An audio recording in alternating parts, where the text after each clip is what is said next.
Chapter 1021. Reporting to Sect Master, Fragrant Religion Disciple Ren Xiaoyao is here. After Li reported, he sat on a chair on the left. Ren Xiaoyao from Fragrant Religion greets by Zhang Men. Zhang Xiaohua bowed. Please rise. A gentle force appeared in front of Zhang Xiaohua and lifted her up. Thank you, Bai Zhangmen. Zhang Xiaohua said, then turned to look at Peng Yeyu and cupped her hands. So Brother Peng is a disciple of Between the Clouds and the Water. I'm sorry for my rudeness. When Peng Yeyu heard this, his originally gloomy face became even redder. He stole a glance at his sect master and cupped his hands. So Ren Xiaoxia is really a disciple of Fragrant Religion. I'm sorry for my rudeness. Night Rain, you know Ren Xiaoxia? Bai Zhangmen asked with a little surprise. This. Peng Yeyu only hesitated for a moment, then immediately told him about his encounter with Zhang Xiaohua and Dream. Then he asked Zhang Xiaohua, I don't know. Young Master Huang of the Falling Star Alliance, Zhang Xiaohua snorted. Young Master Peng, what do you think will happen to him? Peng Yeyu. Bai Zhangmen sneered. This sect master asked you to go to the Falling Star Alliance to inquire about Fragrant Religion. You and Huang Chang, let's not talk about it, but Ren Xiaoxia already told you that they are disciples of Fragrant Religion. Why didn't you say anything when you came back? Sect Master, please don't blame me. Disciple just thought that they were just talking nonsense. How can a disciple of Fragrant Religion really say that they are disciples of Fragrant Religion? They just wanted to scare us away, who would have thought? He, Zhang Xiaohua laughed and said, we are gentlemen, of course we are magnanimous. Peng Yeyu, go to the law enforcement hall to receive your punishment. Bai Zhangmen ordered without any explanation. When Peng Yeyu walked out of the main hall with an ashen face, Zhang Xiaohua was elated. This bastard actually dared to have ideas about my dreams. Letting you receive your punishment is really a gift from this Xiaoxia. Ren Xiaoxia, please take a seat, Bai Zhangmen said with a smile. A disciple brought a chair over. Zhang Xiaohua sat down and said with a smile, Bai Zhangmen is too courteous. I wonder why Bai Zhangmen invited me and senior martial sister Between the Clouds and the Water? Bai Zhangmen laughed and said, of course there is a reason. Otherwise, there would be no need to mobilize so many people. Bai Zhangmen has eyes everywhere. There are few people in Jianghu who don't know about you. You even know about my affairs clearly. Why would you still need me? Ren Xiaoxia praises you too much. Many things are not necessarily seen with one's eyes. If I didn't hear it with my own ears, I wouldn't be at ease. Alright, Bai Zhangmen, please enlighten me. I have to hurry back to the incense cult. At this time, I'm running out of time. Martial arts convention? Bai Zhangmen asked with interest. Sigh, since Bai Zhangmen already knows, without waiting for Zhang Xiaohua to finish, Bai Zhangmen asked, when will the incense cult's martial arts convention be held? Zhang Xiaohua rolled her eyes and said, all the major sects have received the invitation. Your cult has eyes and ears in all the sections. Don't tell me you don't know? Is it the 26th of this month? That's right, Zhang Xiaohua replied snappily. Well, there's still more than half a month. If Ren Xiaoxia returns in time, he can also make it in time to report. Bai Zhangmen laughed. That depends on whether Bai Zhangmen will let me return in time. Zhang Xiaohua said. Why not let you return in time? This sect master has never thought of keeping you alive. Thank you, Bai Zhangmen. Oh, there's no need. In fact, I invited you here this time to ask how you came out of the incense cult. It seems that there's still some time before your sect-protecting formation opens. Bai Zhangmen really doesn't know. Of course, I really don't know. Otherwise, I wouldn't have sent so many people and used so many methods to inquire about the secret passage of the incense cult. Sigh, why does Bai Zhangmen have to hide so much? I don't believe that Bai Zhangmen has no news. Zhang Xiaohua said somewhat evasively. If not, how could this sect leader invite you all here? Forget it, then I'll get straight to the point. Ren Xiaoxia, is there a problem with your sect-protecting formation? Yes, it is. Sure enough, if there were no flaws in the sect-protecting formation, how could so many disciples come out? How could all the sects go to Lingxiang Peak? Bai Zhangmin's face showed a strange expression. Since the incense cult is about to reappear in Jianghu, then what about us between the clouds and the water? How can we be willing to fall behind others? Then he seemed to explain to Zhang Xiaohua. Between the clouds and the water originally planned to summon the martial arts world next month and prepare to reappear in Jianghu. I didn't expect that the incense cult would send out a hero's invitation first. It's quite difficult for our sect.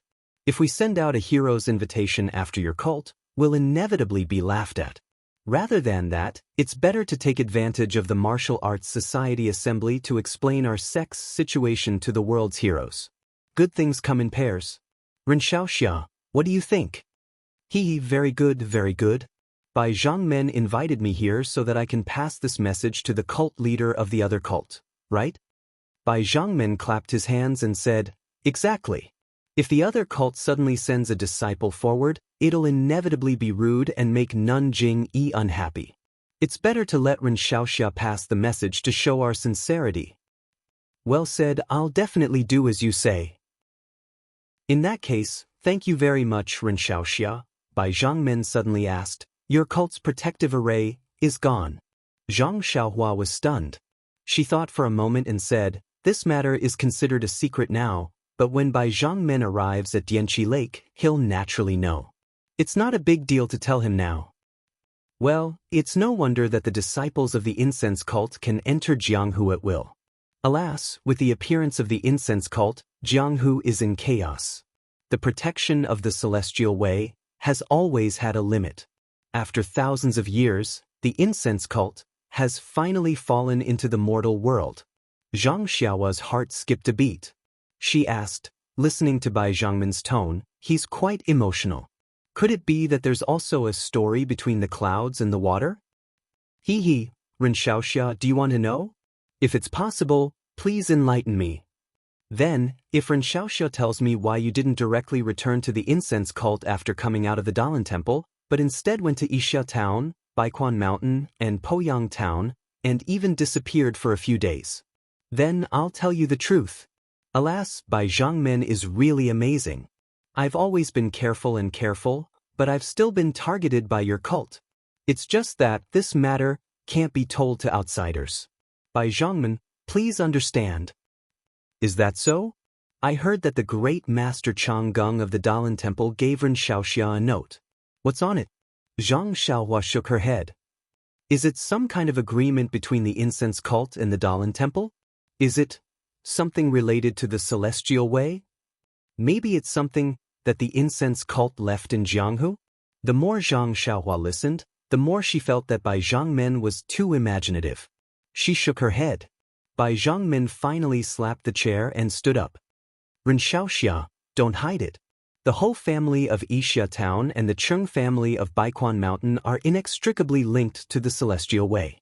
Even Poyang Town, in my impression, is related to the celestial way. When Ren Xiaoxia went to those places, he immediately killed and destroyed the bodies. If it's not some secret of the celestial way, how can I believe it? Zhang Xiaohua also stood up. She cupped her hands and said, Bai Zhangmen, what I said is the truth. Some of these are my personal affairs, so it's not convenient for me to tell you the truth. But one thing I can be sure of is that it has nothing to do with the celestial way that Honored Sir mentioned. If Honored Sir doesn't believe me, you can go and investigate. Honored Sir asked us to come here just to let us pass a message to the cult leader. I've already agreed. Sect leader, please go back to Lingering Fragrance Peak as soon as possible. Sect leader Bai sneered and said, Young hero Ren, you've always been sensible. Why are you so muddle-headed now? What? Zhang Xiaohua glared at her. If Ren doesn't say it, Bai Zhangmen won't listen? Compared to the secret of the celestial way, what's so important about you passing a message? Ren Xiaoxia should seriously think about it. There's no need to think about it, Zhang Xiaohua interrupted Bai Zhangmen and said, this matter has nothing to do with the celestial way. You're really not going to say it? Bai Zhangmen didn't believe her at all. What? Zhang Xiaohua sneered. Bai Zhangmen, do you still want to interrogate me? Haha, Bai Zhangmen laughed. A small disciple of the fragrant fragrance cult is so rampant. If this sect leader doesn't use some tricks, won't he be looked down upon by the other disciples? As he spoke, Bai Zhangmin's left hand lit up.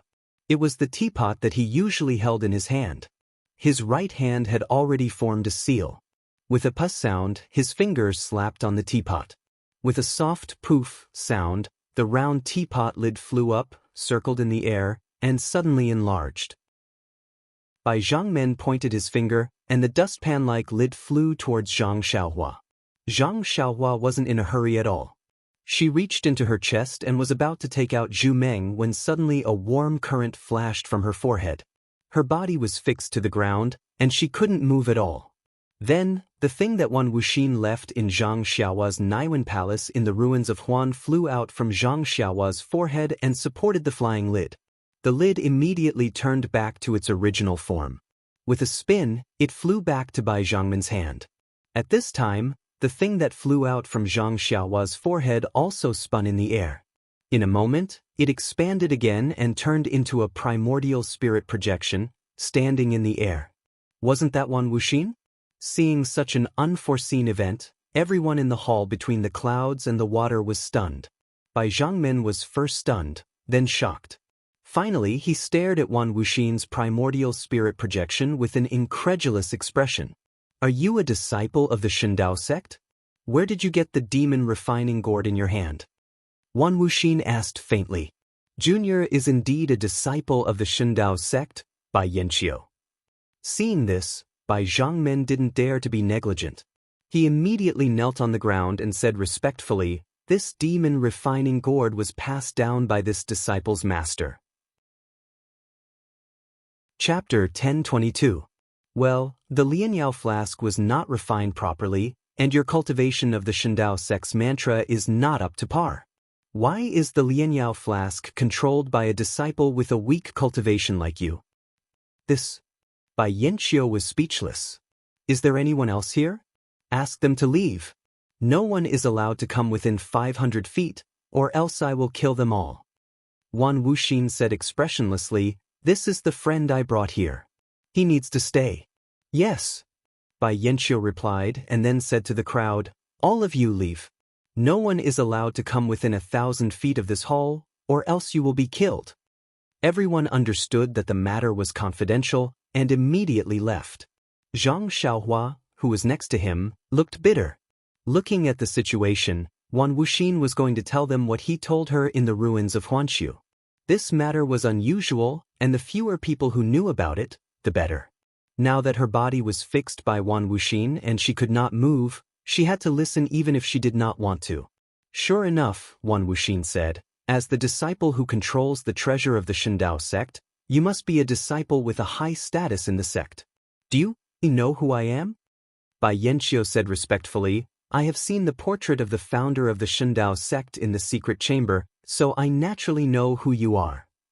"Well, it's good that you know I. However, your cultivation is so weak, I think the Shindao sect has declined." "Yes, good master, you know that our Shindao sect has been destroyed by the incense cult, the Misty School, the Dalan Temple, and other sects thousands of years ago. The remaining disciples of the Shindao sect have never dared to show up in Jianghu and only carefully passed down the orthodoxy of the Shindao sect. Since a few hundred years ago, a genius disciple appeared in the sect and found the remains of the immortal Dao and carried forward the orthodoxy of the Shindao sect. However, in order to hide it and not forget the old shame, the Shindao sect has changed to between the clouds and the water. I am not talented, but I have been taught by my master, and now I am in charge of between the clouds and the water, and have been promoted to be the head of the between the clouds and the water." Wan Wuxin turned a deaf ear to her words and nodded. There is no sect in the world that has not declined for thousands of years. Even in the cultivation world, the replacement of sects is like the stars in the sky, and the sun rises and the moon falls. As long as the orthodoxy is still there, even if it has declined, it does not matter. That's right.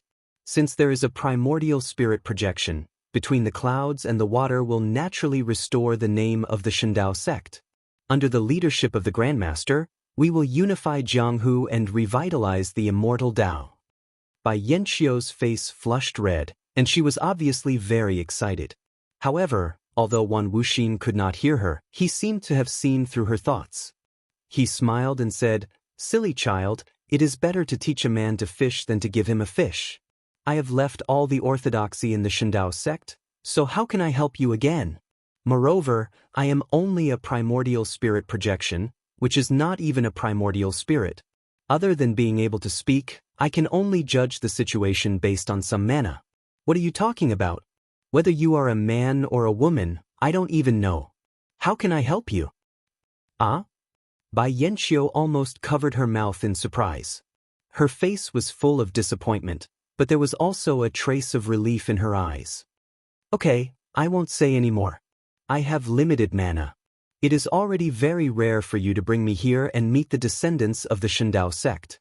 The Taoist who brought I here is not a disciple of a big sect. He seems to be from an unorthodox small sect. You all take a good look at him. I have already promised him that I will leave some benefits for him. Later, give him a copy of the jade slip that I left behind." Then, Wan Wuxin cupped his hands towards Zhang Xiaohua and said, "Taoist, thank you for bringing I to the Shandao sect. It must have been a bumpy journey. Thank you for your hard work. I have already told my disciples that I will give you some things in a while. In addition, if what I said happens in your lifetime, my disciples will definitely reward you handsomely. In addition, I have some important things to tell my disciples in private. I hope you can understand." With that, she waved her hand. Zhang Xiaohua felt that there was no movement around Wan Wuxin and Bai Yanxiu. Their mouths were moving, and even their hands were sometimes pointing to other places, but she couldn't hear a single word. Mute restriction. Zhang Xiaohua suddenly realized. She wanted to shrug her shoulders, but unfortunately, her whole body was restrained by Wan Wuxin. Even her shoulders couldn't express her feelings. In this way, Zhang Xiaohua stood in the main hall for more than an hour like a clay statue. Within the restriction, Wan Wuxin's primordial spirit projection gradually dimmed and finally turned into specks of brilliance. Like fireflies scattering in all directions, they finally turned into dust and disappeared between heaven and earth. The mute restriction also dissipated. However, just as Zhang Xiaohua felt the restriction loosening and was about to move, Bai Yanxiu, who was still frowning and thinking hard, suddenly moved. It was the Immortal Way's levitation technique. He came directly in front of Zhang Xiaohua. Without waiting for Zhang Xiaohua to react, Bai Yanxiu's two fingers pointed at Zhang Xiaohua's major acupoints. Zhang Xiaohua understood and unconsciously her face changed. Bai Yanxiu's series of acupoints sealed her whole body's power. Moreover, the technique used to seal her acupoints was Immortal Way technique. Bewitching finger? Zhang Xiaohua was stunned, but immediately understood that this was not some bewitching finger, but another Immortal Way technique in martial arts. Seeing Zhang Xiaohua's face change, Bai Yanxiu let out a long sigh. Without explaining anything, he turned back to sit on the chair and looked around the main hall in a daze. He seemed to be digesting Wan Wuxin's appearance and the shocking news that Wan Wuxin brought. The entire main hall was dead silent. Except for Zhang Xiaohua and Bai Yanxiu, no one would have thought that just a moment ago, the founder of the Immortal Way, the founder of the Shandao sect, had appeared here. Bai Zhangman. Zhang Xiaohua waited for a moment and made up her mind. She asked, angrily, "What's the matter with you? Just now, didn't you say that as long as I answered some questions and brought the matter of your sect's visit to my sect leader, you would let me go back to the fragrant way? What? Are you going back on your words?" Bai Yanxiu was pulled back from his contemplation by Zhang Xiaohua. Hearing Zhang Xiaohua's question, he smiled faintly and asked softly, "Xianxia, please don't blame me. What my founder said, I'm sure you know. This is a great opportunity for the revival of the Immortal Way. If my Shandao sect, no, between the clouds and the water can seize this opportunity, wouldn't we be able to suppress the Tenryu sect and become the #1 Immortal Way sect? We can also wash away the shame of my Shandao sect's previous extermination. For such an important matter, do you think I can let Xianxia go? By the way, how did Xianxia meet Senior Huan? Can you tell me? Bai Zhangman, by treating me like this, you have completely violated the promise made to me by Senior Wan Wuxin. Tell me, do you think I can tell you anything?" Ren Xiaoxia, you worry too much. I will definitely fulfill Senior Huan's promise to you.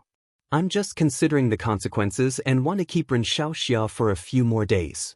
Well, I forgot to tell Xiaoxia that the technique I used to seal his acupoints was left behind by the Immortal Dao. If I didn't do it myself, only Nun Jing Yi and Nun Jing Gang of your sect, or Elder Chang Xing of the Dalan Temple and Di Shitian of the Tenryu sect can undo it. If Xiaoxia doesn't want to suffer and wants what Senior Huan promised, then answer my questions honestly. I like obedient children very much. Zhang Xiaohua felt a chill run down her spine. She seemed to think for a moment and then told him about her trip to Huanshu. Of course, everything was simpler and more detailed than what she told Nun Jing. When she finished, Bai Yanqiu was surprised. What? It's that simple? You went to that 5 elements formation and met Senior Huan? Oh, the projection of her primordial spirit? He had only said a few words and then disappeared? She also said that she wanted you to find the Shindao sect and get the secret book of peerless martial arts? Zhang Xiaohua spread her hands and said, That's right. Didn't Senior Huan mention it to you? Actually, I already said that I was a disciple of the Shindao sect, and I've never heard of the Shindao sect, but she didn't believe me. I couldn't do anything about it and I don't know when she hid it on me. Bai Yanqiu stared at Zhang Xiaohua, seeming to be considering the authenticity of what he said. After a long while, she said, I don't know if what you said is true. It sounds really simple. However, I believe that you're an honest child who doesn't lie. Zhang Xiaohua was quite proud and raised her head. Of course. Well, that's good. What Senior Huan wants to give you is the jade slip of the Immortal Dao. I'm afraid it's not useful to you, so I'll make the decision first. When I come back, I'll let you choose one of the secret books of peerless martial arts from our sect. What do you think? Zhang Xiaohua frowned slightly. Why don't you give me the things of the Immortal Dao? The jade slip of the Immortal Dao can't be seen with the naked eye. Giving it to you is like casting pearls before swine. What's the point? It's better to give you some practical benefits. Also, about that matter, Bai Yanqiu smiled mysteriously and said, Didn't Senior Huan say it? As long as you're still alive, I'll definitely give you some benefits. As long as I'm still alive? Zhang Xiaohua was stunned, and then her face changed dramatically. She said angrily, Senior Huan's words are clear. If you don't meet Ren in your life, then you can only blame your bad luck. But, look at Bai Zhangman's actions now, he actually wants to keep Ren until? If you don't meet him in your life, won't Ren die of old age between the clouds and the water? Can't I? Bai Yanqiu was extremely surprised, but also extremely innocent. Senior Huan didn't say that I can't keep you. Moreover, I've done everything Senior Huan said exactly according to what you said. Haha, Zhang Xiaohua laughed in anger. What a good promise. Ren understands now. Maybe Senior Huan doesn't have any bad intentions, but when you make a promise, you have a countermeasure.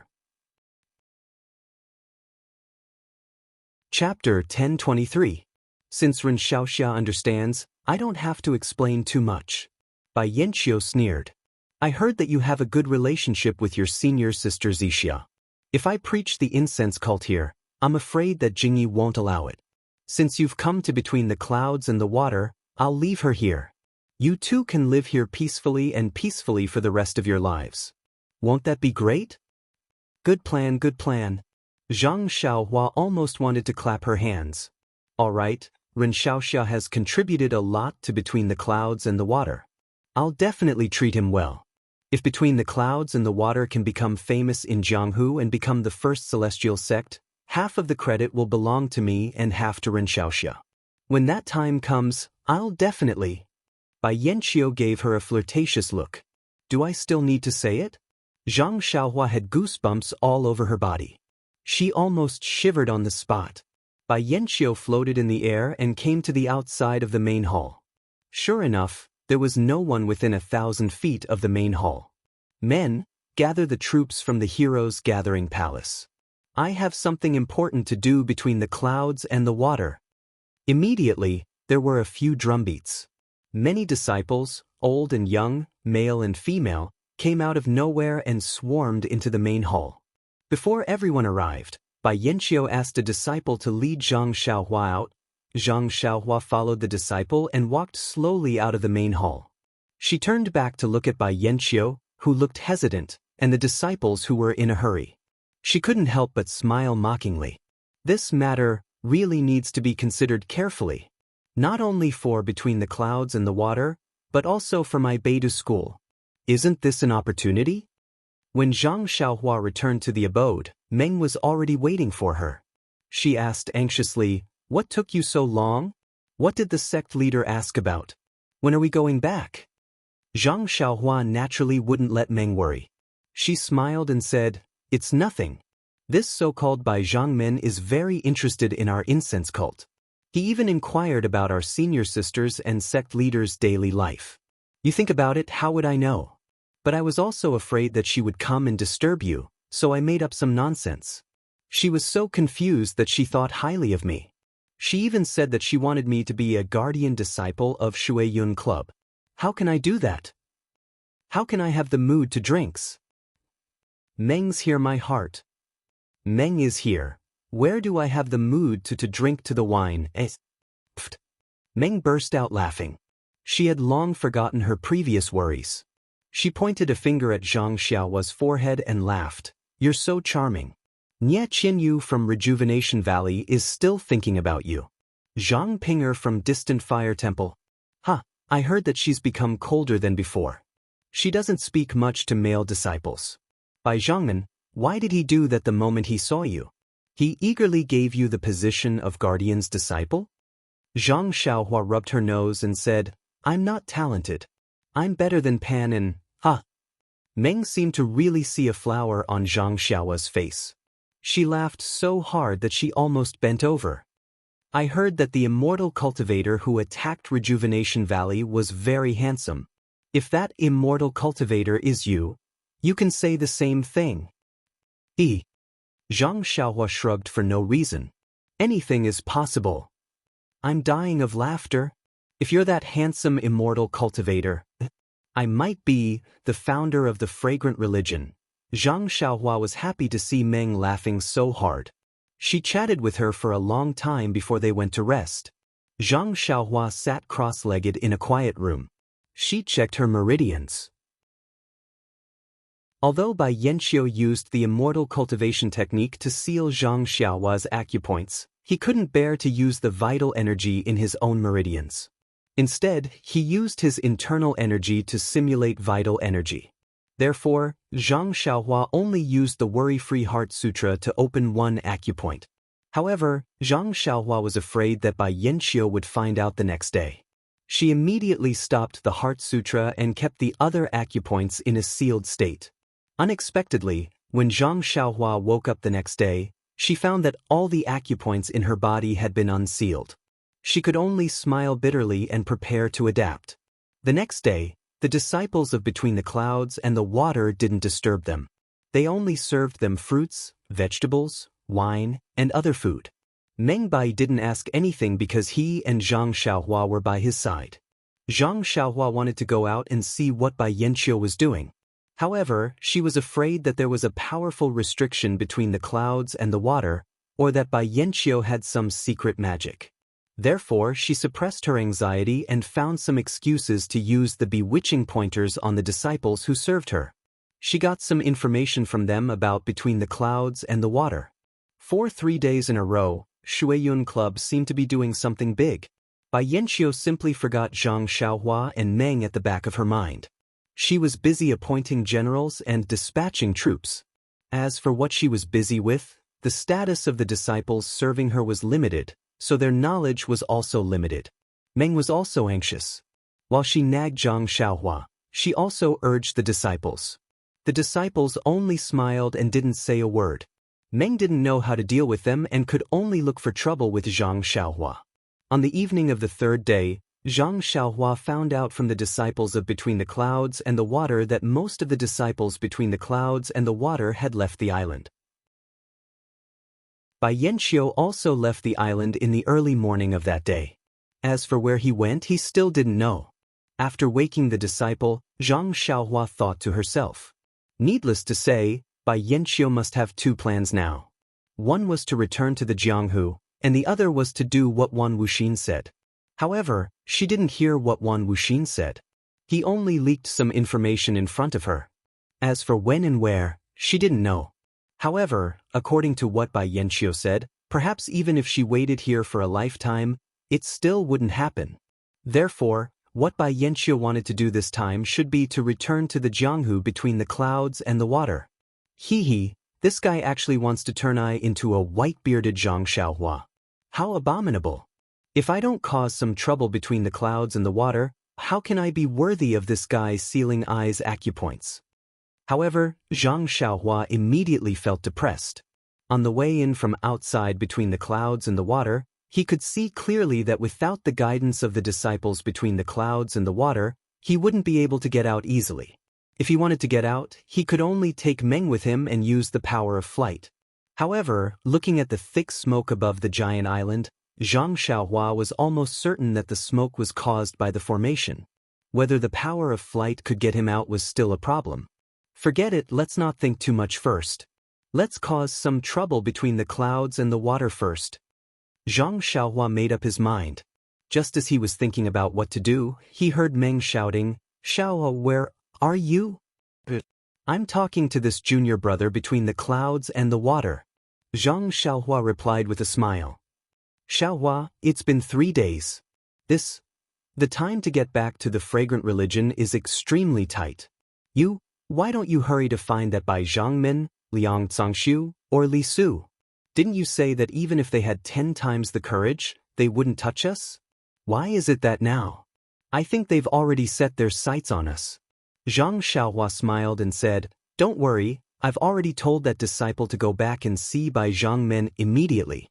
I'll let him tell Bai Zhangmen that if she still wants to make a living in Jianghu, he should quickly send us out of this place.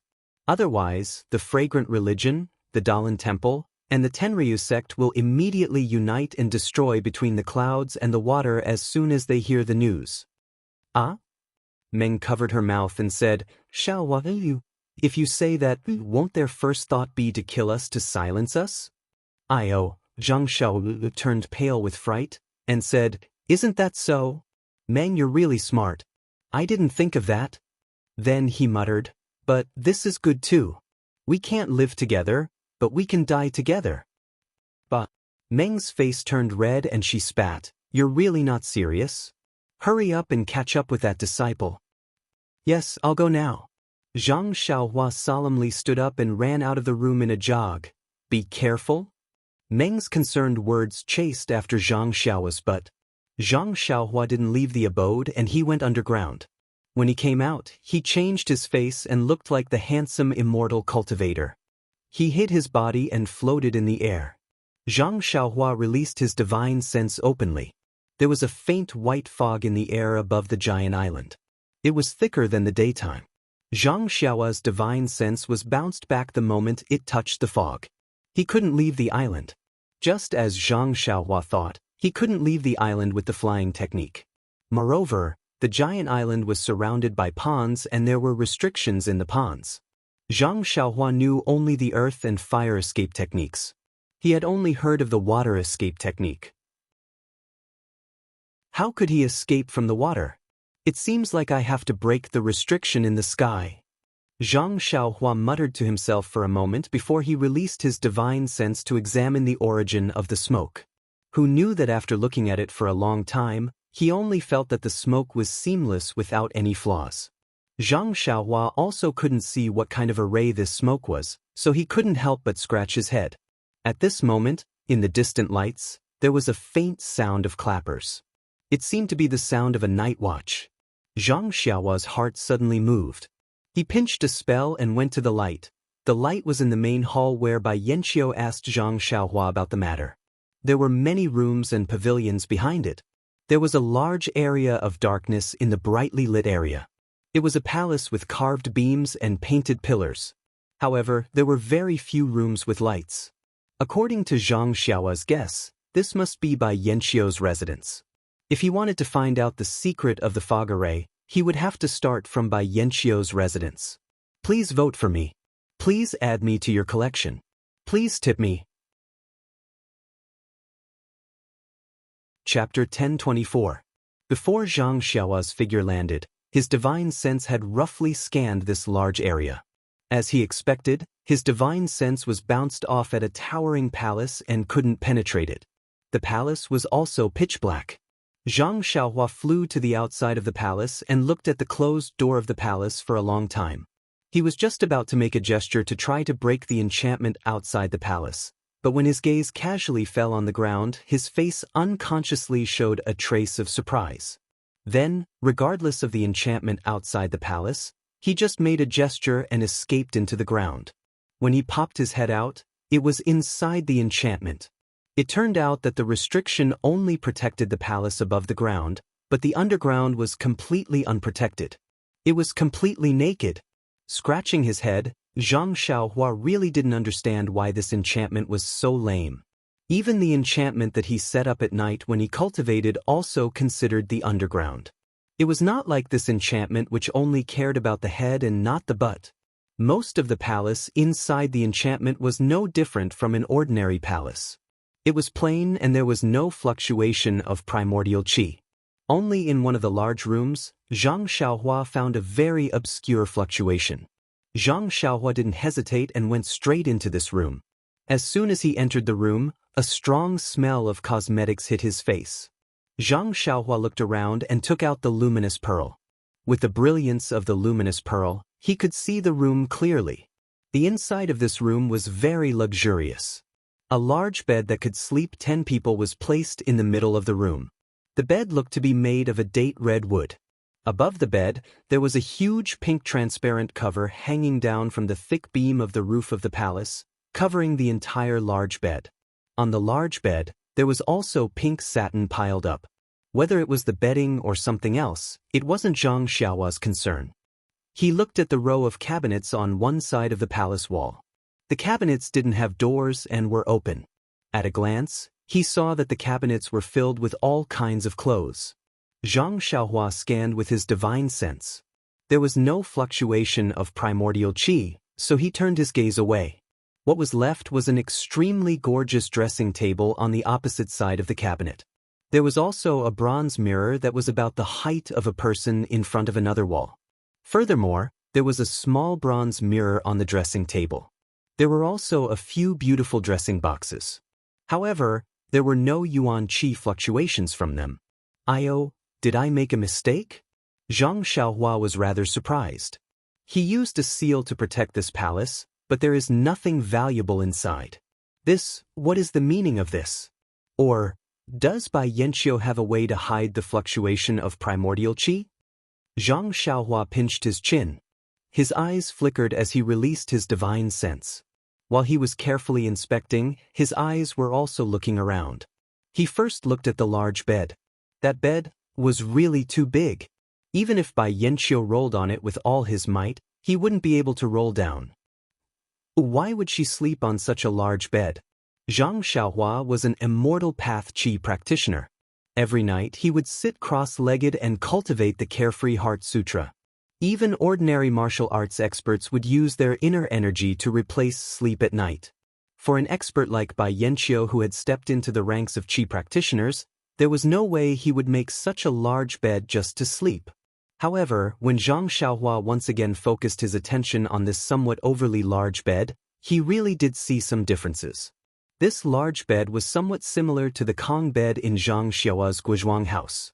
The entire bed was supported by large stones. Zhang Xiaohua's face was filled with confusion. He walked to the bed, and a delicate fragrance assailed his nostrils. Zhang Xiaohua let out a laugh. He reached out and lifted the silk bedding on the bed, revealing a pitch-black stone slab that was more than 3 fingers thick under the bedding. This stone slab was different from the stones supporting it. It was a complete piece. When the brilliance of the luminous pearl shone on the pitch-black stone slab, there was no reflection at all. The light seemed to have been absorbed by the stone slab.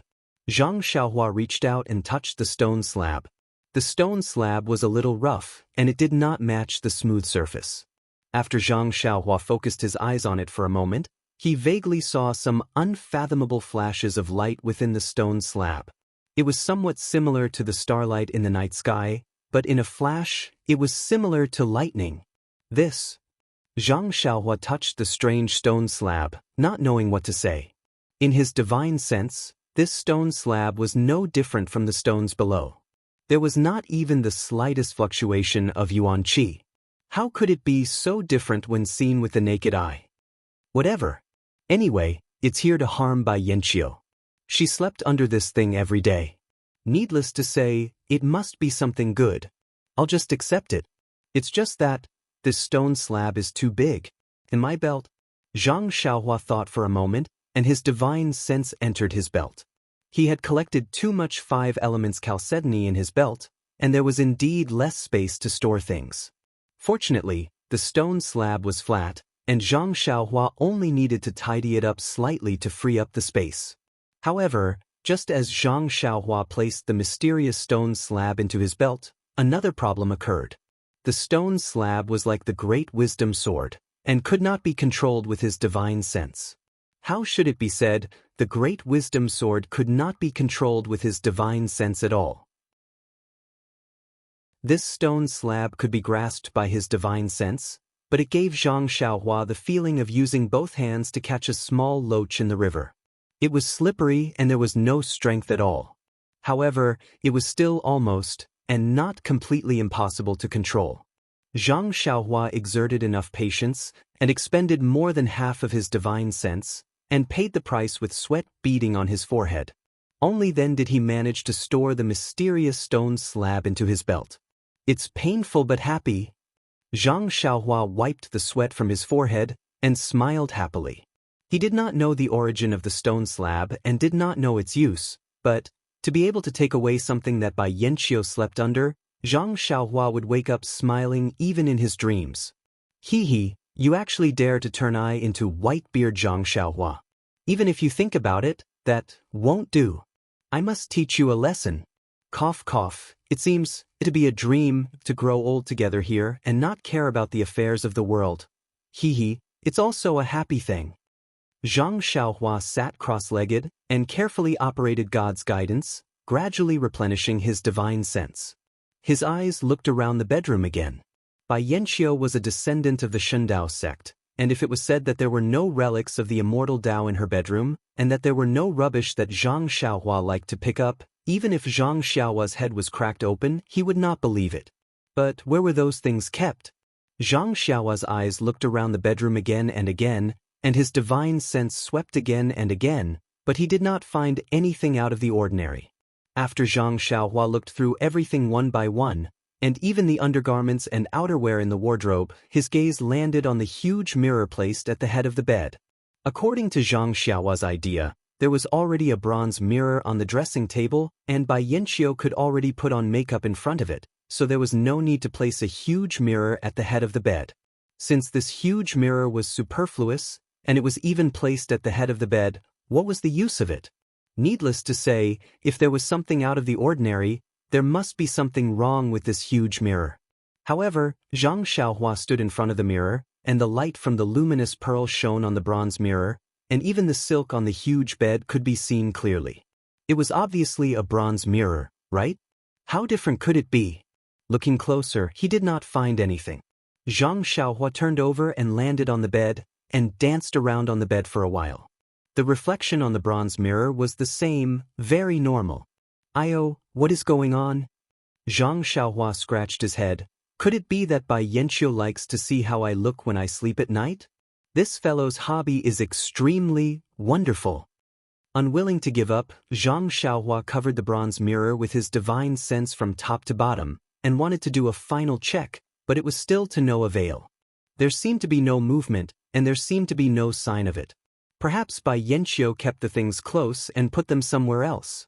Zhang Xiaohua muttered in his heart as he prepared to leave the bedroom. However, when he accidentally caught sight of the small bronze mirror on the dressing table from the corner of his eye, he immediately froze on the spot as though he had been struck by lightning. Everyone, what do you think? It turned out that the small bronze mirror also faintly reflected Zhang Xiaohua's face, but that face was Zhang Xiaohua disguised as Pan An's handsome face. Zhang Xiaohua looked at the huge bronze mirror in disbelief, and the reflection in the bronze mirror, was actually a complete Zhang Xiaohua. In an instant, a feeling of horror rose from the bottom of Zhang Xiaohua's heart. This bronze mirror could actually reflect his original appearance. It was no wonder, he just stood in front of this huge bronze mirror for a long time, and the mirror was filled with Zhang Xiaohua. It was originally him, so there was nothing to be suspicious about. If not for the small mirror, he almost forgot that he disguised as Panin. This is it.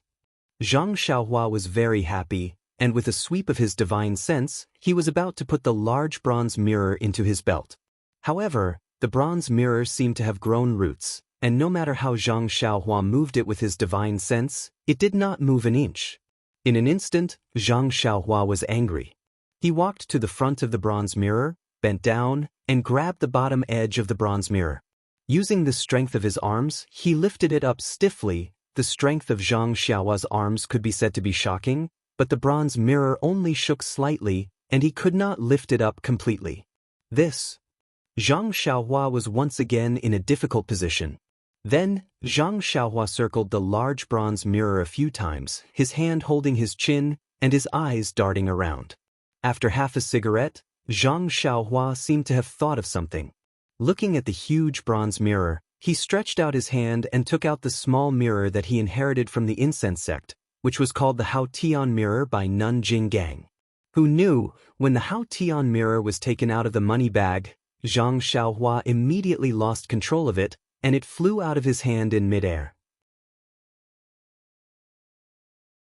Chapter 1025. After Zhang Xiaohua took out the clear sky mirror from her purse, it immediately flew out of Zhang Xiaohua's hand and hovered in midair. The clear sky mirror slowly floated in midair and stopped in the middle of the large copper mirror. Then the surface of the clear sky mirror faced upwards and gradually emitted a silvery white brilliance. This brilliance became increasingly resplendent and bright. When the brilliance gathered to a certain extent, it formed a weak light pillar. The light pillar slowly dimmed and elongated, shining towards the ceiling of the bedroom. When the light pillar shone, the ceiling of the bedroom seemed to be transparent, revealing the thick fog in the night sky outside. Then, the fog melted like snow in boiling water, revealing a huge round hole and the resplendent stars in the night sky. After a few breaths, the stars in the round hole suddenly flashed rapidly. A crazy amount of star energy rushed into the clear sky mirror as if it was smashing down. The clear sky mirror buzzed and let out a joyful sound, as if it was absorbing the starlight in the sky. After the time it took to eat a meal, the clear sky mirror gradually stopped shaking. Then, it tilted slightly and gradually faced the large copper mirror in front of the bed. Immediately, the starlight was reflected by the clear sky mirror. The large copper mirror did not have any reaction at first, and the starlight was not reflected again. Even Zhang Xiaohua's figure in the large copper mirror disappeared. Gradually, a silvery white dot appeared in the middle of the large copper mirror. That dot grew bigger and bigger. When it was the size of a copper coin, it stopped expanding and turned into ripples that spread across the entire copper mirror. Then, the surface of the copper mirror rippled like the surface of a lake. After rippling for a few rounds, the silvery white dot gradually expanded. This time, it only stopped expanding when it was the size of the clear sky mirror. At this moment, the surface of the copper mirror stopped rippling. Instead, it slowly twisted and the circle in the middle became brighter. When it was as bright as a small full moon, the floating clear sky mirror turned again and faced the circle on the copper mirror. At this moment, the light beam from the clear sky mirror disappeared. The starlight that filled the sky also stopped pouring down. The entire ceiling of the bedroom returned to its original state, leaving only the brilliance of the large copper mirror and the clear sky mirror. The brilliance of the two mirrors illuminated the entire bedroom as if it was daytime. Zhang Xiaohua squinted her eyes and carefully observed the silver brilliance of the clear sky mirror and the circle on the copper mirror. The two lights reflected on each other as if they were communicating. After a few breaths, the brilliance of the two mirrors suddenly became so bright that it dazzled Zhang Xiaohua's eyes. She closed her eyes naturally. The moment Zhang Xiaohua closed her eyes, the clear sky mirror moved forward silently. In an instant, it crossed the distance between the two mirrors and disappeared into the large copper mirror. When Zhang Xiaohua opened her eyes again, the clear sky mirror had already disappeared. The silvery white brilliance of the large copper mirror gradually dimmed. Even the circle in the middle gradually shrank. "Oh, where's my small mirror?" Zhang Xiaohua shouted and flew to the front of the copper mirror. Did it get eaten by the large mirror? "Shit, I went for wool but came home shorn. I've suffered a huge loss this time." Just as Zhang Xiaohua was feeling regretful, the circle on the copper mirror disappeared. With a clear chi sound, the large copper mirror swayed slightly. Then, there was a chi sound. The entire chamber was shaking. The large copper mirror in front of Zhang Xiaohua slowly shrank. When it shrank to a certain extent, there was a hole that was about the height of a person in the wall that was previously covered by the copper mirror. Zhang Xiaohua didn't have time to look at the hole. Instead, she focused on the shrinking copper mirror. The copper mirror looked different from before. There were some decorations on the round surface of the mirror that were made of an unknown material. It surrounded the entire supreme sky mirror, forming a rectangle. There were mysterious patterns carved on the surrounding materials. The patterns formed extremely profound talismans. Between the patterns, there were countless tiny tadpole-like carvings. On the top of the circular mirror, there were 3 tadpole-like words. However, these 3 words weren't the ancient words that Zhang Xiaohua was familiar with. She couldn't understand the meaning of these words. Supreme Sky Mirror? Zhang Xiaohua pursed her lips and read it out loud. The clear sky mirror continued to shrink until it was 30 centimeters in size. Then, a purple light flashed again, and an extremely desolate aura was emitted from the clear sky mirror. After a flash, the clear sky mirror floated in the air again. Looking at the supreme sky mirror that had returned to its original state, Zhang Xiaohua reached out her hand without hesitation. She grabbed the supreme sky mirror and flipped it around. Then she immersed her divine sense into it. It had the same reaction as the small mirror in the past. It didn't seem to have any reaction. Zhang Xiaohua in the supreme sky mirror had returned to her original appearance as Zhang Xiaohua. Scratching her head, Zhang Xiaohua kept the supreme sky mirror in her coin pouch. Then she looked at the hole that was covered by the large mirror. Needless to say, the large mirror was a part of the supreme sky mirror and was used as a restriction on the hole. Now that the large mirror and the small mirror had combined to form the supreme sky mirror, the hole was naturally exposed. Furthermore, the hole was definitely the place that Zhang Xiaohua had been looking for. Using her divine sense to probe the hole, Zhang Xiaohua frowned. Her divine sense could only see 3 feet in front of her. There must be a restriction on her divine sense. Zhang Xiaohua reached out her hand and took out Chasing Dream. Then she flew into the hole. The hole was similar to the tunnels that Zhang Xiaohua had seen before. They all led downwards. However, this tunnel was made of green bricks. It seemed to be man-made. There were burning torches in the passageway, illuminating the entire passageway. However, after walking for a while, Zhang Xiaohua found that the entire passageway was quiet, without the slightest movement. Soon after, there were forks in the tunnel. There were small huts on both sides of the tunnel. Zhang Xiaohua carefully pushed open one of the huts. There was only a simple praying mat inside. There was nothing else. Zhang Xiaohua walked along the passageway and only picked up the things that could go down. After the time it took to eat a meal, he arrived at a place that looked a little rundown. It was only rundown that the green bricks were gone, and the passageway had turned into stone walls and mud. Moreover, there were fewer torches here, making it look very dark.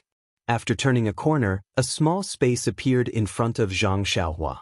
There were no more tunnels in this space. There were only 3 small doors on the left, right, and front. Each door looked exactly the same. There was a torch hanging on the wall in front of each door. Zhang Xiaohua used her divine sense to scan the area 3 feet around her. She didn't find anything special.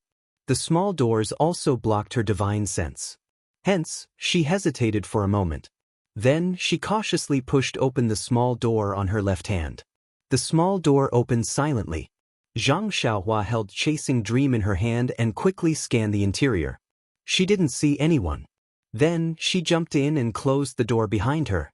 The interior of the door wasn't spacious. It was only 2 feet square. At this moment, there were no torches hanging on the wall. Instead, there were fist-sized luminous pearls embedded on the wall. There were so many of them that the entire room was brightly lit. Zhang Xiaohua stood at the door and looked around. There were 3 rows and 4 rows of jade tables in the entire room. There were jade scrolls, magic tools, and jade bottles on each table. They were placed neatly. Haha.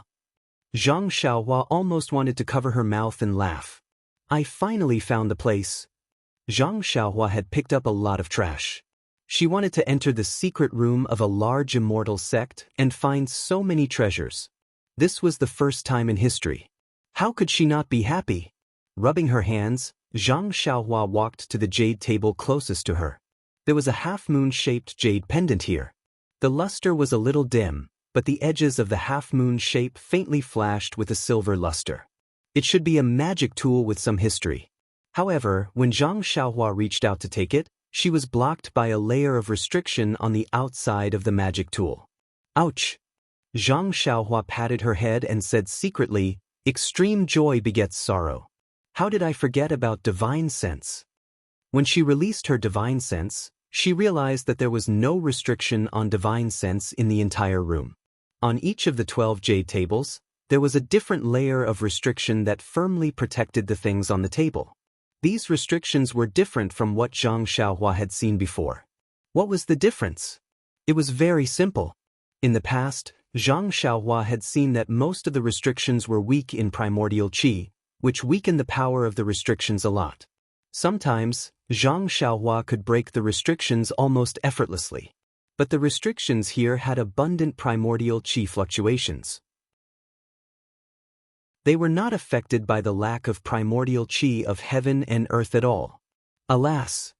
Zhang Xiaohua sighed and checked the 12 different restrictions one by one. She sighed in her heart and felt very regretful. Since she came into contact with the immortal Dao, the history of breaking the old restrictions casually was probably gone forever. In the future, she really had to rely on her own strength to really break the restrictions. After thinking for a while, Zhang Xiaohua waved her left hand and stabbed out with a nameless sword move. Sure enough, there was no primordial qi flow. Presumably, the primordial qi flow had already been consumed when she broke the restriction of the dragon vein.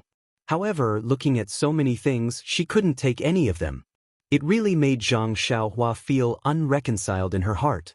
Therefore, Zhang Xiaohua did a little comparison and walked to a stone table on the right side of one of the stone tables. There was a lonely jade slip on it. The restriction on it emitted a faint blue light. Her divine sense felt that this restriction was a little familiar, and the primordial qi fluctuation inside was a little weaker than the other restrictions. Presumably, it was not important. Rubbing her chin and pondering for a while, Zhang Xiaohua took out a fire talisman from her arms and threw it on the table. The flame produced by the fire talisman was extinguished immediately after it ignited slightly. Chapter 1026. Zhang Xiaohua nodded his head slightly, as if he had understood something. Next, he took out a jade scroll and inserted his divine sense into it. After carefully studying it for a long time, his eyebrows furrowed slightly. Next, he retrieved 5 fingernail-sized 5-element chalcedony from his belt and casually tossed them into the air. After which, he sat down cross-legged and sent out a few fire talismans and a few hand seals, melting the 5 chalcedony floating in the air into a liquid state. Looking at the 5 fingernail-sized 5 elements chalcedony floating in front of him, Zhang Xiaohua's expression was dignified. He kept casting the hand seals on his 2 fingers and used one fire talisman after another. When the 5 elements chalcedony had shrunk to half its size, Zhang Xiaohua's eyes revealed a gratified smile. Then he did not dare to delay and changed the hand seals again. As if he was playing a zither, the true qi in the meridians in his body rushed to his fingers and formed hand seals on his fingers. Zhang Xiaohua's consciousness was also greatly consumed with the hand seals. When the 5 elements chalcedony in the air gradually solidified, Zhang Xiaohua's expression became more dignified. his right hand slightly clenched into a fist at his waist, while his left hand slowly moved and formed hand seals. It was as if there were stones tied to his fingers. If one looked carefully, the strokes of his fingers were even more mysterious than before. Suddenly, the 5 jade chalcedony trembled at the same time. One moved up and one down as if they were about to fly away. Zhang Xiaohua's face was not shocked but happy. His right hand, which had been at his waist all this time, suddenly opened up. 5 fingers stretched out and a hand seal that had been accumulating strength for a long time, accompanied by Zhang Xiaohua's true qi, hit the 5 jade chalcedony. Kacha, a crisp sound was heard. A faint 5-colored brilliance flashed and the 5 elements chalcedony condensed into 5 different shaped jade talismans. Zhang Xiaohua let out a long sigh. With a wave of his hand, the 5 jade talismans fell into his hand. Looking at these small jade talismans, Zhang Xiaohua couldn't help but smile bitterly. Just these 5 jade talismans had consumed all of his true qi, and it was only to break the most inconspicuous of the 12 restrictions. Why do I always feel that my cultivation is insufficient as my cultivation increases? It was true when I was in the 3rd layer of qi refinement. Later on, I reached the 6th layer of qi refinement. Now, I'm already at the peak of the 9th layer of qi refinement. Why is it still like this? Is the cultivation of the immortal Dao really endless? Without further thought, Zhang Xiaohua first, he took out a spirit stone to replenish the true qi in his meridians. At the same time, he used spirit guidance and used to recover his spirit. Ever since 9 Radiance Peak, Zhang Xiaohua didn't use the spirit stone to cultivate. He just slept at night. Because he was often not alone, he didn't take it out. At this moment, when he just absorbed the true qi inside, Zhang Xiaohua suddenly noticed that the speed of absorbing true qi wasn't as fast as before. It wasn't just a drop. However, in the time it took to smoke a cigarette, half of the true qi in his meridians had been replenished. Well, I'll leave it at that. I'm afraid there isn't enough time. Zhang Xiaohua thought as he put away the spirit stone. He stood up and placed the 5 jade talismans on 5 different places on the stone table. Then he made a hand seal, and a 5-colored light curtain scattered on the restriction on the stone table. With a creaking sound, the water blue restriction gradually dimmed, and the fluctuation of true qi also weakened. Then, Zhang Xiaohua clenched his teeth. The 5-colored jade talismans flashed, and the creaking sound became louder. Then, with 5 soft sounds, the 5-colored jade talismans broke and turned into 5 piles of fine powder. Zhang Xiaohua's eyes flashed with heartache. Then, he reached out his hand and took out Chasing Dream. It circled in the air and turned into 8 small swords that charged at the already dimmed restriction. With a series of crackling sounds, the water blue restriction finally shattered, revealing the ordinary-looking jade talisman inside.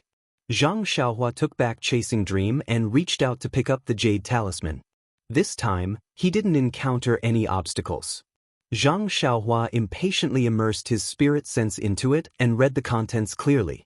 Unconsciously, a strange expression appeared on his face. It turned out that the jade talisman didn't record anything else. It was one of the 5 elements escape techniques that Zhang Xiaohua had been looking forward to for a long time, the wood escape technique. Although this wood escape technique was what Zhang Xiaohua had been looking forward to, but under the current circumstances, Zhang Xiaohua still hoped to obtain the water escape technique. Perhaps he could use his previous experience in cultivating the water escape technique before Bai Yanqiu returned. Then, he would be able to make some progress in cultivating the water escape technique and escape from this giant island surrounded by the deep lake. Sigh, forget it. Zhang Xiaohua sighed and kept the jade talisman into his money bag.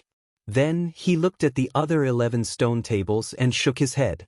The restriction on the wood escape technique was the weakest, and he had already spent a lot of effort on it. Needless to say, he didn't have the ability to break the other restrictions at the moment. However, at this moment, Zhang Xiaohua was also a little puzzled. The other restrictions were all dim, but why was the restriction in the secret room between the clouds and the water so strong? With this question in mind, Zhang Xiaohua quietly left the secret room.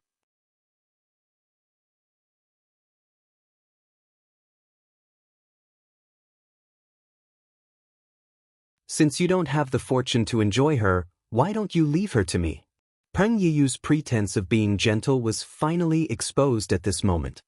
He raised his hand and the red long sword stretched out more than 3 inches. He waved the sword toward Zhang Xiaohua. Sword Qi?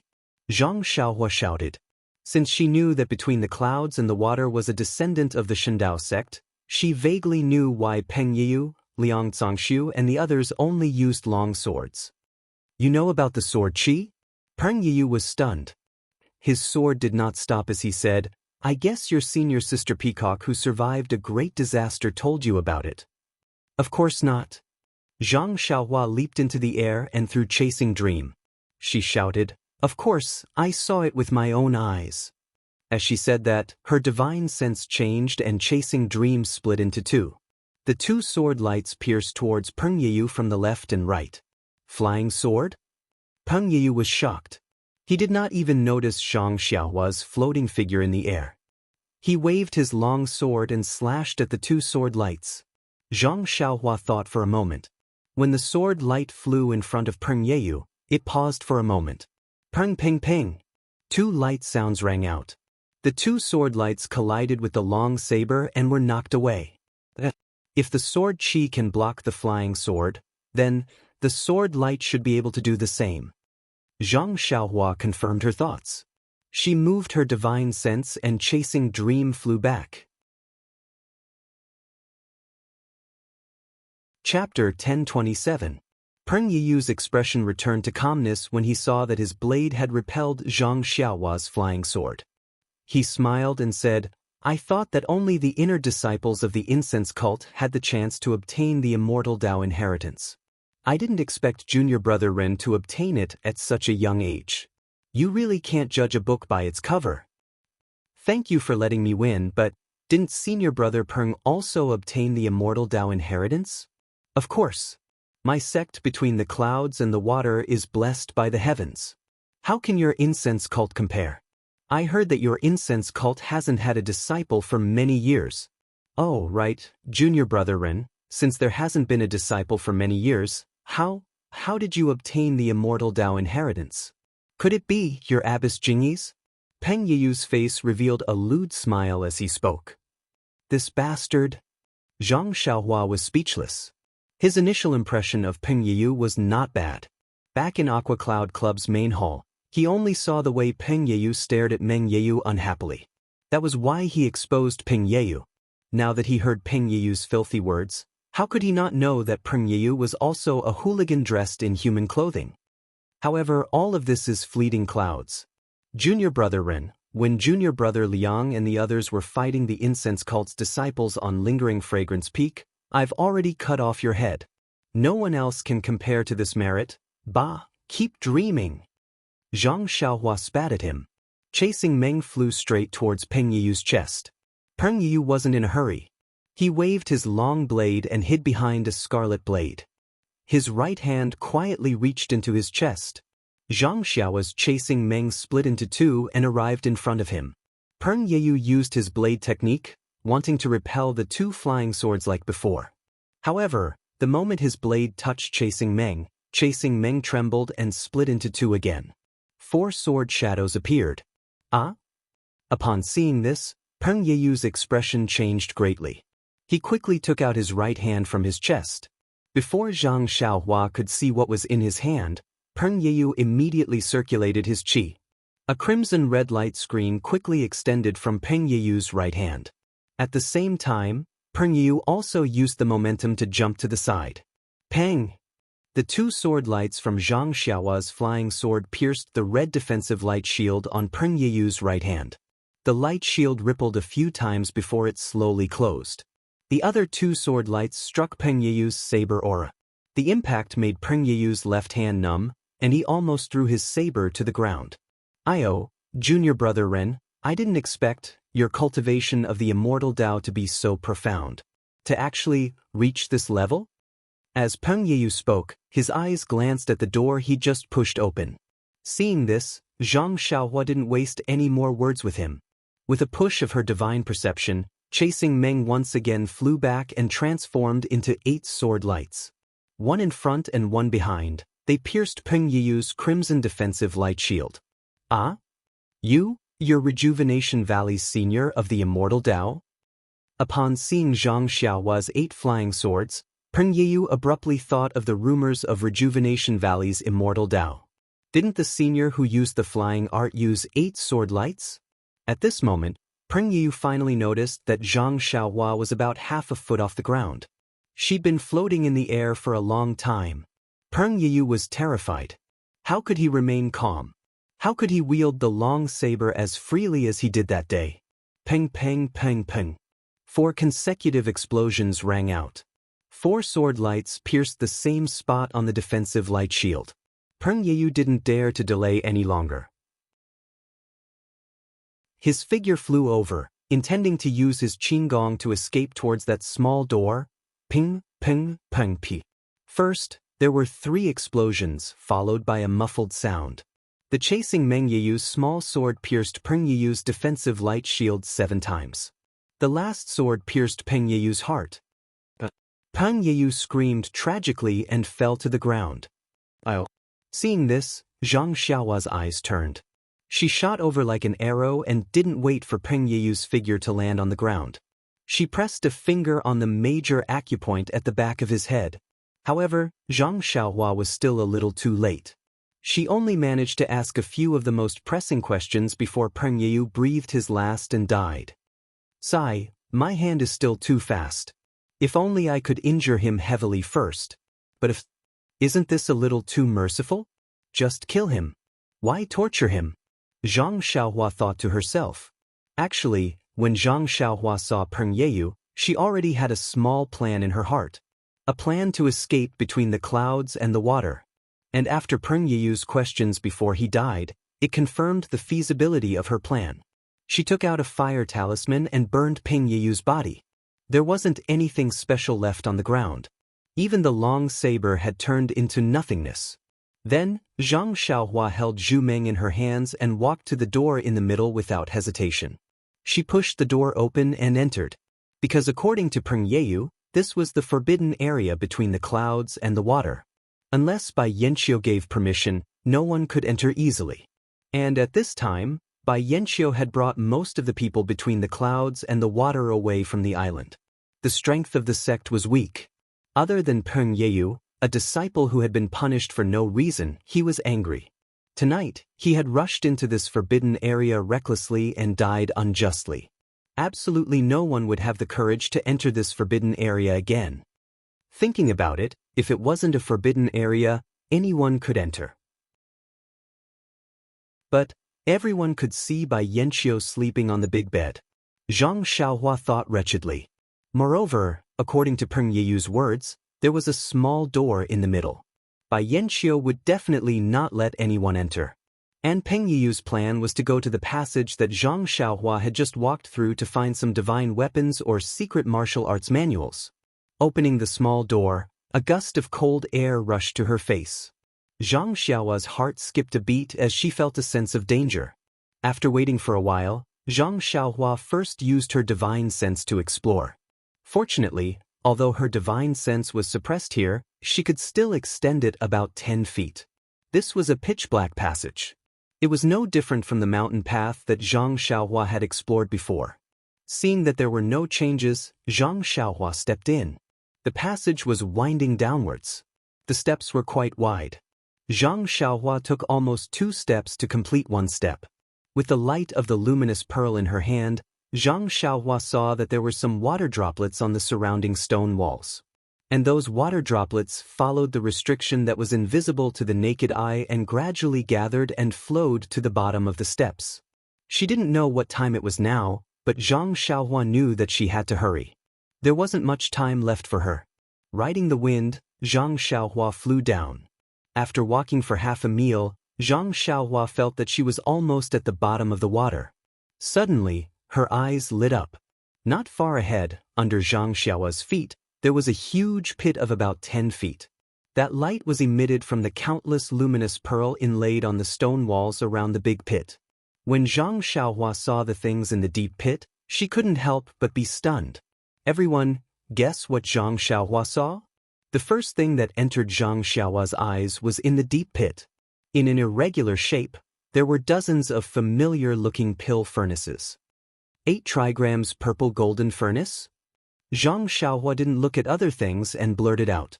However, when he wanted to take a closer look, a layer of transparent restriction blocked him, and he couldn't take another step forward. Without saying anything, Zhang Xiaohua took out Chasing Dream and used her spiritual sense to control the flying sword to stab at the restriction. Unfortunately, after dozens of stabs, Zhang Xiaohua's spiritual sense didn't even shake the restriction. Sigh, that's what I said.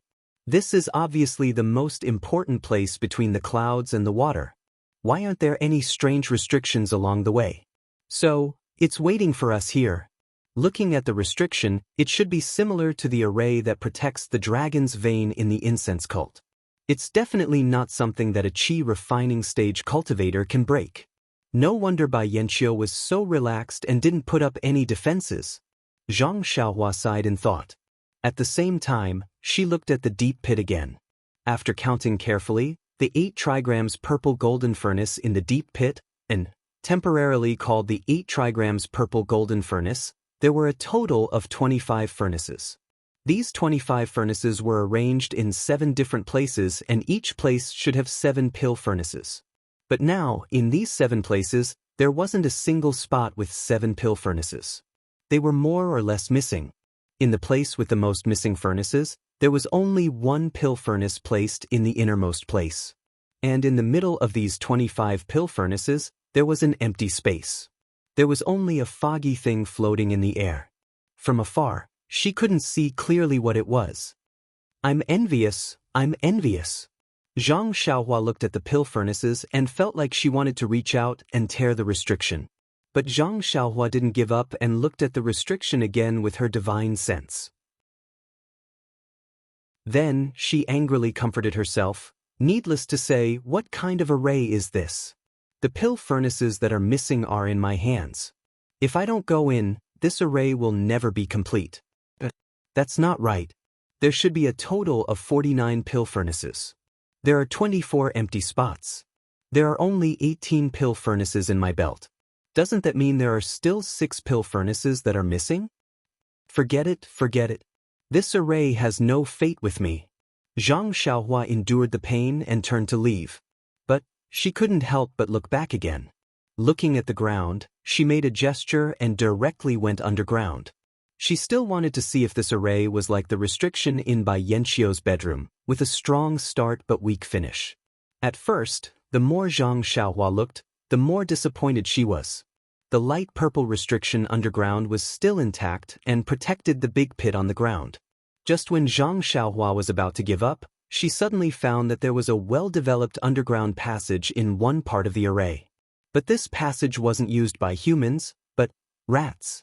Zhang Xiaohua knew from the Guizhuang house that rats in the fields were the most abominable. They always dragged unripe and ripe rice and other things into their underground caves.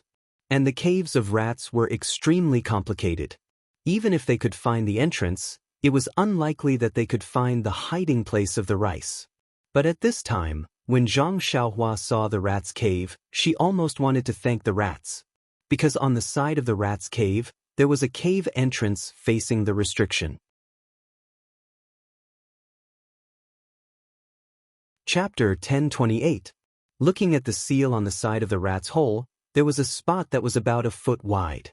It was already dimmed, and the vital energy fluctuations were extremely weak. That rat had actually bitten through the seal. Sigh. Seeing this, Zhang Xiaohua didn't know whether to be happy or sad. Such a powerful seal was something that even a mid-stage qi refining cultivator like him couldn't do anything about. That ordinary rat was actually able to bite through the seal. Legend has it that a foolish old man moved a mountain, and here, a rat broke through a seal. I have to say, this is a legend that will last for eternity. Perhaps, time and perseverance are the most effective ways to break through all seals. Zhang Xiaohua sighed. He moved to the front of the seal that was about to be broken. The rat hole was deep underground, and there were no signs of rats at all. The area within 100 feet of the hole was also abnormally clean. Perhaps the rats had already migrated. Zhang Xiaohua didn't have the time to think about the details of the person who broke the seal. He waved Chasing Dream in his hand, and several rays of sword light pierced into the hole. With just 5 rays of sword light, the light of the seal was annihilated. It was much easier and more convenient than breaking through Peng Yiyu's defensive light barrier. A hole that was about a foot wide appeared in Zhang Xiaohua's divine sense. However, Zhang Xiaohua wasn't in a hurry to enter. He released his divine sense and observed carefully. As expected, the moment the hole appeared, it gradually began to repair itself. Zhang Xiaohua's heart gradually turned cold. However, a miracle still happened. The seal that was bitten off by the rat could no longer be repaired. The seal that was broken by Zhang Xiaohua only recovered to the spot that Zhang Xiaohua had seen before. It stopped abruptly. Sigh, a mid-stage qi refining cultivator couldn't even compare to a rat. This seal breaking must be the most unimaginable seal breaking. After that, Zhang Xiaohua broke the seal again. He used the transfiguration technique to shrink his body to about a foot, and smoothly entered the hole. When Zhang Xiaohua entered the pit, he did not wait for his body to stabilize in midair. A powerful force pulled him towards the bottom of the pit. With a bang, Zhang Xiaohua's entire body fell to the bottom of the pit. If it wasn't for the fact that he had honed his bones over the years, wouldn't he have been reduced to a pile of bones by now? Needless to say, at this moment, Zhang Xiaohua understood that the restriction in the pit also prohibited the flight technique. Standing up from the ground, Zhang Xiaohua shook her dizzy head and walked to the nearest pill furnace. Upon closer inspection, it really was another 8 trigrams purple gold furnace. He sent his divine sense into the pill furnace. The pill furnace also had the words 8 trigrams purple gold furnace written on it. The inner walls of the pill furnace also had the same sacrificial chant. Zhang Xiaohua was speechless. Who would be so bored as to actually refine 49 identical pill furnaces and arrange them into an array formation? This array formation, could it be that it possessed inconceivable power? I don't care anymore, Zhang Xiaohua thought. Her divine sense swept out, wanting to put this 8 trigrams purple gold furnace into her belt. Who knew that when the pill furnace was lifted slightly, there was a strange connection from the other pill furnaces that were together with this pill furnace. The entire pit immediately produced a force, holding the pill furnace in place. No matter how much strength Zhang Xiaohua used, she couldn't put the pill furnace away. This is bad. Could it be that this is a fixed array formation? Zhang Xiaohua thought. She walked forward and raised her arms, wanting to use the most barbaric method to move the pill furnace away from its original position. But just like before, just as the pill furnace left the ground, it was pulled by a powerful force. As the strength of Zhang Xiaohua's arms increased, the force also increased. Finally, Zhang Xiaohua's arms couldn't support it and she threw the pill furnace to the ground. Scratching her head, Zhang Xiaohua was at her wit's end. It seemed that this pill furnace wasn't something she could put away. But since she couldn't put it away, if the pill furnaces in her belt were taken out, what would happen? Would this array formation be repaired?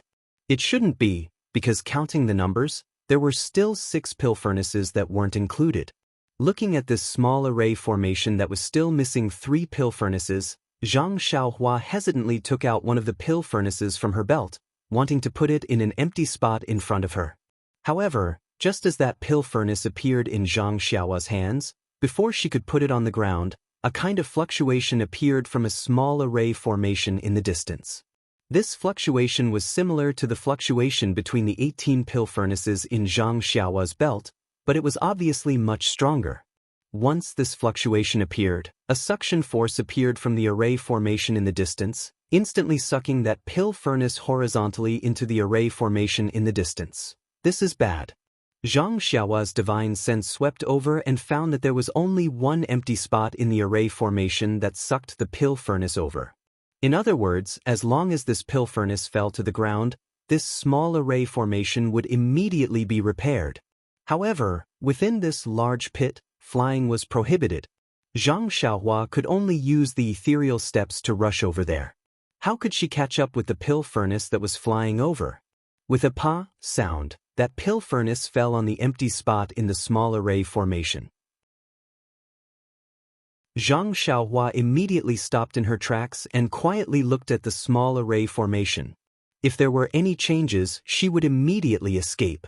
However, when the pill furnace fell to the ground, the 7 pill furnaces in the small array formation were still and motionless. How is this possible? Zhang Xiaohua thought to herself. Sure enough, as her divine sense swept over, Zhang Xiaohua found that the connection between the 7 pill furnaces gradually increased. When it increased to a certain extent, the 7 pill furnaces began to tremble at the same time, emitting a wang sound. The sound became more and more intense, and the ground of the large pit began to tremble slightly. Following that, the 7 pill furnaces floated up from their respective ground and began to rotate one by one. Woo-woo, the rotation caused the airflow and emitted a horrifying sound. As the 7 pill furnaces spun faster and faster, Zhang Xiaohua's eyes could no longer distinguish the outline of each pill furnace. Even in Zhang Xiaohua's divine sense, those pill furnaces were gradually blurring. Just when Zhang Xiaohua was at a loss of what to do, wang sound, like a huge cicada's cry, suddenly stopped. The other 6 pill furnaces did not show any signs of stopping. Before Zhang Xiaohua could think of anything, she crashed into that pill furnace. It's broken? Just as Zhang Xiaohua thought of this, the pill furnace emitted a dazzling brilliance and immediately dimmed. Zhang Xiaohua was stunned. That pill furnace was actually 7 pill furnaces combined into one. It was brimming with faint 5 colors, floating in the air. Moreover, Zhang Xiaohua very keenly felt that the restriction on flying had weakened by a little. Looking at the new 8 trigrams purple gold furnace floating in the air, Zhang Xiaohua felt a faint connection with it. The original 8 trigrams purple gold furnace had been refined by Zhang Xiaohua with his qi. Presumably, this was the reason why Zhang Xiaohua felt a connection with this pill furnace. Zhang Xiaohua waved his hand, and the pill furnace immediately flew from not far away. Zhang Xiaohua carefully looked at it with his naked eyes. This pill furnace was obviously different from the one he had taken out just now. Not to mention the weight and not to mention the faint 5 colors on the surface, just the spirit coming from the pill furnace was enough to show that this pill furnace was more than 1 level stronger than all of his previous ones. The refining technique on the inner wall of this pill furnace was the same, and the words of the 8 trigrams purple gold furnace had not changed. Presumably, if it was used to refine pills, it should have an even more shocking effect. With a move of his divine sense, Zhang Xiaohua easily put this synthesized 8 trigrams purple gold furnace into his belt. Then, Zhang Xiaohua had a plan in his heart. One by one, he took out the refined pill furnaces that had not been synthesized. Then, he put them in groups of 7 and waited for them to rotate and combine.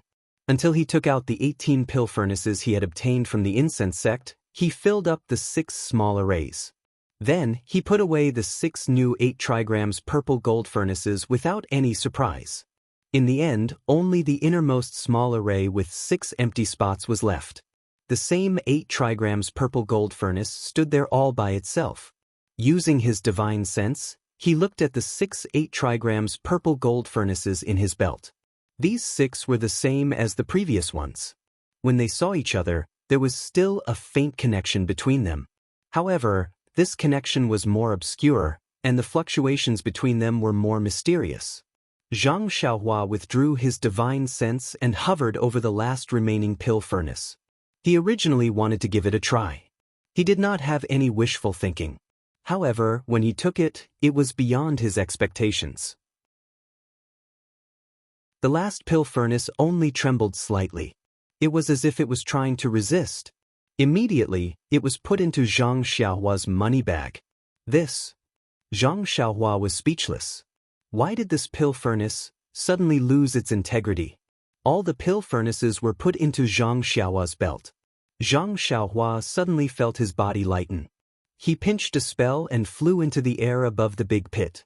The prohibition that restricted his flight must have been broken. Flying into the air, Zhang Xiaohua came in front of the fog-like thing that was surrounded by the pill furnaces just now. That thing was as big as a bucket. Outside it was a cloud of white silky fog. Above that thing, A thin thread of white flocculating gas extended in the air. It passed through the prohibition and the stone wall outside the prohibition. Could it be that the white fog that shrouded the water island is the fog on this celestial device? Zhang Xiaohua was deep in thought. Then he waved his hand and cast a few spells. The white fog only tilted slightly and then gathered again. Zhang Xiaohua frowned slightly.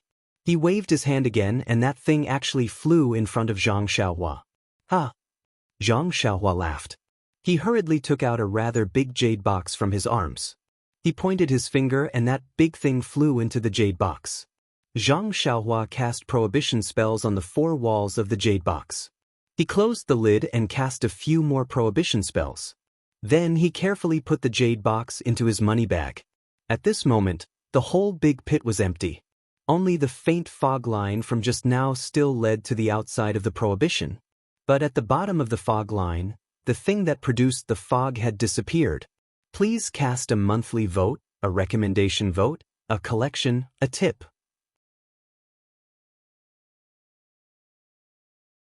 Chapter 1029. Zhang Xiaohua came out of Bai Yanxiu's palace and did not dare to delay. She immediately turned invisible and flew back to the abode.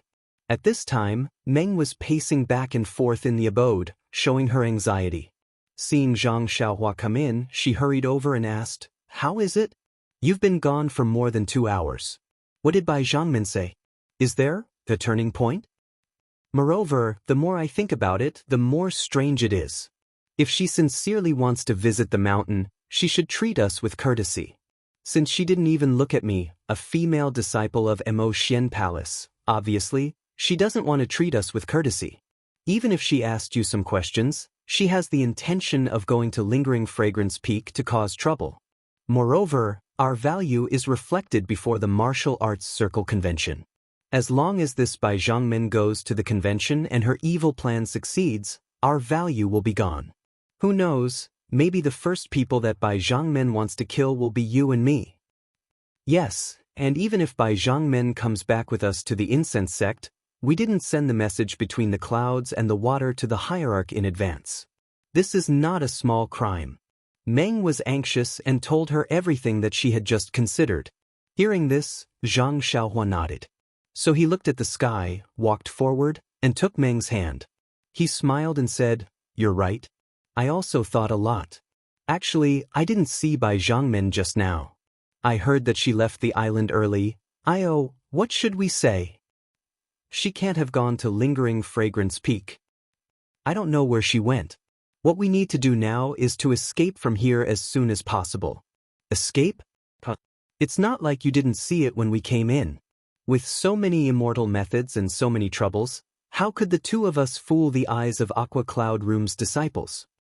Hehe, Meng, you don't have to worry about this. I just went to look for Senior Peng Yeyu. Peng Yeyu? Dream frowned slightly. I don't like the way he looks at me. Why are you looking for him? Hehe, I know you don't like it, but there's no other way. Other than him, there's only Liang Zangxiu. These 2 are disciples we met in between the clouds and the water. Liang Zangxiu seems to have left with Bai Zhangmin, so I can only look for Peng Yeyu.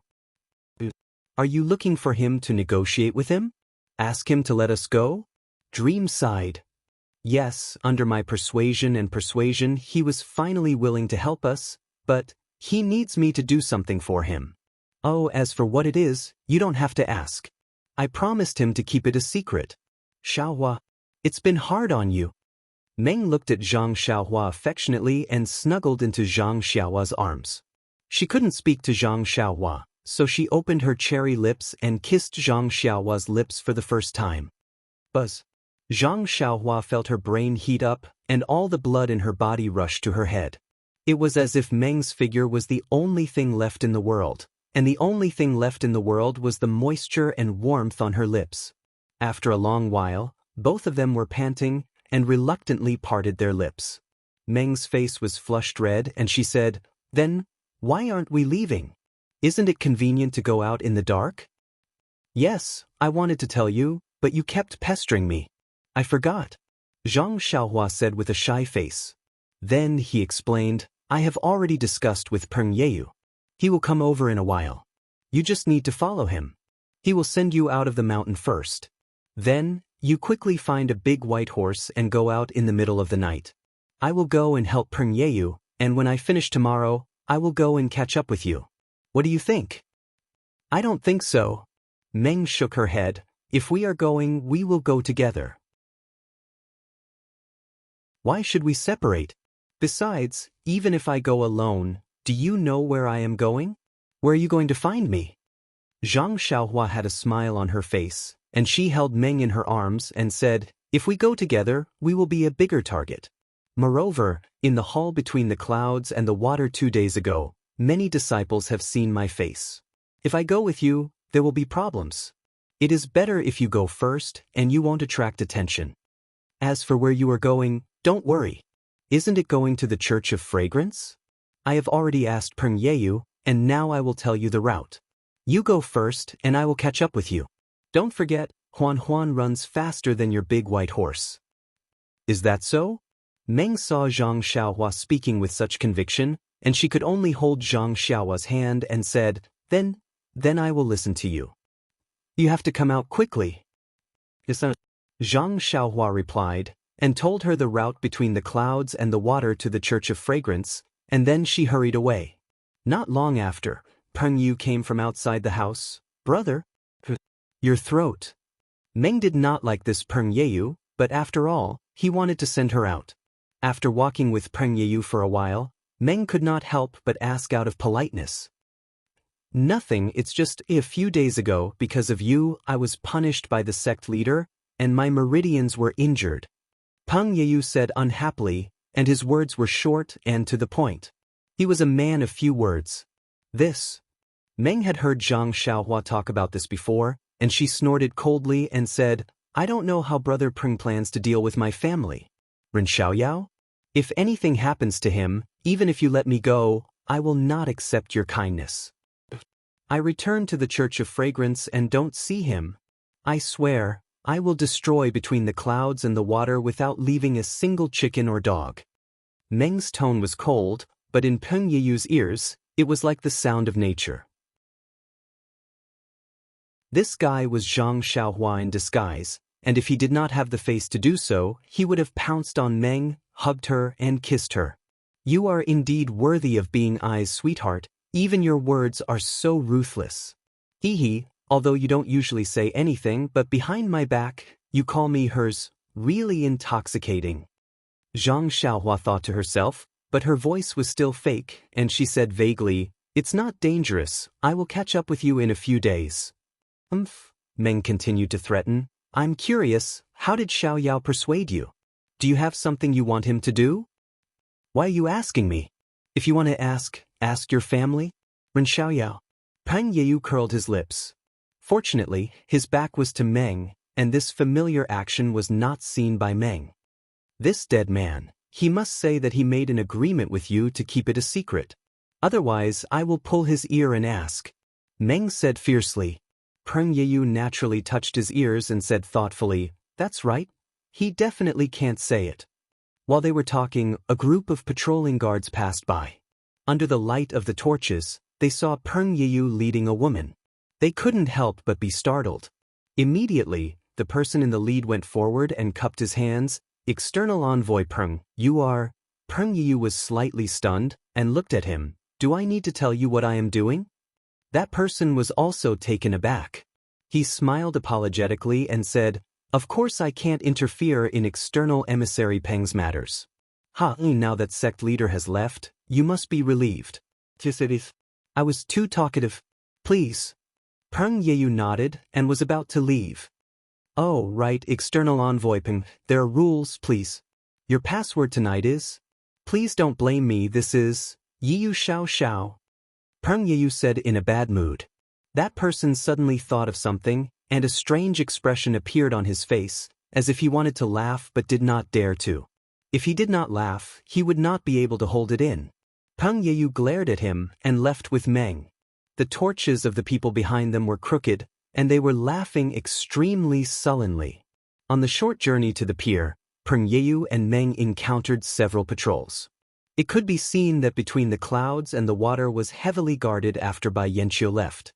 But who was Peng Yeyu? He was one of the few external envoys, and he always had the right to freely enter and exit between the clouds and the water. Tonight's password, ahem, although it was a little inappropriate, he had said it clearly, so who could stop him? On the pier, several large boats were docked, and one of them was lit. Peng Yeyu walked to the bow and shouted, "Who is on duty tonight?" "Who is it?" A burly man shouted, and quickly ran out of the cabin with a small bone in his hand. When he saw that it was Peng Yeyu, he immediately threw the bone into the water, and rubbed his greasy hands on his lapel a few times. He cupped his hands and said, "So it is external envoy Peng. This little one did not hear you, so sorry for the delay. Are you allowed to drink when you are on duty?" Peng Yeyu frowned and asked when he smelled the smell of alcohol in the man's mouth. "This." The man scratched his head and murmured, "It is already late, this little one. This little one thinks that there is nothing wrong. Who told you that there is nothing wrong? Didn't I already have something to do?" Peng Yeyu said impatiently, Yes, this little one will immediately tidy up." The man answered, and quickly went into the cabin. Not long after, several other men came out with food and wine in their hands. They all timidly looked at Peng Yeyu, who was coldly facing the pool, and hurried to the next boat. Meng looked on from the side with interest, but her heart was also a little uneasy. At this moment, a voice came, "External envoy Peng, what are you going to do with this disciple of the fragrant religion?" Meng's heart thumped. She turned around and saw that it was Li Su and Li from Huiming Hall, who had greeted them earlier. Peng Yeyu's expression also changed. He turned around and cupped his hands, saying, "Oh, so it is Li. I just received a message from the sect leader, asking me to bring this female disciple out." "Oh? Is that so?"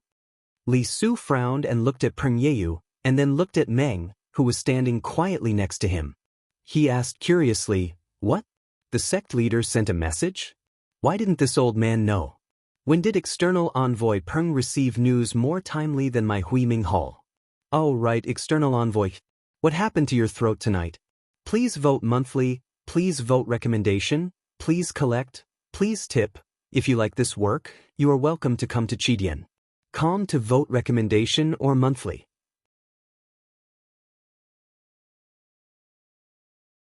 Chapter 1030. Peng Yeyu glanced at Li Su and said with a smile, "I am the external envoy personally appointed by the sect leader. If I don't have a direct message from the sect leader, how can I be called an external envoy? If your Huiming Hall knows about it, wouldn't the sect leader?" Peng Yeyu didn't finish his sentence. He turned to Dream and said, "Miss Xianxia, get on the boat first. I'll send you to see the sect leader." Dream glanced at him, then glanced at Li Su. She calmly walked onto the boat. Li Su opened his mouth to stop her, but he raised his hand and put it down. "Li, I'll go to your place to receive my punishment. My meridians are damaged, so my throat is naturally a problem. There's nothing strange about it." Peng Yeyu saw Dream walk to the side of the boat. He turned his head and said, "Also, tonight's password was set by Li himself, right?" Li Su was somewhat baffled. He nodded and said, "Yes." "External envoy Peng, is there something wrong?" "There's nothing wrong. It's excellent. It's just that if some people don't know how to be flirtatious, they shouldn't do such things." Li Su was furious. This is Yiyu Xiaoxiao's password. However, as soon as he said the password, he immediately understood. He looked at Peng Yeyu with a strange expression. Peng Yeyu cupped his hands and said, "Li, I left the island first. The sect leader sent me a message and I left the island in a hurry. The fragrant cult sent out 2 envoys. They only asked one about the fragrant cult situation and didn't ask the other. If that Ren Xiaoyao is hiding something, it will be inappropriate for our sect's operation. Therefore she asked me to bring Zixia over. She has detailed information to ask. Li, are you satisfied?" It's nothing. External emissary Peng has received the sect leader's verbal instructions, so of course he can do as he pleases. This old man was just asking, so don't take it to heart. Also, the Oitonite's password is really this old man's slip of the tongue. Brother, please don't blame me. This old man will have his subordinates change it. No, don't change it tonight. Let's talk about it tomorrow. Peng Yeyu hurriedly stopped him and said, I also didn't want to leave in such a hurry. So when I heard Mr. Li's command tonight, I felt a little unhappy. Forget it, we're just talking about the facts. I still have a lot of respect for Mr. Li. Wait for me to come back, then we'll have a toast. Well said. Li Su smiled and took out a jade bottle from his bosom. He handed it to Peng Yeyu and said, This is a pill that I obtained from the Daoist temple. It's most suitable for external injuries. External emissary Peng. This throat injury is really not good. It's better to treat it as soon as possible. Peng Yeyu received the jade bottle and smiled, Thank you for your help, Mr. Li. He then jumped onto the boat and shouted, Hurry up and set sail. Before midnight I want to get out of the pool. Yes, external emissary Peng. Don't worry, there won't be any problems. The man controlling the boat saw that even Mr. Li was letting them go. How could he not quickly redeem himself? When the boat was out of the water, Peng Yeyu clasped his hands and said, Mr. Li, rest early. When I come back I'll thank you again. External emissary Peng, be careful on the road. Leave early and come back early. Li Su returned the gesture. His words were very warm. It made people feel that Shui Yupeng's old and new disciples were getting along well. Looking at the boat leaving, Li Su stopped smiling and scolded, Look at all of you. What do you want me to say to all of you? Tonight's password, why didn't you remind me? You already used his name as the password. How could you not make him angry? Go hurry up. Sigh, forget it. If something like this happens in the future, you must tell me earlier. Then he looked up and whispered, This external disciple can be really arrogant sometimes. Li Su did not know that on the boat not far away, Peng Yeyu's back was already soaked. Even his forehead was slightly sweaty. At this moment he was brushing his forehead with his fingers and scolding, This old man. The man controlling the boat heard him from afar. He lowered his head slightly and focused on controlling the boat. It was as if he did not hear him at all. Dream sat in the cabin. Her two big eyes stared at Peng Yeyu, full of curiosity. The way out between the clouds and the water was different from the way in. However, Peng Yeyu did not need to worry about it. He only needed to stand at the bow of the boat. With the face of the disciples between the clouds and the water familiar with him and the password that made him a little angry, he was unimpeded. When the boat reached the shore, Peng Yeyu brought Dream down the boat. The man controlling the boat cupped his hands and said, External emissary Peng, I will not see you off. I hope you will make a new contribution soon. As he said that, he docked the boat beside the pool. At this moment, the disciples who were patrolling the shore quickly rushed over. Since they were already on the shore, Peng Yeyu dealt with them even more smoothly. He sent the disciples away with a few words. He even sent Dream's big white horse over. Dream rode on the big white horse. Peng Yeyu also rode on a horse. The two of them walked for a while and arrived at the top of the mountain. Looking at the sky, Peng Yeyu cupped his hands and said, Miss Xianxia, I will see you off here. From now on, Miss Xianxia will have to go by herself. Wait. Dream was a little worried. Young Master Peng sent me off under the pretext of your sect leader. If your sect leader asks about it in the future, how will young Master Peng answer? Why don't you follow me to the aroma cult? You will have a place to stay. Thank you, Miss Xianxia. This is just a deal with Ren Xiaoyao. I naturally have a way to escape. Alright, it's getting late. Goodbye. Peng Yeyu obviously didn't want to say more. He patted his horse and went in another direction along the mountain. Dream looked at Peng Yeyu's back and waited for a while. She patted her horse and went in another direction. This was what she had discussed with Zhang Xiaohua earlier. Peng Yeyu walked for a while and didn't look back. He jumped down from the horse's back and waved his hand to hit the horse's head. The horse immediately fell down with a cry and stopped moving. Then he took out something from his chest and threw it on the horse. The horse immediately caught fire. Not long after, everything turned into nothingness. At this time, Peng Yeyu suddenly waved his left hand. With a strange movement, he disappeared in an instant. In the early morning of the next day, the sun had just risen. In the mountain range between the clouds and the water, in a cave, Zhang Xiaohua opened his eyes. Thinking about what he had done to Peng Yeyu last night, the corners of his mouth unconsciously curled into a smile. He released his divine sense and found that Dream had disappeared. Peng Yeyu had also disappeared. Everything would be impossible to investigate. However, the stone in Bai Yanxiu's bedroom palace, the jade slip underground, and the pill furnace that had turned into 6-8 trigrams purple gold furnace had to be explained. For this, Zhang Xiaohua had planned it out last night. He stood up, changed his clothes, and changed into Pan An's appearance. He made a gesture and went to the mountain range.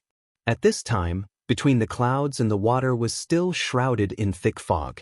But the mountain wind above the pool was gradually getting stronger. It had already blown away the fog at the outermost part of the island. It was no longer as thick as before. Zhang Xiaohua took out Chasing Dream, and it turned into 8 sword lights like swimming fish. They swam around his body. He used the flying technique to hide himself and went to the pool. When he reached the side of the island, his divine sense had found that there was a layer of array around the island. He didn't go in, but showed himself first and shouted, "Where is the girl from the Shindao sect?" He shouted 3 times in a row. These 3 sounds contained Zhang Xiaohua's genuine qi. The whole pool shook slightly. Between the clouds and the water, whether it was those who had not woken up yet or those who were on duty in the morning, were all alarmed. Everyone looked at the Immortal flying in the sky in horror. The girl from the Shindao sect, she's not here? Then, that's easy. I came here to take away what belongs to I. You just have to tell her. Before his voice died away, Zhang Xiaohua flew out of the mountain. Not long after, he disappeared into the horizon. Standing on the giant island, the people who had been woken up from their sweet dreams finally woke up. It turned out that the other party had already infiltrated deep into the enemy's territory and taken away what belonged to them. What an immortal! There were so many of them, and they had such a tight defense, but they didn't even know when the other party left. Just when everyone was panicking, someone with sharp eyes saw the rising sun and shouted, "Look, look, the fog between the clouds and the water. Where did it go?" Of course, the thick fog yesterday had been blown away by the mountain wind. The true face of the giant island between the clouds and the water was revealed. Not good. Li Su, who was hiding among the people, changed his expression and shouted, "Don't panic. The Immortal has already left. Sits. Besides, he didn't come to find trouble with you. What are you afraid of? You could quickly go and see if the array inside and outside the island is still there." A man with a pale gold face ran to the shore. Not long after, he came back happily and reported, "Li, the great formation on the island is still there." The formation in the pool outside the island is also unchanged. Good. Li Su breathed a sigh of relief. He nodded and said, "Brothers, take care of the house. The Immortal must have something to discuss with our faction leader. Since our faction leader is not here, and he has no intention of staying, let's all go about our business." Everyone thought about it and agreed. Gradually, they regained their calmness. Although they were not used to the disappearance of the clouds, after a short while, they began to bask in the sun lazily and enjoyed it, causing them to forget about the unforeseen event. Of course, Li Su could not conceal the fact that such a great change had occurred on the water island. He immediately sent the disciples of the Huiming Hall to leave the island by boat and report to Bai Yanxiu at full speed. Zhang Xiaohua fooled the people from between the clouds and the water. She hid herself as she walked, making it seem like she had disappeared into the sky. In fact, she landed on the ground after walking for a short distance. With a sweep of her divine perception, she had already found the location of the odd beasts. She used the earth escape technique and secretly pulled Huan out.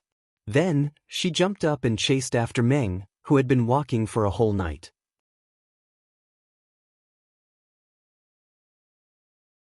Chapter 1031. Chen Chen pursed his lips and said, "I'll encounter it sooner or later. It's better to ask now. All right, I'll let you know that the bottleneck of the Immortal Dao is different for everyone. Even our sect's bottleneck has nothing in common with the elders. Perhaps my experience can be used as a reference for the elder, but for you, it's like playing the lute to a cow. So be it. If you want to tell me, I'll listen. If I can't comprehend it, I'll just treat it as a story. Xianxia said with a smile. Alas, it's not that I don't want to tell you. Immortality is different from martial arts. If you don't reach the bottleneck, you won't understand it at all. Instead, it may lead you astray. Nun Jingyi shook her head and said, however, if you want to hear a story, I'll tell it to you. Hearing this, Xianxia's eyes brightened and he almost clapped his hands in praise. He said, then, sect master? Tell me quickly. Nun Jingyi did not know whether to laugh or cry. She said, actually, it's not a story. It's just that a disciple of Ruijin Palace, Missouri Qingshan, picked a Chao Huandan for my sect, and this Chao Huandan was obtained by the current disciple of the guardian, Ren Xiaoyao. He returned the Chao Huandan to my sect according to Emo Qingshan's last wish. This Chao Huandan is an extremely rare immortal spiritual herb in the world. My sect refined this Chao Huandan into an elixir and took it. Naturally, I broke through the bottleneck in one fell swoop. This matter involved Nun Jingyi's love affair in her early years. Everyone in the hall knew about it. When they heard it at this time, they were all moved by Emo Qingshan's infatuation and could not help sighing in their hearts. Xianxia said enviously, this Ren Xiaoyao is really lucky. He went to Huanshu and got the Chao Huandan that no one had expected. This guy. Oh, Sir Hierarch, it seems that tomorrow is the martial arts circle assembly. I heard that Master Changxing of the Daoist Temple has already passed Jinghai Lake and is accompanied by the deputy master of the Greenwood Palace. As for Ren Xiaoyao and Xixia, why is there no news about them until now? Peacock frowned and looked at Nun Jingyi in confusion. She whispered, I went to the Tenryu sect and Junior Sister Yen went to the Alliance of Righteous Sects. They both rushed back 10 days ago. Even though the Daoist Temple is far away, they should have returned by now. Nun Jingyi declined to comment. She looked at Nun Shuizhen and asked, do you have any news about these two people? Reporting to sect leader, after the two of them appeared at Dragon Mountain and Poyang Town, they disappeared without a trace. No one knows where they went. Nun Shuizhen said, Besides, disciples of the Tenryu sect have appeared in Jianghu. I don't know if they have anything to do with Ren Xiaoyao and Dream. Xianxia asked curiously, what does the Tenryu sect have to do with Ren Xiaoyao and Dream? Didn't senior sister Kong go to them? Alas, what should have happened has happened. Nun Jingyi sighed and said, however, they are still disciples of the fragrance cult. They told the disciples in Jianghu that if they found any trace of them, they should report it immediately. Nun Jingyi's words were strange. Everyone was surprised. Xianxia also opened his mouth. Fortunately, he didn't ask anything in the end. Junior Sister Shuizhen, how is the preparation for the reception in Huayu Peak? The preparations are almost complete. However, this martial arts assembly is a grand occasion that the fragrant religion has not seen for many years. There are a total of 230 sects that have received invitations. There are 512 sects that have not received invitations. According to Sir Hierarch, they are guests. The fragrance cult is also prepared to receive these sections. If you count them carefully, there are nearly 800 sections. Starting from Dianchi Lake, the outer disciples of the fragrance cult will accompany them. When they enter the mountain tomorrow and arrive at Huayu Peak, it will be the inner disciples of the fragrance cult who will receive them. Previously, we were only prepared to receive 500 sections. Now there are 300 more sections. We don't have enough people. What's there to report? Nun Jingyi smiled and said, I guess the disciples of Lingxiang Peak will want to participate in such a grand occasion. You should inform Distant Fire Temple, Greenwood Temple, Ruoshui Temple, and Thick Earth Temple to send some disciples over. I'm afraid those disciples can't wait to be happy. Sir Hierarch is wise. I'll go and inform them now. There's one more thing, Sir Hierarch. I heard from the disciples of Jinghai Lake that the Tenryu sect hasn't sent a heavenly king. Peacock said in a low voice. It's fine. Nun Jingyi waved her hand. The Tenryu sect is the most annoying. It's the inheritance of the demonic cult. There's a difference between life and death between us and the four immortal sects. Although the immortal sects and the demonic cult have been annihilated and there have been fewer battles of life and death in the past few thousand years, they're still incompatible with us. It's normal that they don't come. But when I went, they didn't say that they wouldn't come. So, they'll be the last. Maybe when all the sects come to Huayu Palace, their heavenly king will be the last to arrive. Sir Hierarch, this Sakra. Why is he so arrogant? Xianxia asked. Sakra? Nanjing smiled bitterly. The Tenryu sect's Sakra has never shown himself in public. He definitely won't participate in our fragrance cult's martial arts convention. Even if someone from the Tenryu sect comes, it'll only be a heavenly king. Oh, I see. Chen was enlightened, but immediately asked, but... Sir Hierarch, you've broken through the bottleneck. Between the immortal sects and the Sakra, who's more powerful? Everyone's expression changed. Nanjing Fan and Peacock almost glared at Chen. Nanjing seemed to have been asked. She stared at the clear sky outside the window. After a while, she said, the Sakra is the best in martial arts in the world. He's also the best in the immortal sects. Ever since the 4 immortal sects, Fragrance Cult, Daoist Temple, Misty School, and Shundao sect were founded, he's been the best. Even now, he's still the best. Silly girl, do you think our sect can compare to the Sakra? What? Chen was dumbfounded. How is that possible? Could it be that the Sakra of every generation is the best in martial arts? Sigh, we had our suspicions back then, but this is the truth, an indisputable truth. No one doubts this fact, and no one dares to refute this fact. But the immortal sects have been destroyed. The Shundao sect and Misty School have been destroyed. Why has the Tenryu sect always been so powerful? How did they pass down their knowledge? Chen seemed to want to cram in his knowledge of the immortal sects. The diabolism is different from the immortal sects. The immortal sects use the vitality of heaven and earth as the foundation for cultivation. The diabolism is different. As for what kind of inheritance they use, we don't know. We only know that although the vitality of heaven and earth has been greatly reduced, although it has affected the Tenryu sect, it has affected us more deeply. So, although the cultivation of the Sakra of every generation has decreased, this has not affected them. They've always been the #1 sect in the pugilistic world.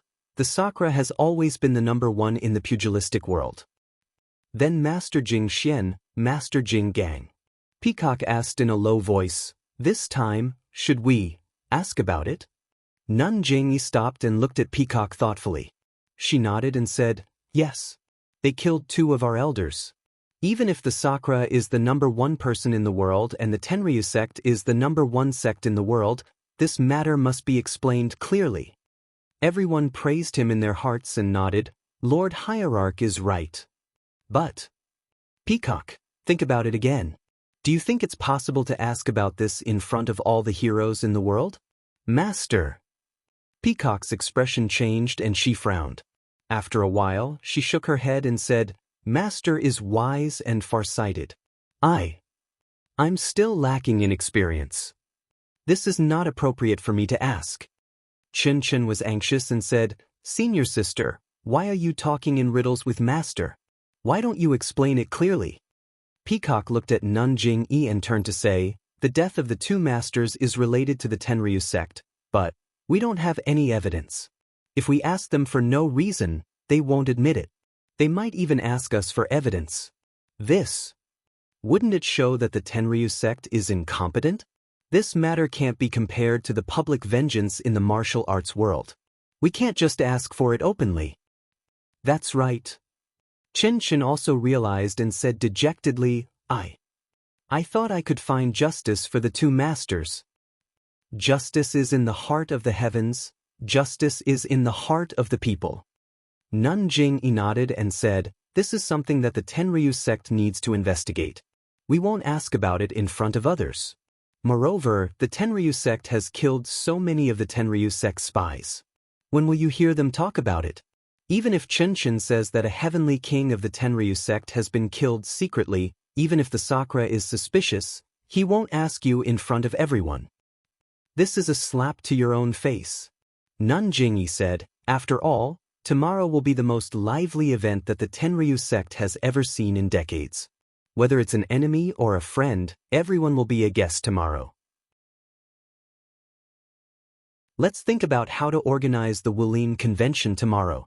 Everyone's faces lit up with excitement. One after another, they offered suggestions. Chen Chen glanced at Peacock and muttered to himself, "This adulterous pair, I wonder where they've gone to hide and have fun." The next day, it was a nice day. The Huayu Peak in the Tenryu sect was even more peaceful and calm. At the foot of the Huayu Peak, Nun Jingyi was dressed in a palace dress. Beside her, there were dozens of women dressed in palace dresses. However, everyone's head was covered with a veil, so it was hard to tell who was who. On the mountain path that was paved with yellow soil and sprinkled with clear water, there were already dozens of people in sight. Among the dozens of people, there were a few old men dressed in monk robes who did not ride horses. Behind the old monks, there were a few old men dressed in green who also did not ride horses. However, although these people did not ride horses and looked like they were just strolling, their figures were as smooth as moving clouds and flowing water. Their speed was extremely fast.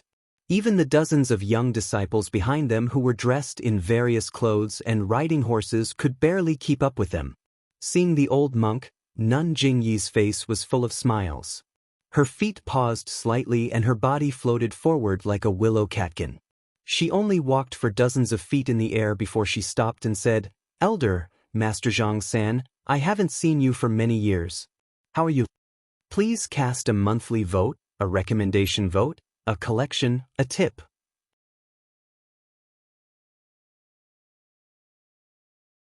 Chapter 1032. Hearing this, Elder Chang Sheng, who was dressed in monk robes, exerted some force on his feet and also floated into the air. He was far ahead of the elders beside him and replied, "Amitba, I'm fine, but Abbess Jing..." "Congratulations, Abbess Jingyi, you've broken through the bottleneck and your cultivation has increased by another level. Congratulations."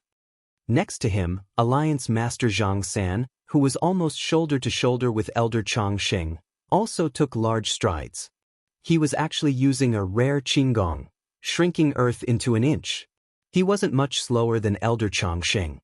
When Elder Chang Sheng finished speaking, he also cupped his hands and said, "Zhang San of the Righteous Alliance has come to pay a visit to Abbess Jingyi." Abbess Jingyi smiled and said, "Fellow Daoists, for coming from afar, this old woman is endlessly grateful." Then she said to Zhang San, "Alliance Master Zhang, it's only been a few years since we last met, and you've actually mastered the qinggong shrinking earth into an inch. It's really commendable." Zhang San modestly said, "You're too kind. Compared to Abbess Jingyi's cultivation, my qinggong is insignificant." I wouldn't dare.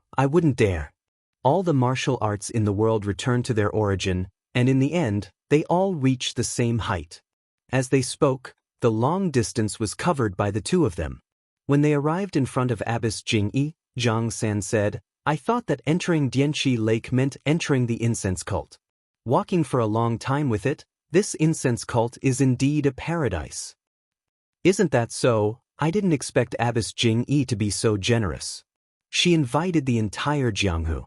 Moreover, Huayu Peak is actually so far from Jinghai Lake? Elder Chang Sheng, please don't blame me. I originally wanted to arrange for it to be at Jinghai Lake. After all, it's convenient for the heroes of Jianghu. However, that place doesn't have a ready-made palace, and it's also far from Lingxiang Peak. It took a lot of effort to arrange. After thinking for a long time, I decided to arrange for it to be at Huayu Peak. Huayu Palace is a palace left behind by the ancestors of the incense cult. It's the place where the ancestors of the Dalan Temple, the Misty School, the Shindao sect, and the Tenryu sect would drink and chat. Today's heroes of Jianghu are gathered here, showing that the incense cult is a place to treat guests. Haha. Alliance Master Zhang laughs. Our righteous Dao Alliance started after the Immortal Dao Alliance. We have no chance to enter the Huayu Palace. Today, we have obtained Nun Jingyi's approval. We must take a good look around. Alliance Master Zhang, don't be ashamed of your inferiority. We are all inherited sects, while the Righteous Alliance started from scratch. You are indeed a hero, but you are also beyond our reach. In the future, when our sects provide guidance on Jianghu matters, won't the Righteous Alliance also be a frequent guest of Huayu Palace? Thank you for your praise, Abbess. Alliance Master Zhang said with a smile. Please go up the mountain. In the Huayu Palace, there is tea for the daughter of the Chuanxiang cult to taste. As they spoke, Nun Jingyi invited Elder Chang Chang and Alliance Master Zhang San. The three of them used their qinggong and headed towards Huayu Palace. Behind them, Great Master Chang Gung, Great Master Chang Xing, Vice Alliance Master Chai, Vice Alliance Master Mi, and the others were accompanied by Nun Jing Fan and Nun Shuezhen. The other disciples were also accompanied by their corresponding disciples. After the two sects, it was the other Jianghu sect's turn. The masters and disciples of Ruijin Palace, Greenwood Palace, Lihua Palace, Ruoshui Palace, and Thick Earth Palace accompanied them up the mountain path. Other than the Dalan Temple and the Righteous Alliance, which did not have a limit on the number of people, the other sects had a quota of 4 people. As for those who came uninvited, they were informed that there would not be more than 4 people. Generally speaking, other than the sect master, there would be a vice sect master or an elder, and then there would be the 2 most outstanding disciples of the younger generation. Therefore, there were more than 3,000 people from the 800 sects. Including the elders and disciples of the Chuanxiang cult, there would be more than 5,000 people. This was also the immortal path inheritance of the Chuanxiang cult. The Huayu Peak was incomparably tall, and the Huayu Palace on top of it was also built with immortal path techniques. It was not inferior to the Mo Xian Palace on the Lingxiang Peak. But even so, other than the 230 sects invited by the Chuanxiang cult, more than 1,000 people from the other 512 sects, nearly 2,000 people, could only sit in the square outside the Huayu Palace. How big was the square of the Huayu Peak? Even with Zhang Xiaohua's vision, it was amazing. Therefore, more than 2,000 people were more than enough. In addition, the Chuanxiang cult was very well prepared. Every sect had a set of tables and chairs. When they sat down, there was an order and there was no sense of uneasiness. Jing Yi Shirtai invited the elder and alliance master Zhang San into the Huayu Palace and sat down. The elder looked around and sighed, "I've only heard of the Huayu Palace before. Now that I've come here, it really lives up to its name." Before alliance master Zhang San could speak, Great Master Chang Gung smiled and said, "The abbot is right. The Chuanxiang cult's immortal atmosphere is not something our sects can compare to." You flatter me, you flatter me." Jing Yi Shirtai had a smile on her face, but she was still modest. "Your sect is a pure land, blessed by the Buddha and protected by the Dharma protectors. My Chuanxiang cult really doesn't dare to have the heart to compare." Hearing Jing Yi Shirtai mention the Dharma protectors, Great Master Chang Gung was a little displeased. He looked around and said with a smile, "What Dharma protectors? They're only there to intimidate demons and small Daoists. When they meet a real master, they can only protect themselves. The Dharma protectors that Jing Yi Shirtai sent to my sect are the real Dharma protectors that can shake the Jianghu." Jing Yi Shirtai raised her eyebrows and asked curiously, "Great Master Chang Gung, what do you mean?" Elder Changxing said, "The Dharma protectors of your Chuanxiang cult naturally know the whole story. Shirtai, why do you have to ask us on the spot?" His tone was a little unfriendly. That was because Zhang Xiaohua broke through the 3 tests of the Dalan Temple and damaged the Dalan Temple's reputation. How could the Dalan Temple tell outsiders about this? Even if the Chuanxiang cult had spies in the Dalan Temple, they wouldn't know about this matter. Although Jing Yi Shirtai sent Zhang Xiaohua to the Dalan Temple for her own reasons, she didn't receive any reports from the spies. She also didn't see Zhang Xiaohua and Dream come back. Of course, she didn't know the reason. But looking at Master Changxing's expression, Jing Yi Shirtai's heart was already blooming with joy. She definitely wouldn't mention this matter in front of the Righteous Alliance or other sect leaders. She only smiled and said, "Ren Xiaoyao is the only Dharma protector of my Chuanxiang cult. He's still young. If he has offended you in any way, this old woman will apologize." "Ha, The Chuanxiang cult has such a good disciple, and our Jianghu has such a handsome youth. This old monk and the others are all happy. There's no need to apologize." The elder laughed. Seeing that there was some misunderstanding between the two sects, Jing Yi Shirtai could only say, "Three great masters, please don't blame me. This old woman really didn't mean anything else." Rin Xiaoyao and Xixia still haven't returned to lingering fragrance peak. The elder was stunned. He turned to look at Great Master Changgung and Master Changxing. He exchanged a look and said to Jing Yi Shirtai, "Shirtai, you sent Miss Xixia to Jianghu as a diplomatic envoy. Presumably, you have other plans. Something has happened. Perhaps, three great masters can also tell?" Jing Yi Shirtai didn't wait for Master Changxing to finish speaking. Master Changxing didn't say anything else. He just nodded and said, "Since Shirtai Jing can tell, why can't this old monk and the others?" Alliance Master Zhang San, who was sitting on the other side, was somewhat embarrassed and angry. He cursed inwardly, "You two great sects with immortal legacies. If you have something to say, just say it. Don't beat around the bush." However, he still couldn't say it. Otherwise, it would show how ignorant and inexperienced he was. Therefore, he also pretended to nod, as if he had a card up his sleeve. "Since that's the case, I don't think anyone from the Tenryu sect will come today," Jing Yi Shirtai said with a smile. "That should be the case." The elder nodded. Alliance Master Zhang San also smiled, but he was already cursing in his heart. What did this have to do with the Tenryu sect not coming? "All right, let's begin the martial arts circle convention." As she spoke, Jing Yi Shirtai stood up and walked to the side of the chair.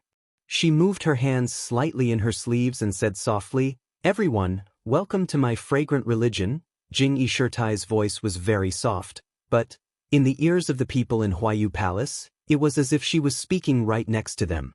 When they focused on their ears, they found that the voice didn't come from Jing Yi, who was standing in front of them. Instead, it came from all directions in Huayu Palace. It wasn't just the people in Huayu Palace. In the square outside Huayu Palace, more than 2,000 people were noisy at first. When they heard Jing Yi Shirtai's voice, it was as if there were 2,000 Jing Yi Shirtai sitting in front of them. The voice also came from the square beside them. Everyone was very curious. Their eyes were full of admiration. What was the demeanor of a great sect with immortal legacies? This was it. Apart from the Daoist Temple, fragrant religion, and Huayu Palace, which other sect could be so generous? Other things aside, just the fact that one person's voice could reach more than 3,000 people's ears so clearly was something that even a super sect like the Righteous Alliance couldn't do.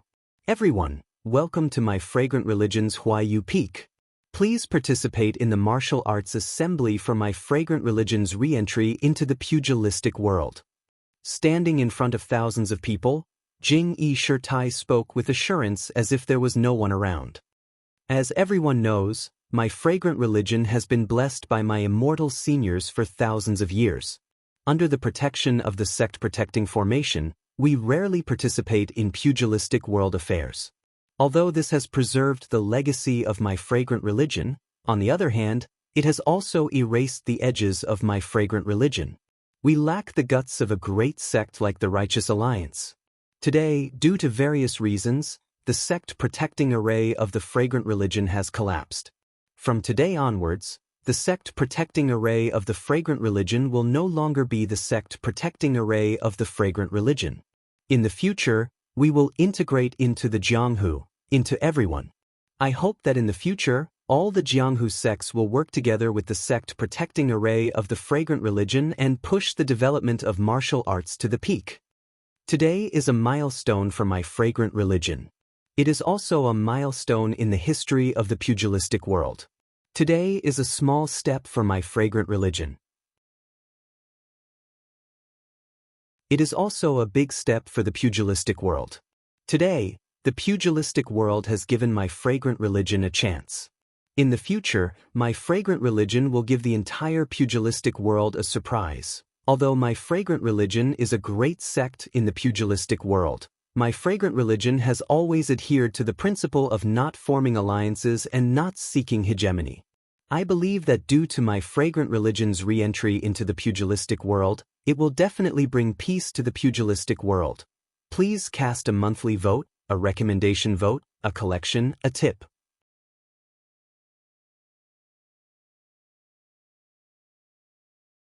Chapter 1033. Abbess Jing spoke for a long time before finally smiling. After speaking for so long, I just want to tell the disciples of incense cult that we're back. Jianghu, we're back. Instantly, all of the incense cult disciples roared. Thousands of disciples shouted in unison. It was a shocking sight. Not only were the sects outside Huayu Palace shocked, but even the sects inside Huayu Palace, the Daoist Temple, and the Alliance of Righteous Dao were shocked. All right, this old woman has finished speaking.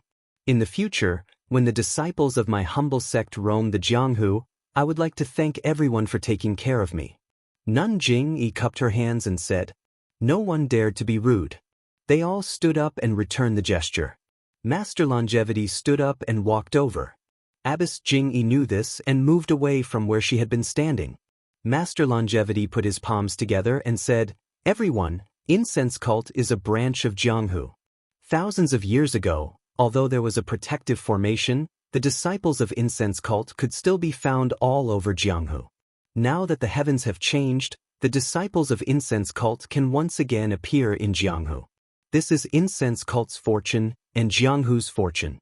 This old monk won't say much, but I'll represent all of Jianghu in welcoming the disciples of incense cult back into Jianghu. After hearing Master Longevity's words, the crowd applauded. Who wouldn't give face to a Daoist Temple elder? After Master Longevity left, Alliance leader Zhang San coughed lightly and was about to go on stage when a voice came from outside the palace. Incense cult has such a grand event, how can I be absent? Abbess Jing wasn't surprised. She used her divine sense to scan the outside and was surprised. She raised her voice and said, Which sect and which sect are you from?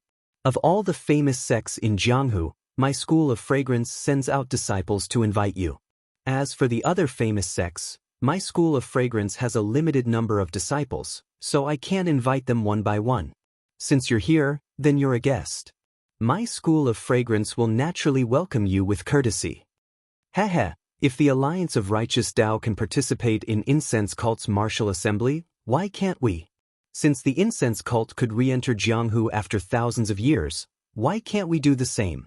I'll let Abbess Jingyi know that we came here because we wanted to use incense cult's martial arts tournament as an opportunity to tell the heroes of the world that between the clouds and the water has returned to the world of martial arts. Between the clouds and the water? Nanjing and Grandmaster Longevity looked at each other, then at Zhang San. Zhang San also shook his head slightly. Re-enter Jianghu? Nanjing raised her eyes and said, I wonder what this re-entering between the clouds and the water means. That voice suddenly became sharp and piercing to the ears. Then I'll let you take a look, lest you forget. Nanjing seemed to have seen something strange. The elders were also surprised. A fiery red light shot in from outside the palace like a flaming arrow. It hit the curtains of Huayu Palace. The curtains were originally restricted by the Immortal Dao. A faint light flashed and the curtains shattered with a crack. Then, a similar light streaked through the air like a meteor and shot towards Nanjing. Everyone in the Huayu Palace stood up. Hidden weapons or arrows in the martial arts world might have a sound, but they definitely wouldn't have such a brilliant brilliance. Which sect in the Huayu Palace didn't have a little bit of background? Who didn't know about the Immortal Dao? Huayu Palace wasn't the only place. Above the square of Huayu Palace, the fiery red light flew in from outside and streaked across the sky. They had long since noticed it. Perhaps these sects knew little about the Immortal Dao, but the appearance of an Immortal Dao senior in Rejuvenation Valley was now a hot topic in the entire Jianghu. Didn't they come here to inquire about the incense cult? As expected, the Immortal Dao didn't disappoint.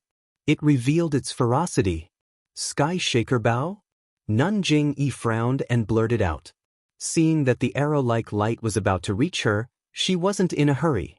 Instead, she took out a jade talisman and flicked it forward. Pop! Another crack sounded. A splash of water appeared in the air, blocking the light. Sizzle! When the light touched the water, it drilled forward and slowly faded away. After a few moments, the result was clear. Puff! The light penetrated the water and continued to shoot towards Nanjing-yi. Nanjing-yi sneered. You only have the Shindao Sect's protection. Even if you have the Shindao Sect's Skyshaker Bow, your cultivation is insufficient. What can you do to our sect? As she spoke, she waved her hand and took out a dark green net from somewhere. With a shake of her hand, she wrapped it around the light. Although there were many transparent holes in the net, there was a pearl smaller than a mung bean at the intersection of two threads. When the light was trapped by the net, it stopped in midair. Although it seemed to have a mind of its own, it was still trapped by the net. Nanjing-yi snorted. Her finger moved slightly and pointed at the net. The net shrunk into a ball, and the fiery red light dimmed a few times before being extinguished. How is it? Can you still shoot another arrow? Nanjing-yi sneered. Haha. The voice outside laughed. Nanjing-yi, could it be that you want to test my cultivation? Before he finished speaking, a suffocating aura came from outside Huayu Palace. Although there were many people in the palace who weren't cultivators of the Tao of immortality, their hearts throbbed. They couldn't help but look at the sky outside the palace. Sure enough, a round and flat object flew in from outside the palace. It was the size of a palm at first, but it kept growing bigger. When it was about to reach Huayu Palace, it became the size of a dustpan. The demon refining gourd? Two astonished voices sounded at the same time. Immediately, a green ribbon flew out of Huayu Palace's window like a python. It wanted to entangle the dustpan. Who would have thought that the dustpan would spin around without any effort? The green ribbon couldn't do anything to it. Then, a figure suddenly flew out of the window and floated there. It was Nanjing-yi. Nanjing-yi floated above the square. She pointed her finger, and the green ribbon changed again. With a whoosh, it spread open and wrapped around the dustpan. Then, it pulled the dustpan into Nanjing-yi's hand. However, just as the dustpan was pulled down a little, a rumbling sound came from the dustpan. A pale white brilliance appeared, and the dustpan spun even more violently. In an instant, the green ribbon was torn apart. When Nanjing-yi saw this, her expression changed slightly. She made a hand seal and hit the green ribbon. The green ribbon flashed with the same brilliance and pounced on the dustpan.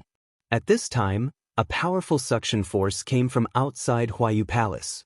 It brought a gentle breeze. The green ribbon flickered in the air a few times before it was sucked over. Oh no! Nanjing-yi cried out.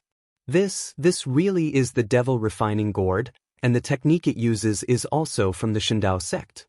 Could it be a disciple of the Shindao sect? Thinking quickly, Nanjing-yi waved her hand and a triangle appeared in her hand. This triangle was dotted with green spots and looked quite simple. Just as the Shirtai was about to activate it, a Buddhist chant was heard from inside Huayu Palace. Amitba. Then, a pale yellow figure flew out of the window. It was the Daoist Temple's Elder Changxing. Before Elder Changxing landed on the ground, he flicked his wrist and the string of Buddhist prayer beads flew up. When they reached the side of the green scarf, the prayer beads had already become the size of a wicker basket. The prayer beads emitted a very comfortable Buddhist light that resisted the suction force. Only then did the green scarf stop moving. It flipped over and covered the wicker basket that was emitting a rumbling sound. Humph! The Daoist Temple and the incense sect only know how to cooperate with each other. It's been thousands of years, haven't they changed? GGA. Another unusually clear voice came from afar. The incense sect hasn't been so lively in a long time. Why is it so coincidental today? It's a good thing that this heavenly king came early. I can actually see the long-awaited battle of immortals. Before the voice died away, a green thing that looked like a beehive flew over from afar with a sharp sound. When it came close, everyone could clearly see several wisps of faint black smoke floating out of the beehive. Like tentacles, they clawed at the Dharma artifacts in the air. black smoke nest. Garuda? The voice from before cried out in surprise. Then, the dustpan-like thing suddenly rose up. After a few turns, it was about to fly out of Huayu Palace.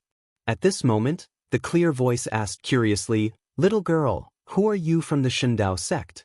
You actually have the devil refining gourd and can recognize this heavenly king?" As the voice spoke, the wisps of black smoke from the beehive suddenly stretched out, wanting to hit the dustpan-like. However, the suction force that had been blocked by the Buddhist beads suddenly changed direction, and the dustpan-like sped up. Even the black smoke was pulled extremely long. "Heavenly King Garuda, is this the way of a guest?" Nun Jing-yi said expressionlessly. "What guest? This heavenly king is happy to see you fight. My hands are itching. Let's all have some fun together." As the voice spoke, the black smoke from the black smoke nest became thicker, and the tentacles gradually formed. Nun Jing-yi looked at Elder Changxing and pointed with her right hand. The green ribbon circled a few times and shrunk to an extremely small size. It moved strangely in the air, dodging the attacks of the black smoke, and fell into Nun Jing-yi's hands. Elder Changxing's Buddhist beads were even more powerful. They flew straight at the black smoke nest. Wherever the milky white Buddhist light went, the black smoke became thinner and disappeared. The Buddhist light had a natural restraining effect on the black smoke. With just a touch, it was already so powerful.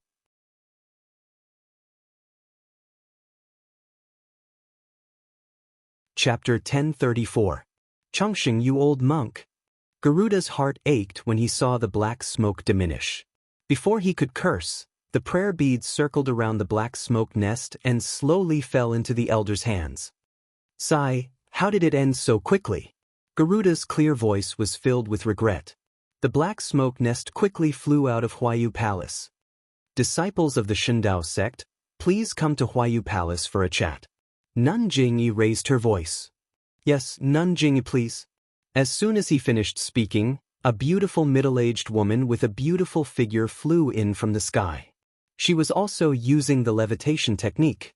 Then, like a gust of black wind, a thin and small man dressed in strange clothes descended from the sky and floated in the air. This man was the Tenryu sect's Garuda Heavenly King. Garuda Heavenly King had a pointy mouth and monkey cheeks. His long eyebrows were slanted into his sideburns. He landed on the square and turned to ask the middle-aged woman, "Who are you? Since when did the Shindao sect have its own inheritance?" The middle-aged woman cupped her hands and bowed. "Let me tell you, Garuda Heavenly King. I am a descendant of the Shindao sect. My name is Bai Yanqiu, but the Shindao sect was removed from the Jianghu thousands of years ago. I have no intention of calling myself the Shindao sect anymore. Now, my sect is called Between the Clouds and the Water, which means that I follow the clouds above the water." "Between the clouds and the water?" Garuda's small eyes turned. "Why is it so troublesome? Shindao sect sounds better." Bai Yanqiu smiled. "I am now the sect leader of Between the Clouds and the Water. I came here to meet my brothers in the Jianghu and inform them that Between the Clouds and the Water will be famous in the Jianghu from now on." Nun Jing-yi sneered. "If the Shindao sect is related to the incense cult, then I am naturally willing to support them. But what is the origin of Between the Clouds and the Water? How can you take advantage of my sect's return to the Jianghu?" "Nun Jing-yi, do you think I am willing to do that? My sect has already made preparations to hold the martial arts assembly today and announce our return to the Jianghu to the world. Who would have thought that the incense cult would also announce our return to the Jianghu to the world? Since the incense cult is holding the assembly, there is naturally no need for us to hold the assembly of Between the Clouds and the Water. Let's not talk about the fact that the heroes of the Jianghu have just finished participating in the Assembly of Heroes, so there are no more heroes who would care about the Assembly of Heroes Between the Clouds and the Water. In terms of reputation, Between the Clouds and the Water can't compare to the incense cult.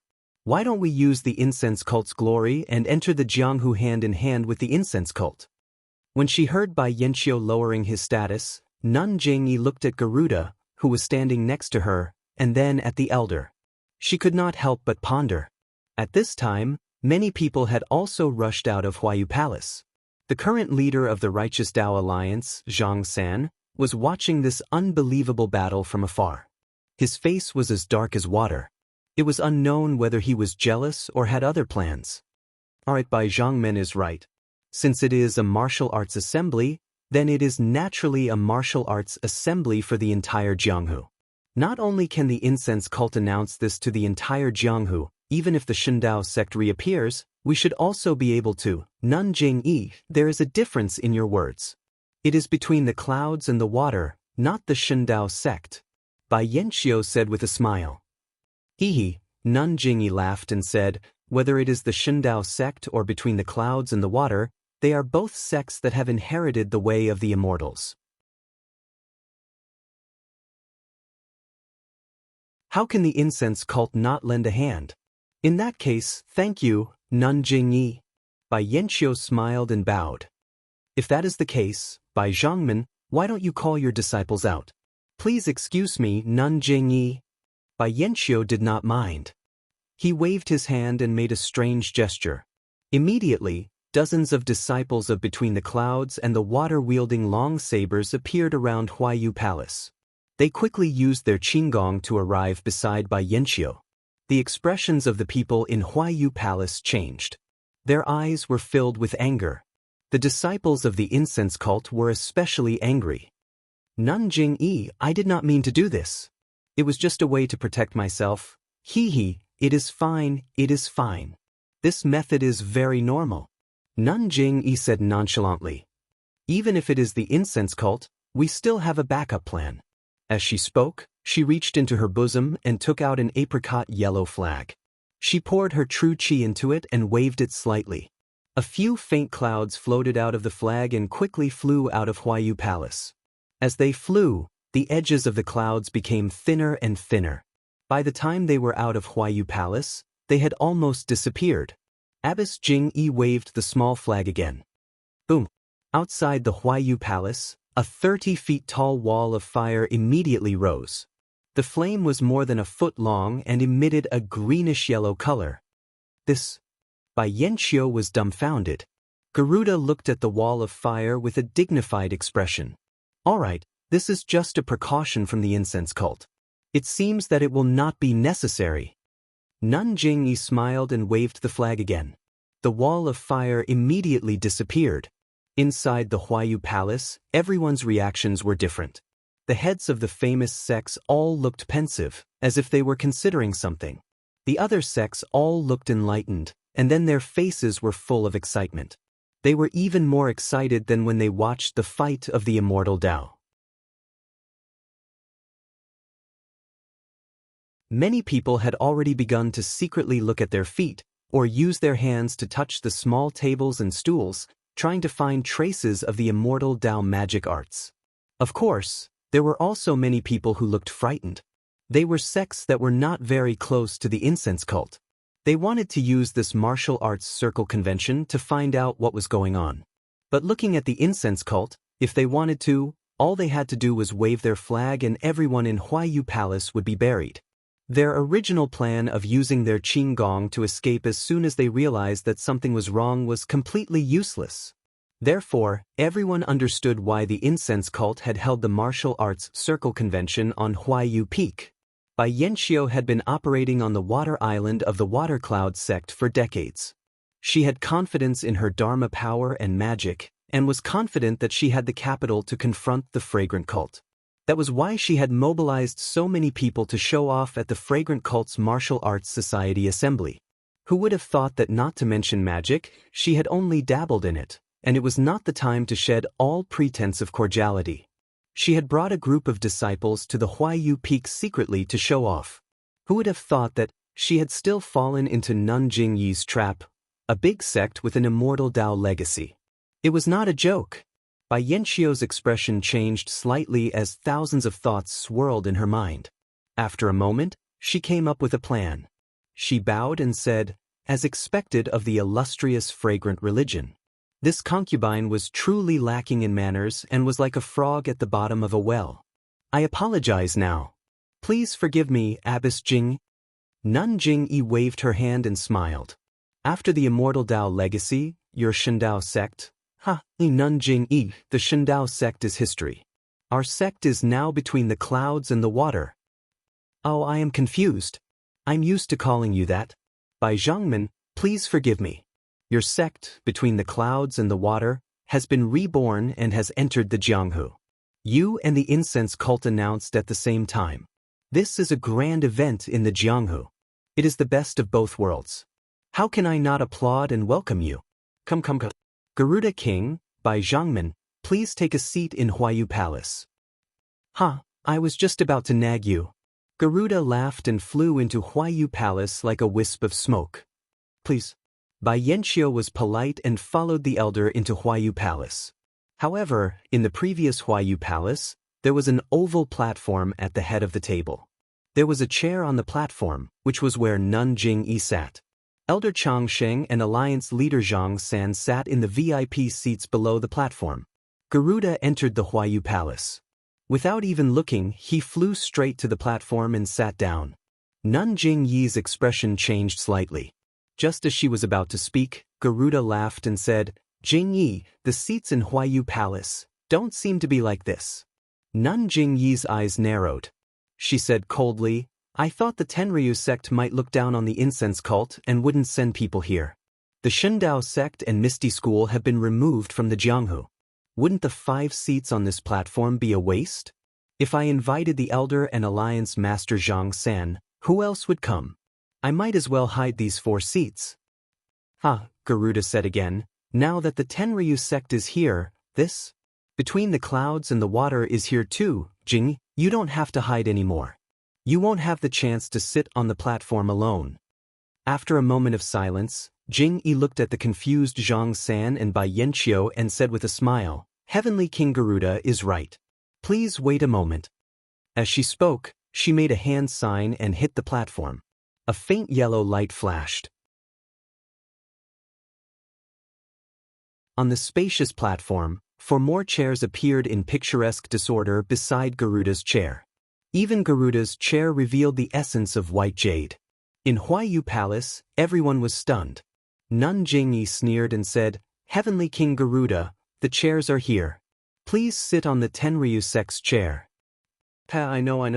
Garuda's figure floated up as if he was being carried by an invisible hand. He flew to a jade chair that was slightly blackened and said, My heavenly dragon divine religion hates doing things that steal the limelight. However, we also hate those who don't care about the dragon god sect. Nanjing Yi didn't reply. She bowed to the elder and said, Great master, please take a seat. Many thanks to you. Guests should follow the host's wishes. This old monk doesn't mind. As he spoke, the elder stepped onto the platform and walked to the rightmost side, right next to Garuda's chair. Nanjing Yi glanced at Bai Yanxiu and Zhang San and said with a smile, According to the rules, my left hand should be the seat of the Shendao sect's sect master. Although Bai Zhangmen isn't the Shendao sect's sect master, he still inherited the Shendao sect's legacy. The sect master between the clouds and the water can sit on my right hand. Bai Yanxiu was overjoyed. He cupped his hands and said, Thank you, Nanjing Yi. With that, he went onto the platform and sat on the second-last jade chair on the left. Looking at the last chair on the left, Nanjing Yi smiled and said, Alliance Master Zhang San, this chair belongs to the Misty School's sect master. Now that Misty Peak is in the hands of the Righteous Alliance, this chair naturally belongs to Alliance Master Zhang. Zhang San's gloomy mood finally relaxed. He cupped his hands and said, Thank you. He stepped forward and sat on it.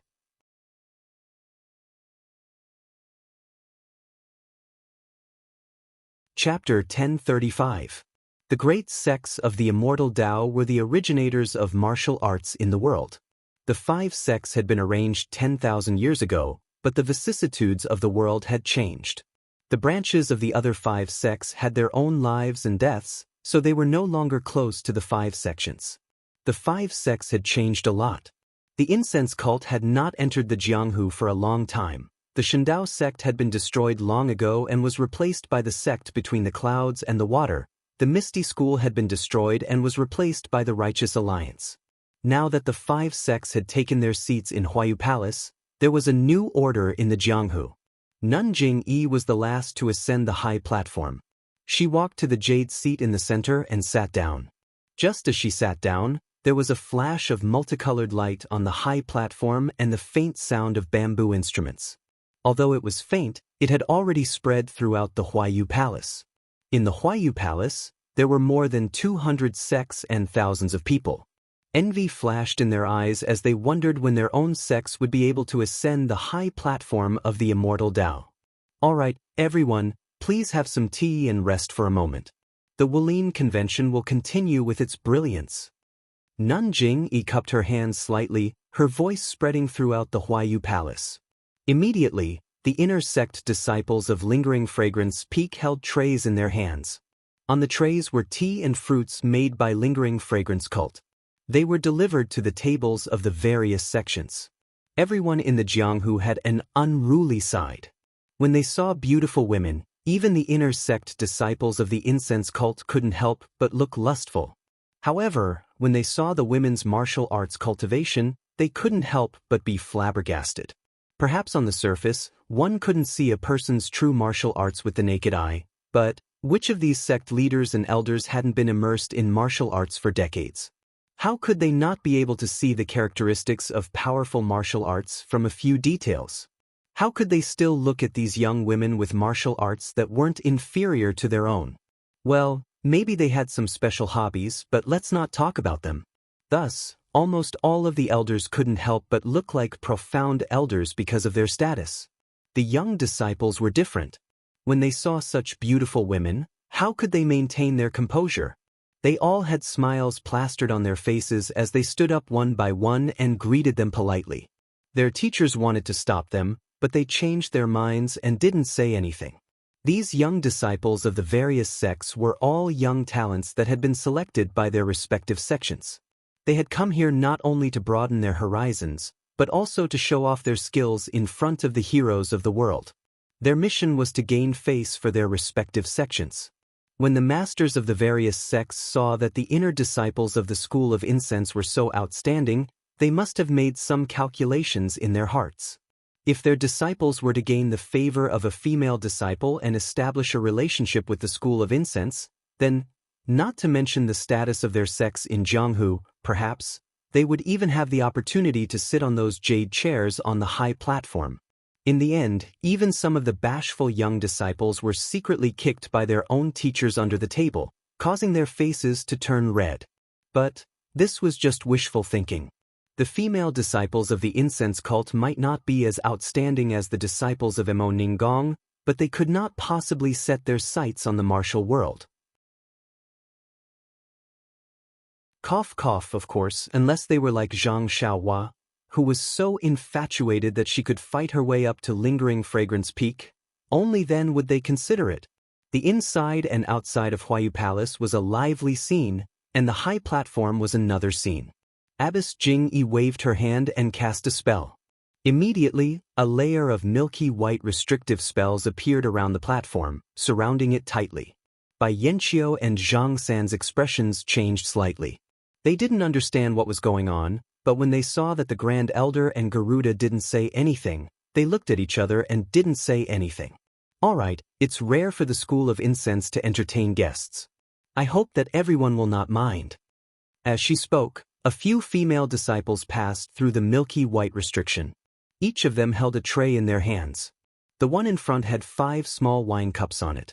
Nun Jingyi smiled and said, "This is the chilled ice wine brewed from the chilled ice grass of the School of Incense.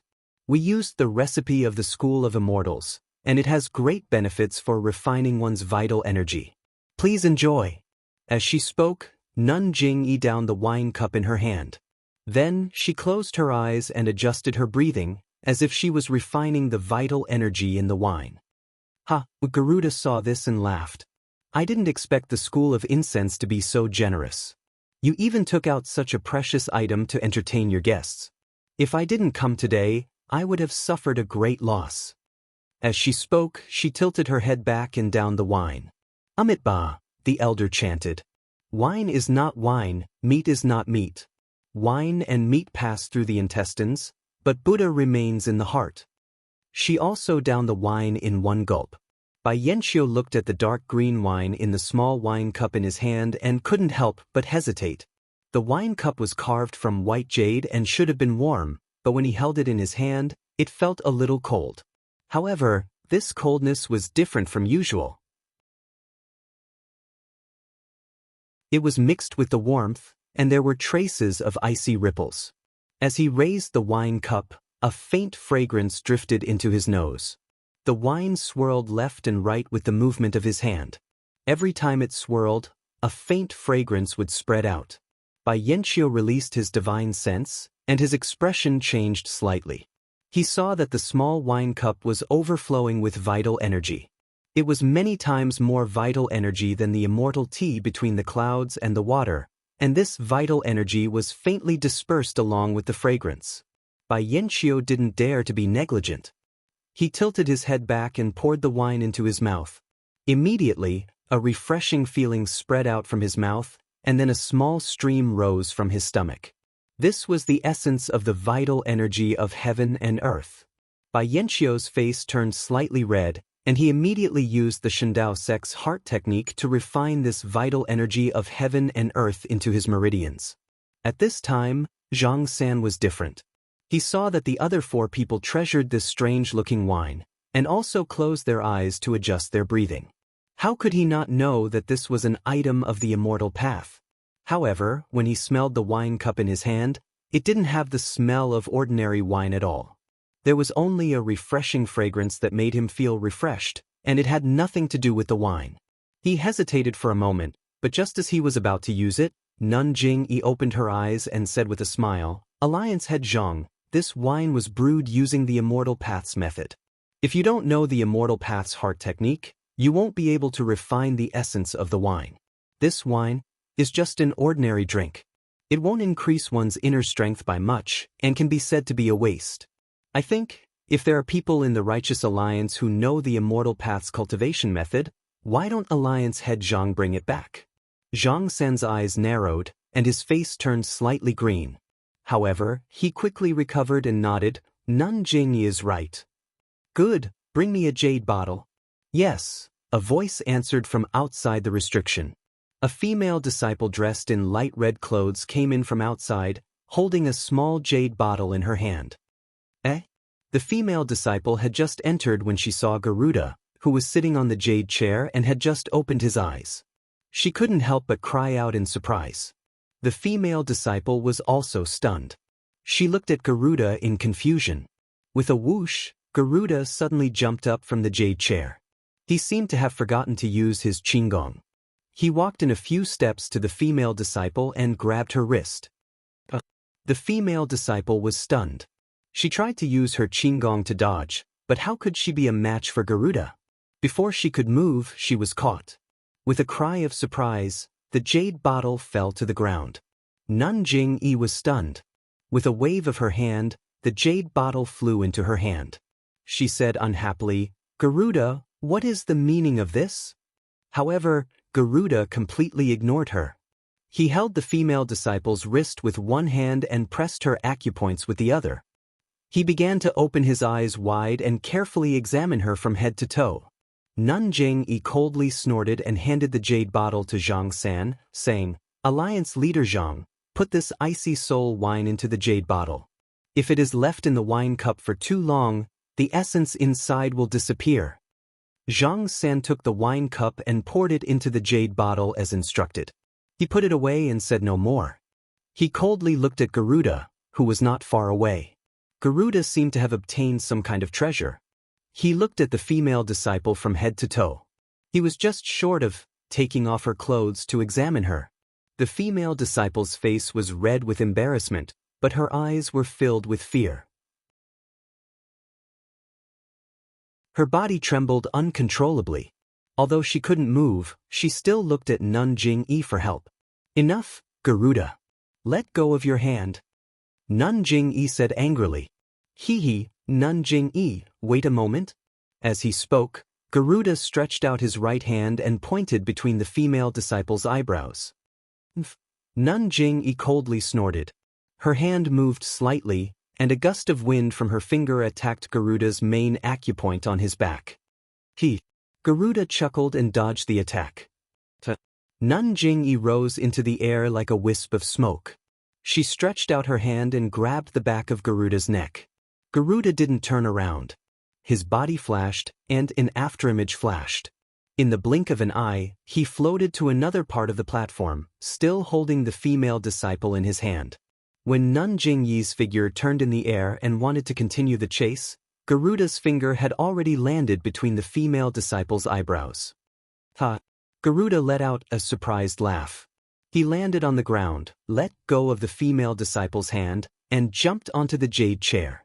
However, the female disciple's acupoint hadn't been unsealed. She could only stand there in a daze. Garuda, what is the meaning of this?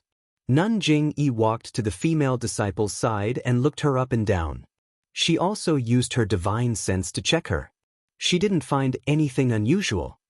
Nothing. Nun Jingyi, please don't blame me. Garuda seemed to be in an extremely good mood. His lean face was filled with a smile as he said, "This one has a presumptuous request. I need Nun Jingyi's approval." Nun Jingyi looked at the frightened female disciple and shook her head. "If you don't explain the matter clearly, this sect won't agree to anything." It's actually nothing much." Garuda looked at the female disciple behind Nun Jingyi and smiled. "This girl has a body of true fire. Her meridians contain fire-type true essence. This heavenly king urgently needs to break through a bottleneck. This one has no choice but to be thick-skinned and ask for this girl from Nun Jingyi to be a cauldron for dual cultivation."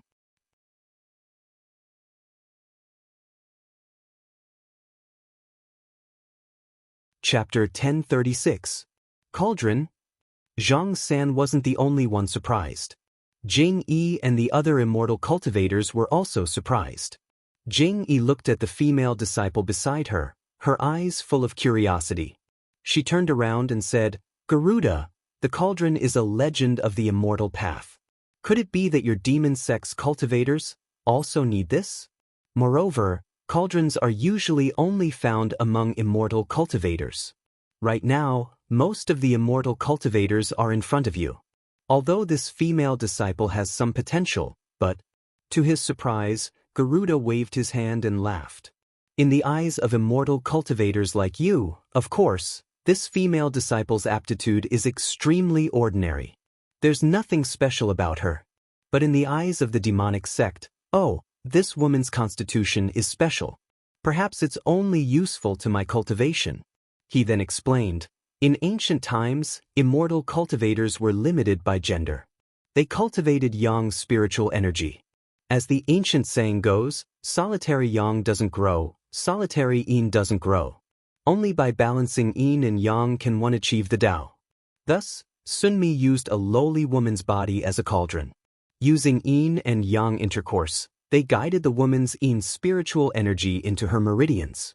Of course, this woman had to have immortal cultivation. But my demon sect doesn't need to do that.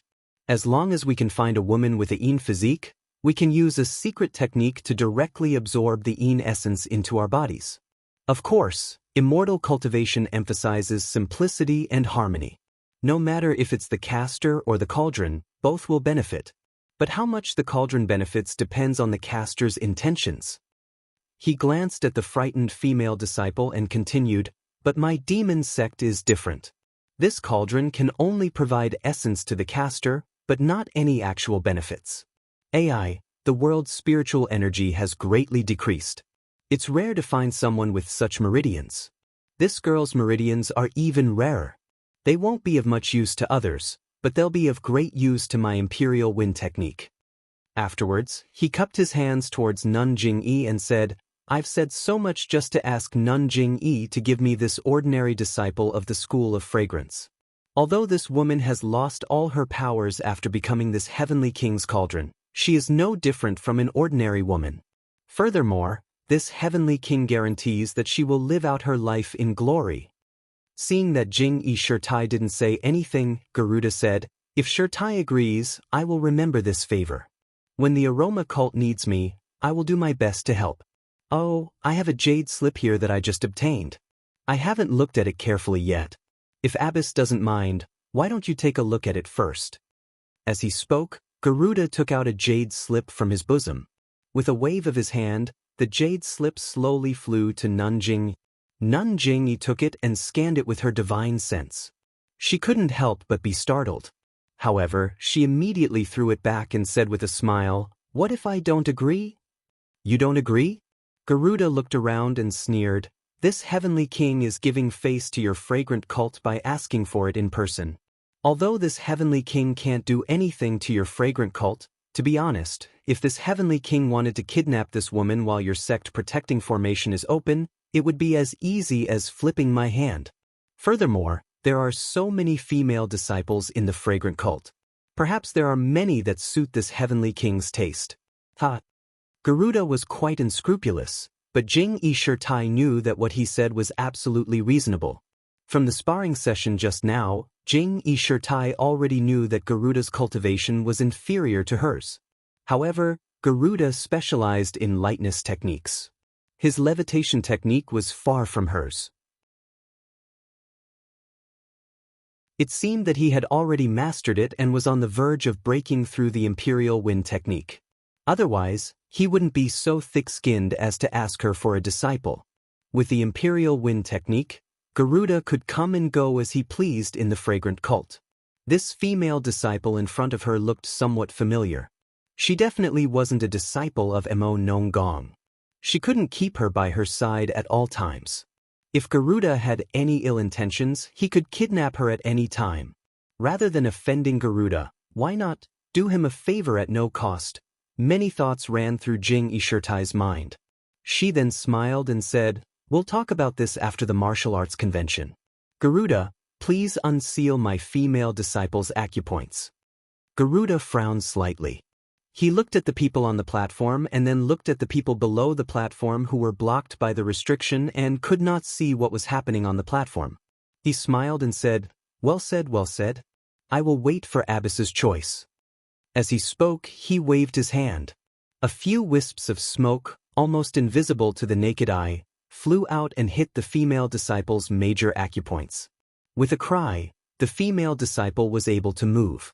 Her first reaction was to wrap her arms around her chest and curl into a ball. She cried out, "Sect leader, save me! Sect leader, save me!" "Don't panic. Everything will be decided by this sect. Come here." "Yes, sect leader." The girl trembled as she walked to Jing Yishirtai's side. However, her gaze was still timid as she looked at Garuda, who was smiling brightly. "What's your name? Which hall on Lingering Fragrance Peak are you in?" Jing Yishirtai asked kindly. "Disciple's name is Zhang Pinger. I'm in Lihua Hall on Lingering Fragrance Peak." The female disciple trembled as she answered. "Zhang Pinger?" Jing Yishirtai frowned slightly. She had a faint impression of this name.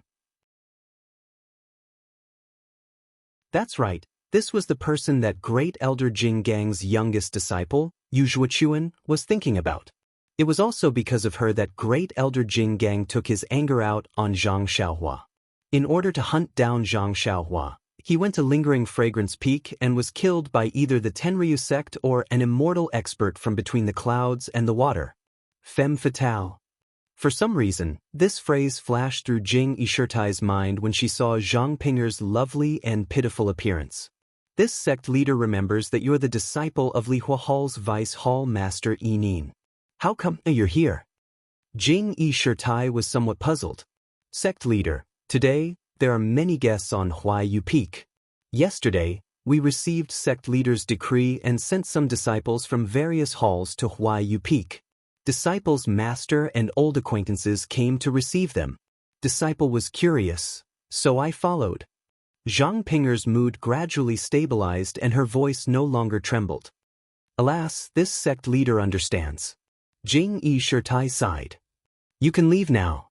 This sect leader will tell your master about this matter later. Sect leader, sect leader? Zhang Pinger's face immediately turned pale. She stretched out her hand and pulled Jing Yishirtai's sleeve. Disciple doesn't want to go. Even if I die, I don't want to go. Jing Yishirtai looked at Zhang Pinger's hand and frowned slightly. She paused for a moment and said warmly, "This sect leader didn't say that you should go. Don't worry, you can leave first." "Yes." "Sect leader." Zhang Pinger's eyes were slightly teary and her face was increasingly pale. She bit her lips and didn't say anything in the end. She got up and hurried to the restriction outside the high platform. However, before she could reach it, her legs went soft and she almost fell. When she got up again, the tears in her eyes had been replaced by determination. After Zhang Pinger left, Jing Yishirtai glanced at Garuda and then at the sect leader who was looking down at the ground. She smiled and said, "All right, everyone has already tasted the icy soul wine. Next, there's our humble sect's new radish tea, heavenly ice dates, and green leaf fruit. They're all great for cultivation." As she spoke, the other female disciples offered their trays. However, at this time, everyone was far away from Garuda, afraid that he would see through them again. Garuda still had the same expression as before. He didn't seem to be worried that Jing Yi wouldn't be moved. He only smiled and accepted the tea and spirit fruits. As for the other female disciples, he didn't care at all. If he could find someone with strange meridians, Zhang Pinger wouldn't be so precious anymore. Would he, Garuda, still need to run to the incense sect and lower himself? After the four people finished eating, each of them put away their food. Jing Yi made a hand seal and the restriction on the high platform gradually disappeared. The crowd below the platform, which had been clamoring non-stop, immediately fell silent. "All right, everyone, the food and wine are over. Next is the sword competition that everyone has been waiting for." In fact, when the 5 sects of the Immortal Dao gathered here in the past, it was mostly to drink and discuss the sword. This time, there are just more sects and more heroes. There's no difference. Of course, since there are more people, the rules need to be changed slightly. I won't say more about the specific arrangements. When the sword competition begins, I'll explain it to Nun Shuezhen. What I'm talking about here won't change during the sword competition. That is the reward. Everyone's emotions were stirred. The people inside Huayu Palace all craned their necks, wanting to see what Nun Jing Yi would take out as a reward. The people in the square outside the palace all pricked up their ears, wanting to hear what Nun Jing Yi would say. Nun Jing Yi was very satisfied with the effect in front of her eyes. She waved her hand and a beautiful female disciple held a jade tray with a thin book on it. She lightly floated to the front of the high platform. Nun Jing Yi pointed with her finger and smiled. "This is the result of the sword competition. It's the rarely seen Jianghu's top internal cultivation method, the breaking blade force." Another sound rang out. This time, it was even louder than the previous one. Everyone below the high platform began to talk at once. At this time, a voice rang out from the side. "Nun Jing Yi, this is your fault. This breaking blade force is the secret cultivation method of our Shindao sect. How could you take it out as a reward?" The one who spoke was Bai Yanqiu. At this time, Bai Yanqiu's face was slightly red and his eyes flashed with incomparable anger. "Bai Zhangmen? Don't be mistaken. This breaking blade force is incomparably precious. As long as you practice the 9 layers of this cultivation method to the peak, you'll be able to step onto the path of immortality. It's definitely one of the few internal cultivation methods in Jianghu. However, it's only the secret cultivation method of the Shindao sect.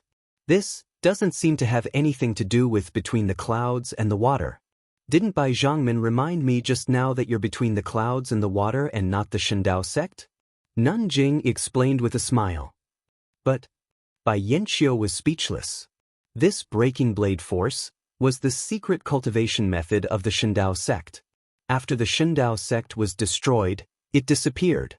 Today, there was only a fragment of the between the clouds and the water. If this breaking blade force was obtained by other sects in Jianghu, perhaps the 6th sect of the path of immortality would be born. Thank you. If you like this work, you're welcome to cast a recommendation vote or a monthly vote at Chidian.com.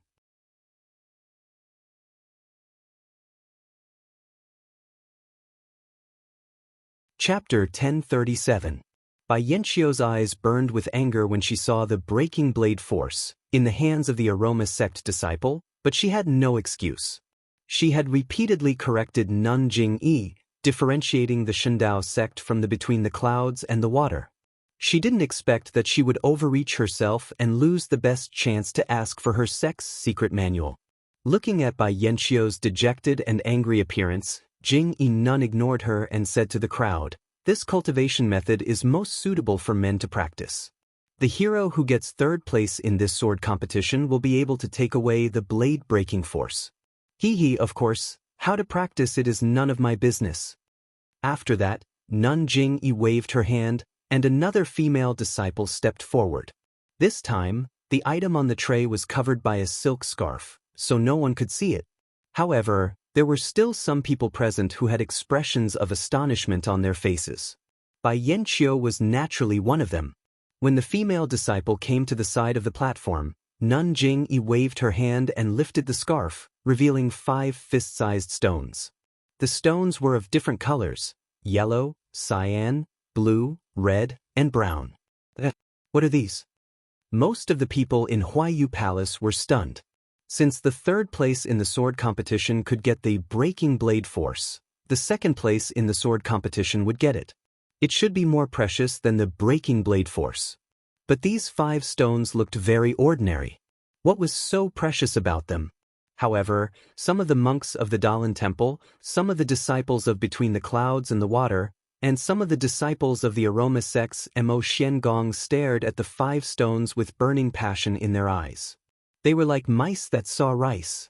Nun Jing-yi looked at Bai Yanqiu, Master Changxing, and Zhang San, who was also tempted. She smiled and said, "Everyone, you must know that the breaking blade force is a key to entering the Dao through martial arts. But how do you practice it after entering the Dao? The Dao of immortality is different from the Dao of martial arts. Internal energy can be generated on its own. The Dao of immortality's internal energy is called vital energy. Although some can be generated in the meridians, the normal method is to absorb it from the outside. The absorbed energy is called the Qi of heaven and earth. In ancient times, the world was full of heaven and earth. People of the Dao of immortality could directly absorb the Qi of heaven and earth and refine it in their meridians, turning it into vital energy. Everyone knows the power of internal energy, but let me tell you, vital energy power is 100 times stronger than internal energy. Perhaps it's not appropriate to put it this way. If internal energy is like a baby, then true energy is like an adult. Not only is there a difference in strength, there is also a difference in ability. Moreover, vital energy is the foundation of all cultivators of the Dao of immortality. All magic and divine abilities are based on the control of vital energy. Now, the Dao of heaven and earth has changed greatly. The Dao of immortality has been annihilated. People of the Dao of immortality can't directly absorb vital energy from heaven and earth. So how do they practice? They absorb vital energy from these stones. These stones are called vital stones in the Dao of immortality. The vital energy of heaven and earth contained in these vital stones is purer than that of heaven and earth and easier to refine. That is to say, with the breaking blade force just now, you can take one step into the Dao of immortality. With these 5 vital stones, you can completely enter the Dao of immortality. Boom! The crowd exploded like a pot of boiling water and began to discuss. Perhaps there were people from the famous sects in Huayu Palace who knew about the Dao of immortality, but they had never seen 5 vital stones in perfect condition. Needless to say, the sects in the square were even more so.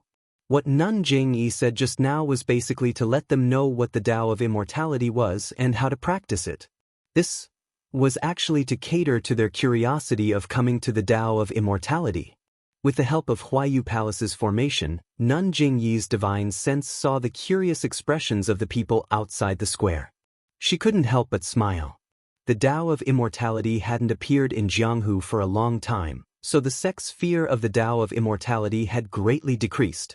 This time, she took out the Dao of immortality to broaden their horizons and let them know the power of the Dao of immortality. After waiting for a while, her voice grew softer and softer.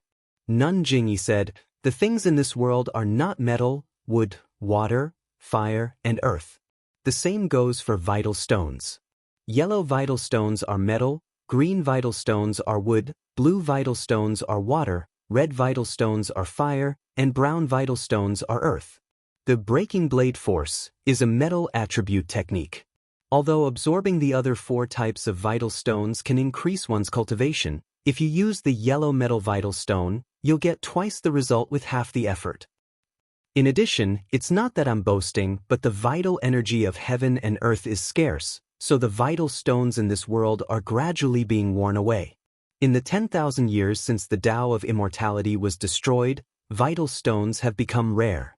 These 5 vital stones with all 5 elements are the only things I have. I only took them out for this martial arts convention to share with you." "Good." The leader of an unknown sect stood up and clapped his hands. "The fragrant cult is indeed a great sect of the Tao of immortality. It lives up to its reputation. This kind of style is rare in the world. My Flat Mountain faction is truly impressed.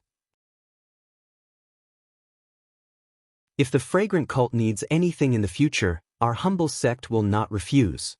That's right. The fragrant cult is indeed generous. They share the secrets of the Tao of immortality with us. We also admire them. For a moment, there was endless praise for the fragrant cult. Of the other 4 people on the stage, Garuda was sitting on a chair. He looked sideways and did not look forward. He was only looking left and right. No one knew if he was looking for Zhang Pinger. The elder still put his palms together and lowered his head without saying a word. Zhang Sen's face was as calm as still water.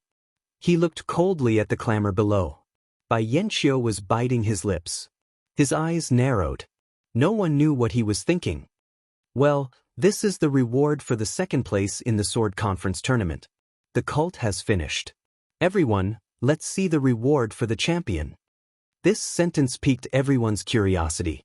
Even Bai Yanqiu and the others looked sideways. They all wanted to know what other good things the fragrant cult could take out on top of the 5 elements primordial stone. The 3rd item was placed in a jade box. Bai Yanqiu and the others' divine senses were blocked by the jade box's restriction. They could not see what was inside.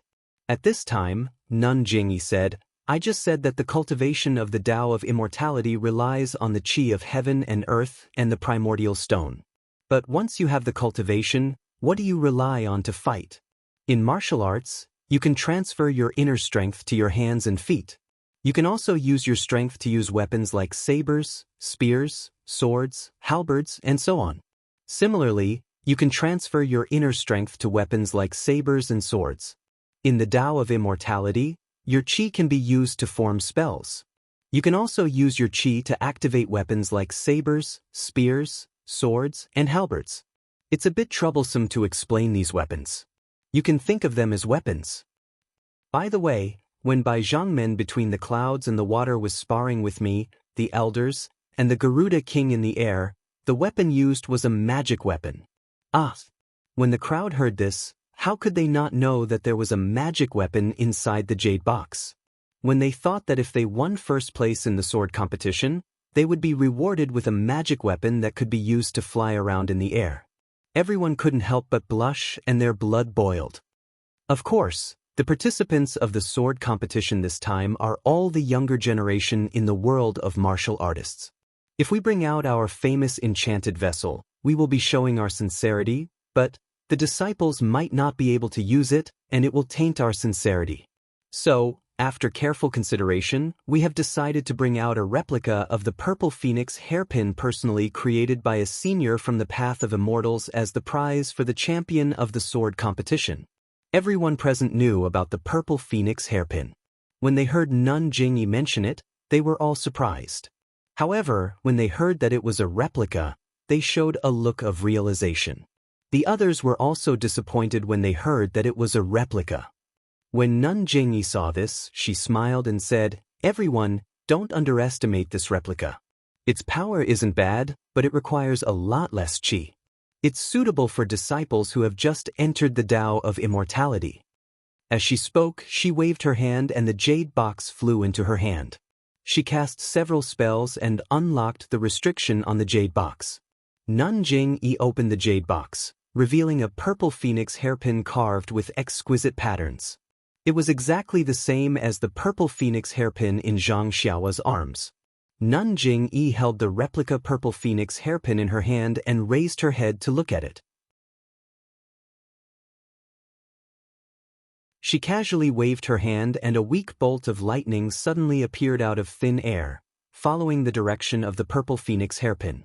After a crackling sound, there was a bang sound.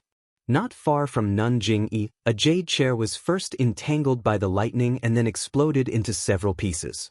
The person sitting on the chair had already stood up because he was greedy for the magic weapon in the jade box, but now he was greatly shocked. Ah! The whole place was in an uproar. The lightning was incomparably fast. When everyone saw it clearly, it had already hit the chair. If it had been aimed at a person, there would have been no time to dodge. Moreover, the distance was so far. After being hit, the power was not small. It was simply incomparable to the hidden weapons commonly seen in the Jianghu. It really is an immortal weapon. It's extraordinary. This was the unanimous thought in everyone's mind. However, Nun Jing-yi did not stop. She waved the replica purple phoenix hairpin in her hand a few more times, and a small net of electric arcs appeared in the air with crackling sounds. Ah! The people under the net were so frightened that they could only shrink their necks and retreat one after another, afraid that the net would fall and hit them. However, Nun Jing-yi smiled. The replica purple phoenix hairpin in her hand swayed slightly. The net of electric arcs seemed to be pulled by ropes and floated around in the air. As the people moved, it also moved and covered their heads. After a while, when she saw that the people's foreheads were covered in sweat, Nun Jing-yi no longer teased them. With a wave of her hand, the net of electric arcs fell directly to the empty jade chair that someone had been sitting on just now. This time, the movement was even greater. After a crackling sound, the jade chair exploded. This time, the explosion was smaller than before and there were even more fragments. What do you think, everyone? Although this replica purple phoenix hairpin is not as powerful as the real one, it's still an elementary immortal weapon. It's perfect for new disciples to use. It's also the best weapon to be awarded to the champion of the sword conference. If you like this work, you are welcome to come to Qidian. Come to cast a recommendation vote or a monthly vote.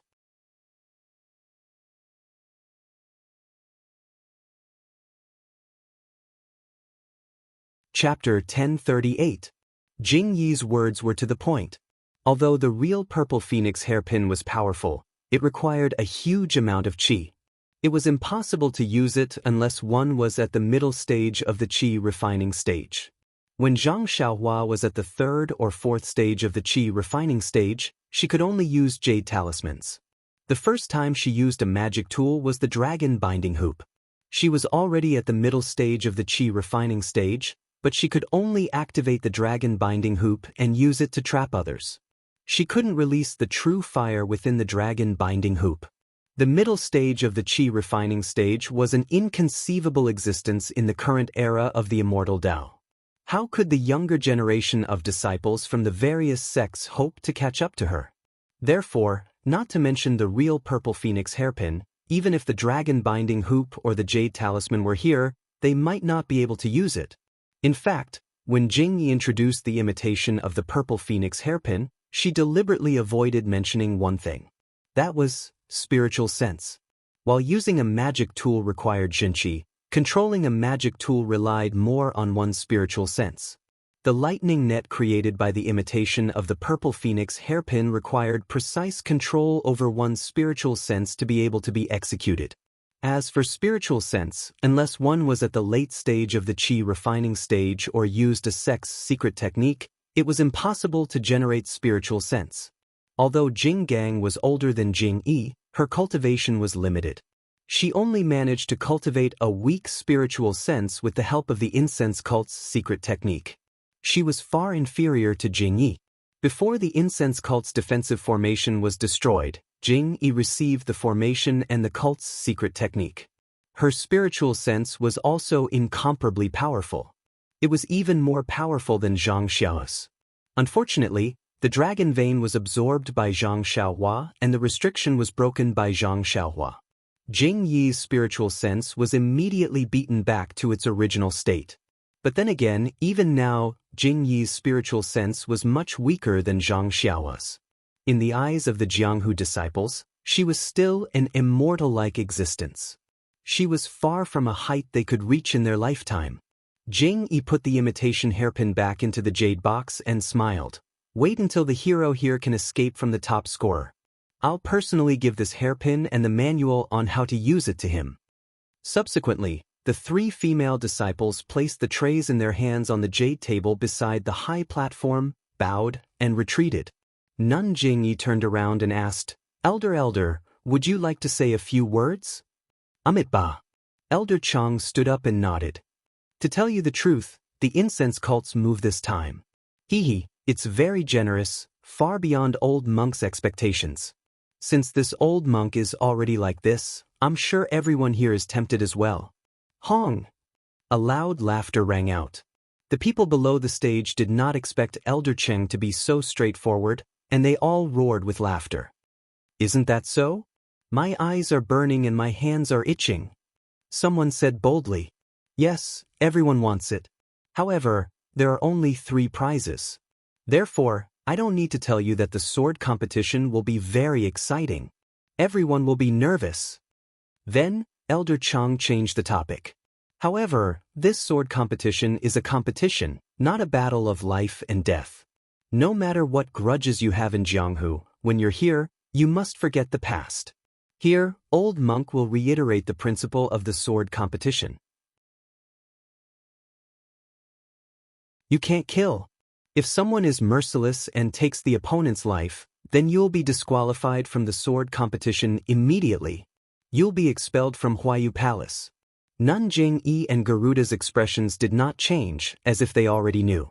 Bai Yanqiu thought for a moment, looked at the audience and asked, Master Chang Sheng, what if someone accidentally kills? By Zhangmen, the sword competition is the sword competition. It's about the word, competition. This rule has been followed for thousands of years without exception. Whether it's intentional or not, you must be expelled. Elder Chang Sheng said without any trace of politeness. Bai Yanqiu could only nod and look at Zhang San. Zhang San seemed to be thinking about something else and did not pay attention. All right, Old Monk has finished speaking. I wish for the sword competition to end successfully and for all of you to have your wishes come true. After Elder Chang Sheng sat down, Nun Jingyi looked at the other 3 people. They were all silent, so she said, The sword competition begins. As she spoke, she struck a spell on the high platform. With a bang, the high platform shook slightly. Then, in Huayu Palace and the square, between the gaps of the audience, dozens and even hundreds of high platforms about 10 feet tall rose gradually. These high platforms were pulled up from the ground and rose little by little until they were about 10 feet tall. The audience below the high platform was stunned at first, but then they understood.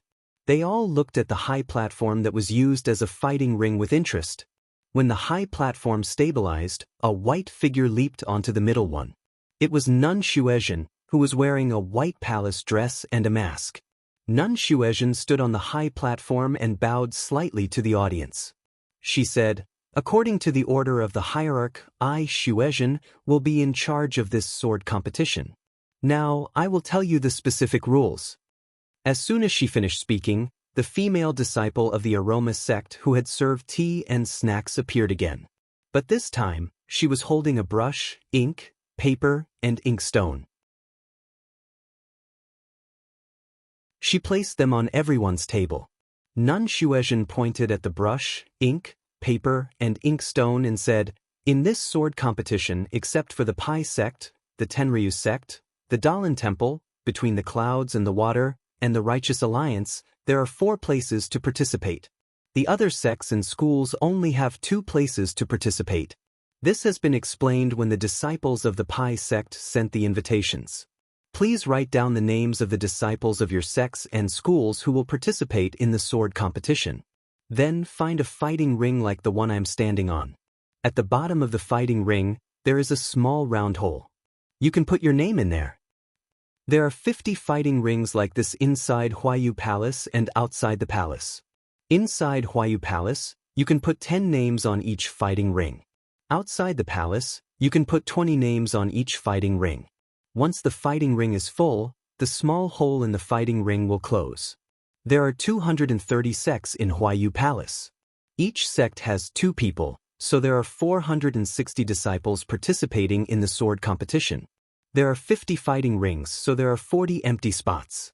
There are 512 sects outside the palace, so there are 1,024 disciples participating in the sword competition.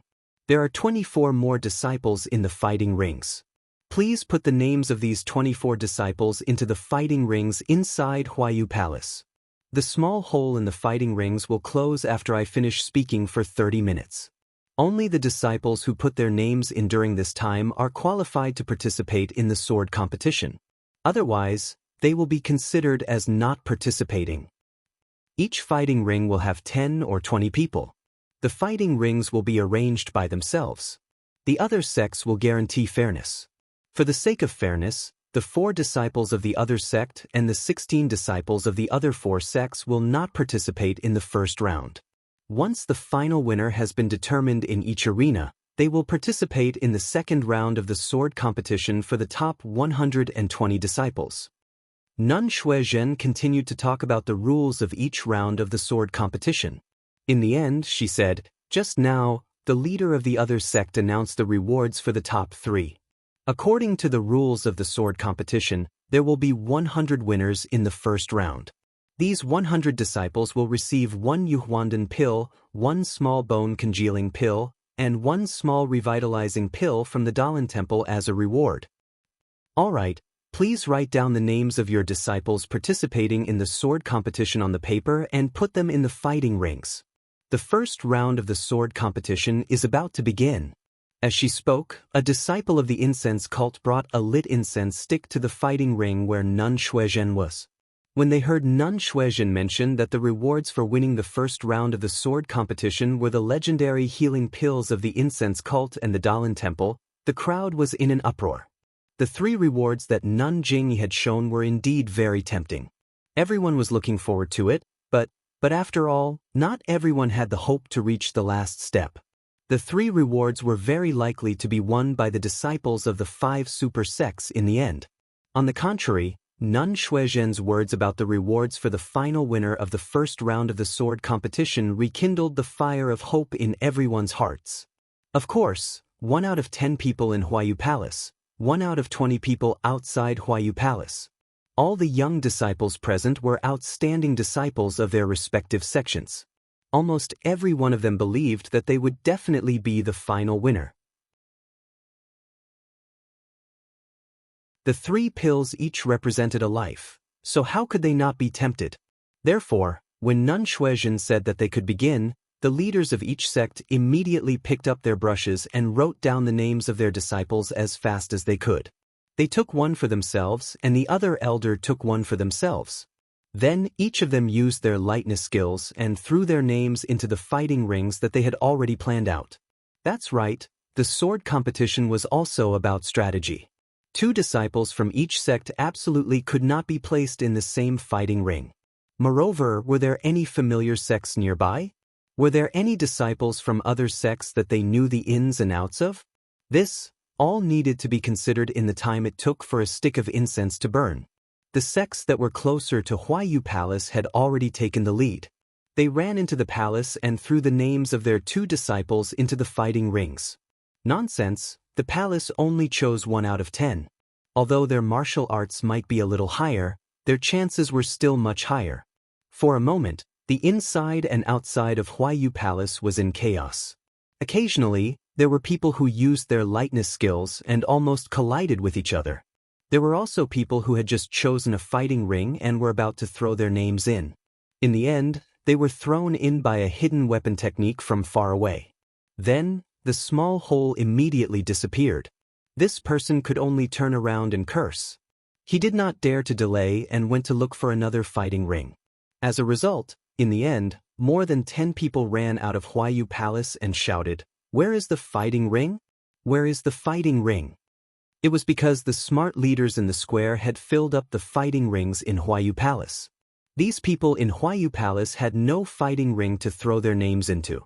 They had no choice but to look for the 1 out of 20 fighting rings in the square.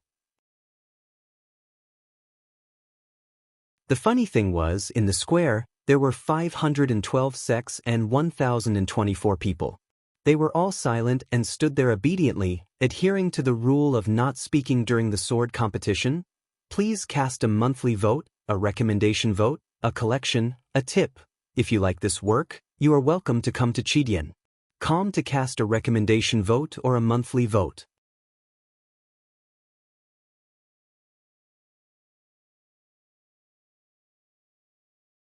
Chapter 1039. The elders and sect leaders of the various sects saw this and knew what these people were thinking. With a stomp of their feet, they split up and rushed towards the 50 arenas in the plaza. 50 fighting rings were not a lot, but they covered the entire square and they had to search one by one. How could they be fast? These 10+ people had a tacit understanding and each of them found a different area. After a while, the burning candles were extinguished and the holes in the 100 arenas disappeared. One of the sect leaders looked on helplessly as the hole in front of him gradually became smaller. His heart grew anxious and he rubbed the piece of paper in his hand and actually used a hidden weapon technique to throw it into the hole. Seeing that the ball of paper was about to fall into the hole that had not completely disappeared, the sect leader's face revealed a smile. But at this moment, out of nowhere, a gust of wind suddenly blew past and blew the ball of paper askew. With a "pa" sound, it hit the spot where the hole had disappeared. The sect leader's face immediately turned pale and he stood there in a daze. He looked at the clear and windless square and then looked at the group of people who were gloating at his misfortune. His face immediately turned ashen.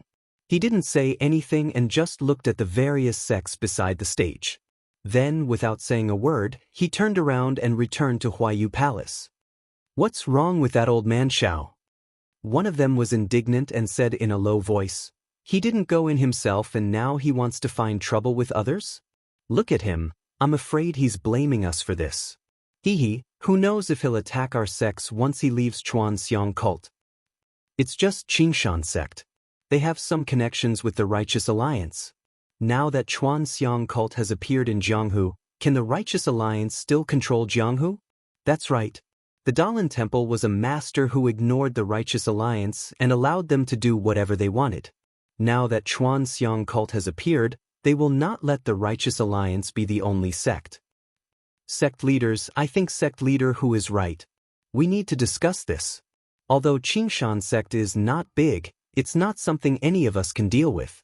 Why don't we? Brother Yu is right. After the martial arts convention, we need to meet up and leave together. Don't fall into Qingshan sect's trap. Sigh. When the fragrance spreads, Jianghu is in chaos. The incense cult had only just held a martial arts assembly. They had not even taken a step out of Dianqi Lake, but they had already stirred up a lot of trouble. This didn't include the Misty School that was rushing to Misty Peak. When the sect leaders returned to Huayu Palace with hatred in their hearts, Abbess Shuizhen's voice was heard again. Everyone, the name list for each arena has been decided. As for which Xiaoxia and which Xiaoxia will fight, it is up to the arena to decide. The cult of incense will not interfere. However, my perfuming school will send an inner disciple to act as a witness for each battle arena. This disciple will not judge the outcome of the battle arena, but will only place the winner's name back into the arena. As for the outcome of the battle between the two Xiaoxia in the arena, it is also simple. As long as one of them falls out of the arena within the time it takes for an incense stick to burn, the remaining one will be the winner. If neither of them falls out of the arena within the time it takes for an incense stick to burn, I'm sorry, but both of them will be disqualified from the next round. There will be no incense burning in each arena. When the battle begins, the arena will descend by itself. When the arena is level with the ground, it will only take the time it takes for an incense stick to burn. Well, sect leaders, is there anything else you want to ask? A voice called out, Abbess Shuizhen. If both of them fall out of the arena, then will the one who falls out of the arena be the winner? If both of them fall out of the arena, then both of them will be disqualified from the next round, Abbess Shuizhen said firmly. After waiting for a while and seeing that no one else was asking, Abbess Shuizhen said, "Okay, then the battle arena will begin now. If there is anything special, please ask the perfuming school disciple in charge of the arena." As he spoke, 100 young disciples dressed in palace attire with veils covering their faces filed in and walked to their respective arenas. Their bodies did not move, but they floated to the edge of the arenas and stood on the edge of the arenas with the tips of their feet. Their entire bodies were outside of the arenas. Good, seeing such a high level of qigong, very few people praised. Seeing that all the disciples were in place, Abbess Shuizhen looked back. At this time, the restriction on the high platform where Abbess Jingyi and the others were standing had been removed. Abbess Jingyi nodded slightly.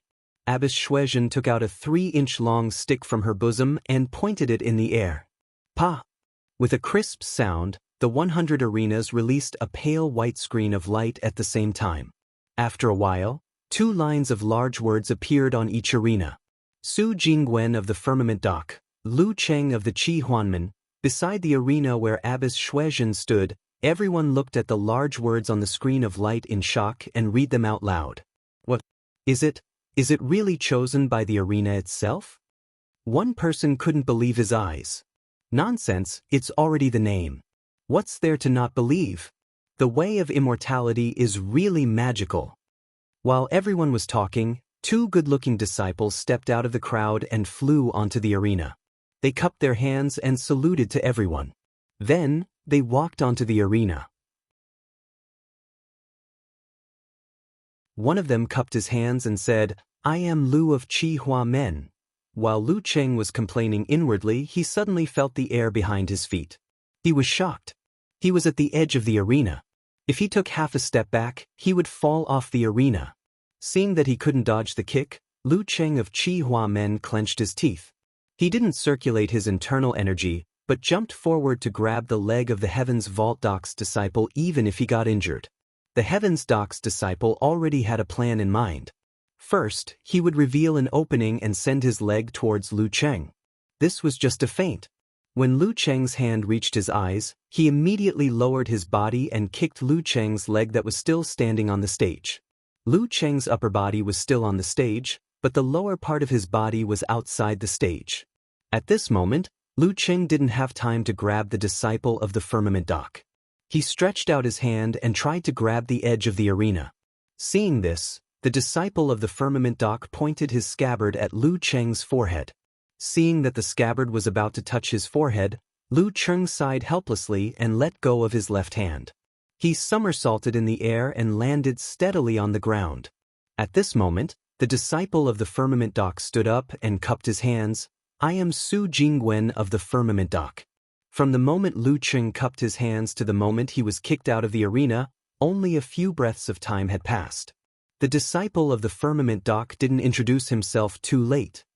"Senior sister of the Incense School. This guy, he cheated," Lu Cheng said to the disciple of the Incense School who was standing at the edge of the arena.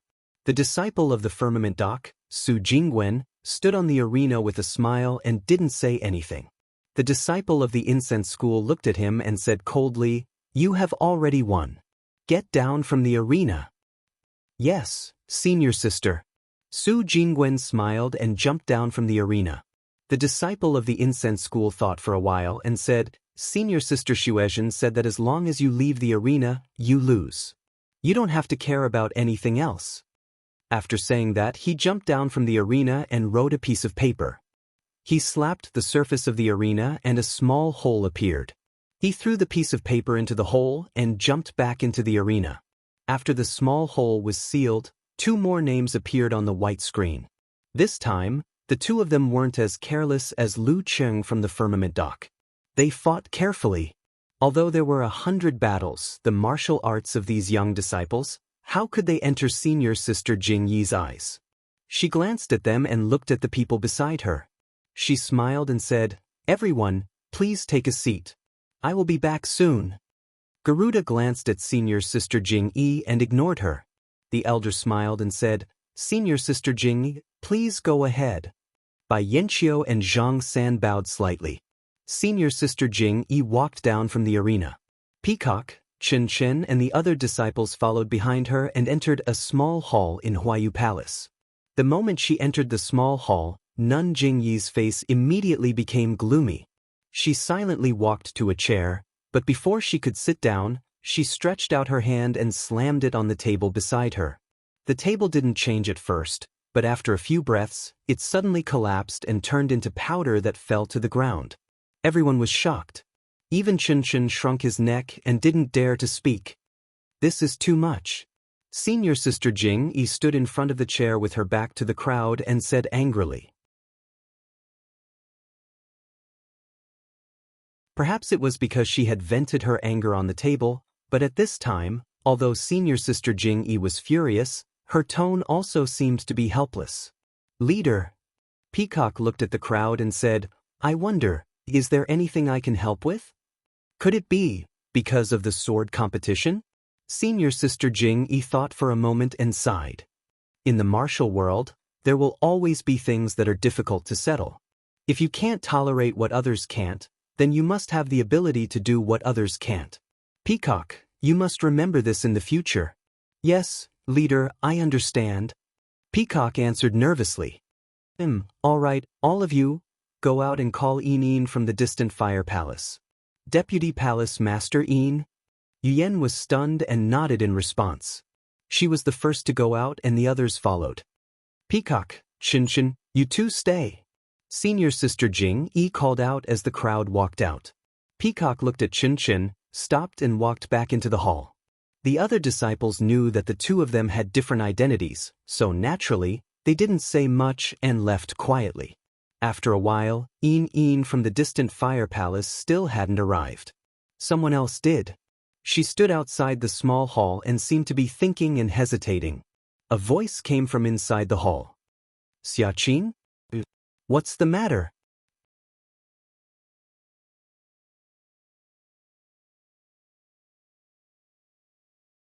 Chapter 1040. When Xiaqing heard the voice of Nun Jingyi, the hesitation on her face turned into determination. She clenched her teeth and walked into the hall. "Xiaqing, you've been loitering at the door for a long time. Is there something urgent?"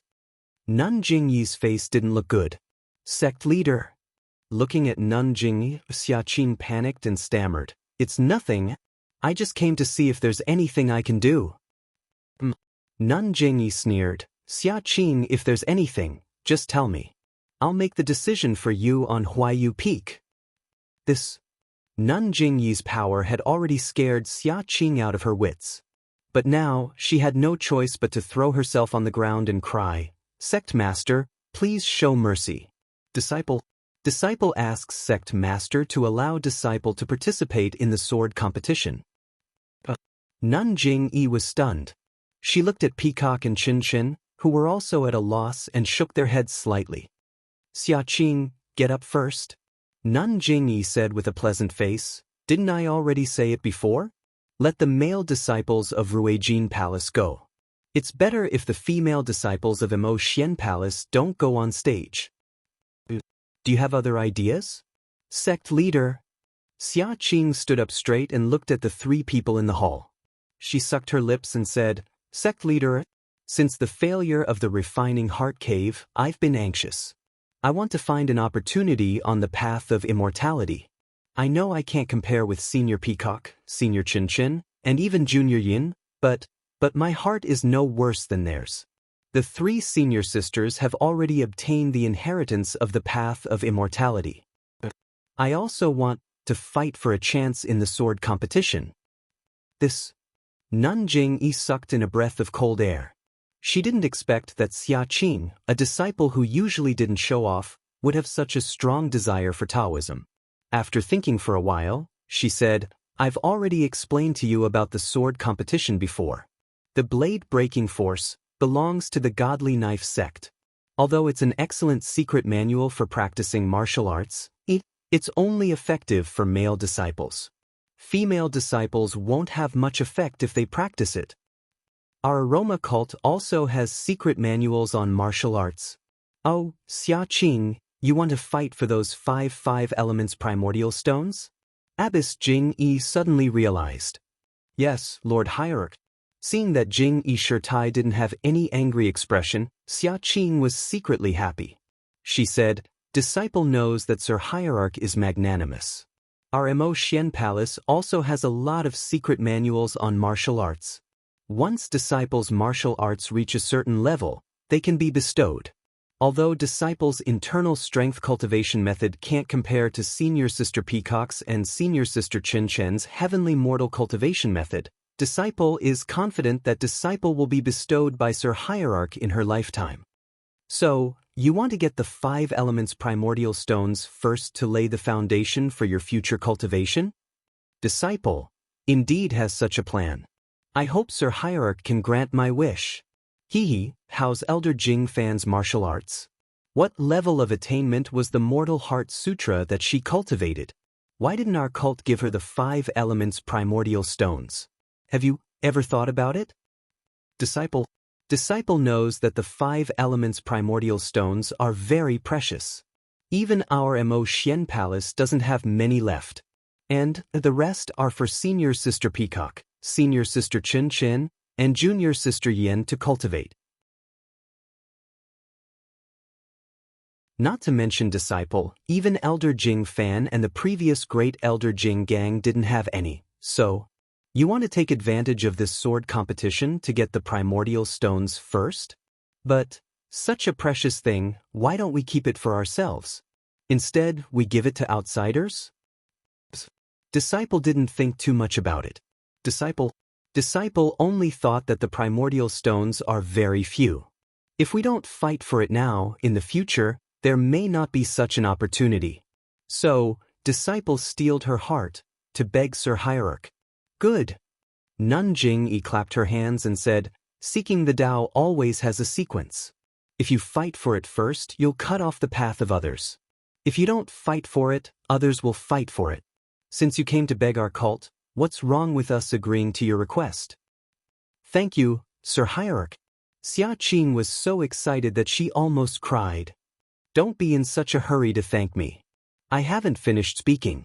Nun Jing Yi said lightly, Our cult gave you a chance this time, which is equivalent to giving you the chance to cultivate the Tao of immortality.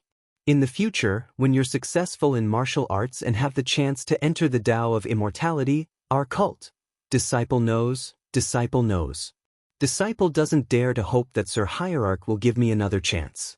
Our Mo Ning Palace has a lot of disciples. Disciple has received this chance and won't fight for the next one. It's good that you know. Then you may leave. In a while, during the sword competition, you'll replace Yuan Hong. Tell him now. This is our order. Disciple understands. Disciple will go now. Xiaqing smiled and ran out after thanking her. Remember not to wear a veil and don't wear a palace dress. Nun Jing Yi's voice came from behind. Yes, disciple knows. Xiaqing was in a good mood. After Xiaqing left, Peacock said softly, Sir Hierarch, if Xiaqing wins the 5 elements primordial stone, then Sir Hierarch's plan will be disrupted? Sigh, yes, it will inevitably be affected. Nun Jing Yi sighed. This girl is so focused on cultivating the Tao of immortality. How can she not understand that the 5 elements primordial stone is a bait that our cult is giving to the entire Jianghu?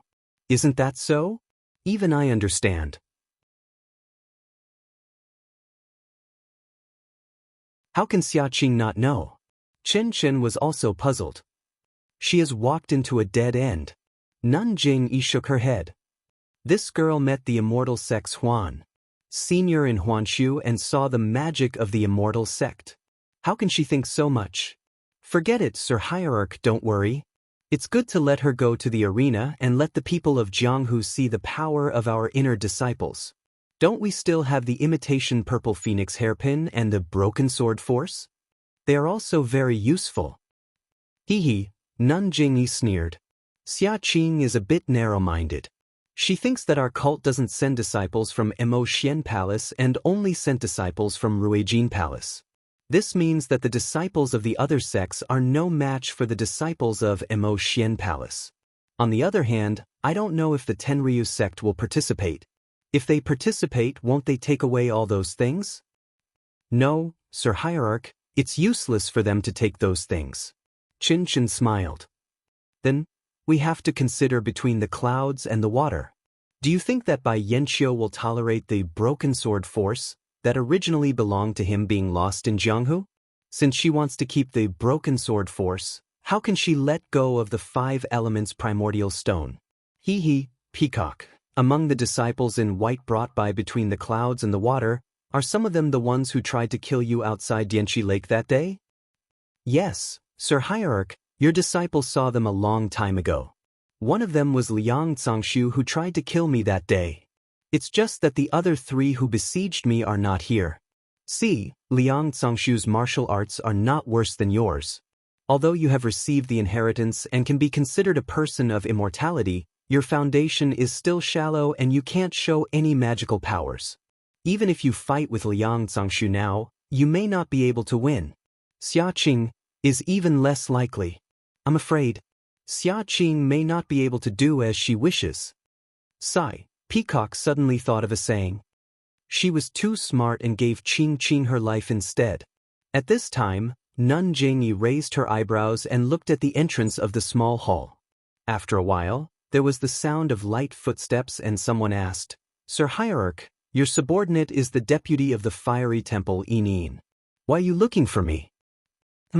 Is this Yin from the fiery temple? Come in. Yes, your subordinate obeys. When Yin came in, Peacock and Qinshan bowed slightly. Deputy Temple Master Yin, do you have a disciple called Zhang Ping'er? Nun Jingyi asked directly. Yin was startled and said in a panic, this subordinate does have a disciple called Zhang Ping'er, but this child's temperament is calm and she doesn't cause trouble. Previously, the matter with Great Elder Jing Gang's disciple and the Protector's disciple was all a misunderstanding. This subordinate has already punished Zhang Ping'er, she shouldn't bother Mo Xian Palace's Protector's disciple and Missy Xia. Seeing that Yin had said so much, Nun Jingyi didn't know whether to laugh or cry. After Yin finished speaking, she said, I have already punished all of you for that matter. I won't mention it again in the future. Today, I'm looking for you because of another matter regarding Zhang Ping'er. Yin was stunned and blurted out, this time, which hall's disciple is it? Which hall's disciple? Nun Jingyi laughed coldly, it's Garuda. Garuda, he's not a very famous disciple. May I ask which hall this disciple is from, Sir Hierarch? Your subordinate will punish them right away. Yin was very puzzled. Garuda of the Tenryu sect. Not to mention you, even I want to punish him. When you go, remember to bring me along. Ah? Garuda? What's his relationship with Zhang Ping'er? Yin was stunned. Thus, Nun Jingyi recounted everything that had happened on the platform.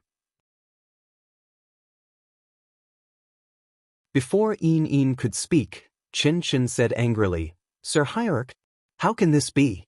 Is it possible that this guy said that whoever has the hidden fire meridians is the one? That he can take whoever he wants away with him? Peacock bit her lips and her face turned slightly pale. At this moment, she understood Nun Jingyi's reaction when they first arrived at the small hall and the meaning behind her words. After thinking for a moment, Yin asked tentatively, Sir Hierarch, what do you plan to do? Plan? Nun Jingyi smiled bitterly, your subordinate has already called you here. What do you think I plan to do? Sigh, poor child. Yin also sighed. Garuda's words make sense. Unless Sir Hierarch has Zhang Ping'er by your side at all times, with Garuda's lightness skill, it's really easy for him to kidnap Zhang Ping'er. I can't even protect a small disciple from the distant fire temple. This makes me feel very ashamed. Desperate times call for desperate measures. Moreover, this is the time for our incense sect to re-enter the martial arts world. If we fall out with the Tenryu sect because of this, the gains will not make up for the losses. Moreover, Sir Hierarch's plan must be an expedient plan. In the future, Yin could not say what would happen in the future.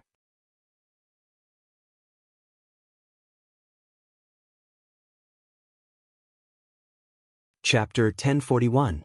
Yes, in the future, what could they do? Zhang Ping'er had followed Garuda to Heavenly Dragon Sect. Not to mention whether Fragrance Cult had the ability to get Zhang Ping'er back in the future. Even if Fragrance Cult could get Zhang Ping'er back, would Zhang Ping'er still be the same Zhang Ping'er at that time? Seeing that Yin was silent, Nun Jingyi was also silent. Peacock and Qin Qin were even more silent. Peacock and Qin Qin, at this moment, were probably more lucky that they were now disciples of the inheritance cult. Moreover, they were lucky that they weren't born with a gift. Sigh, poor Zhang Ping'er. Chen Chen was silent for a moment and said unconsciously, first, she was dumped by Yu Zhuochuan, and then she was played by Ren Xiaoyao. Now, she finally calmed down, but she was valued by Garuda. Senior sister apprentice, is this the legendary fate of beautiful women? You, shut up. Without waiting for Peacock to speak, Nun Jingyi couldn't help but scold, Yu Zhuochuan, we don't even know where her corpse is. Besides, there's nothing between him and Zhang Ping'er. Ren Xiaoyao, don't even mention him. He's wholeheartedly looking for Zixia. Zhang Ping'er is just wishful thinking. Qin Qin curled her lips and muttered, I just think that Ren Xiaoyao is heartless. Thump. Peacock heard it clearly and her heart tightened for no reason. Nun Jing ignored her and turned to Yin. Deputy Temple Master Yin has been the Deputy Temple Master of the Flame Temple for many years. I've also been paying attention to you for a long time. You're excellent in all aspects and now is the time for the Fragrance Cult to step out into the world. It's also time for you to show your skills. I think it's time for you to change places and take on more responsibilities. Yin heard this and was pleasantly surprised. He bowed and said, Thank you for your promotion. This is the result of your many years of hard work. No need to thank me. Nun Jingyi waved her hand and said, Go and tell Zhang Ping'er that on her shoulders is the hope of the revival of the Fragrance Cult. Her responsibility is also great. Let her remember that as long as she's a disciple of the Fragrance Cult, no matter where she is, she's a disciple of the Fragrance Cult. I know this. Yes, I understand. Moreover, Zhang Ping'er's sacrifice today will be recorded in the history of the church by the disciples. Her sacrifice today in exchange for the glory of the incense cult tomorrow will definitely earn the respect of the younger disciples. Terculus will not be in vain. This subordinate understands. This subordinate will explain this matter to Zhang Ping'er. Alas, now that things have come to this, we can only face reality. Yin agreed and left. When she was far away, Qin Qin called out again, Sir Hierarch, how can we record this? Peacock scolded from the side, Qin Qin, shut up. Senior sister, but if this matter was to be recorded in the ancient records, how could Lord Sect Master let bystanders withdraw? Only the two of us are left? Peacock frowned and said, You and I are the next generation successors of the Order of Incense. Our leader has put in a lot of effort to show us the cruelty of Jianghu and how difficult it is for the female disciples of the Order of Incense to survive in Jianghu. If it wasn't for the circumstances, why would our leader allow her disciples to sacrifice themselves? If we don't harden our hearts, if we don't bear the humiliation, how can the Order of Incense flourish in our hands? But Chen Chen was still unconvinced. Didn't Lord Sect Master say that? As long as we have supernatural powers that others don't have, won't we still be able to bring the Order of Incense to greater heights? You still don't understand.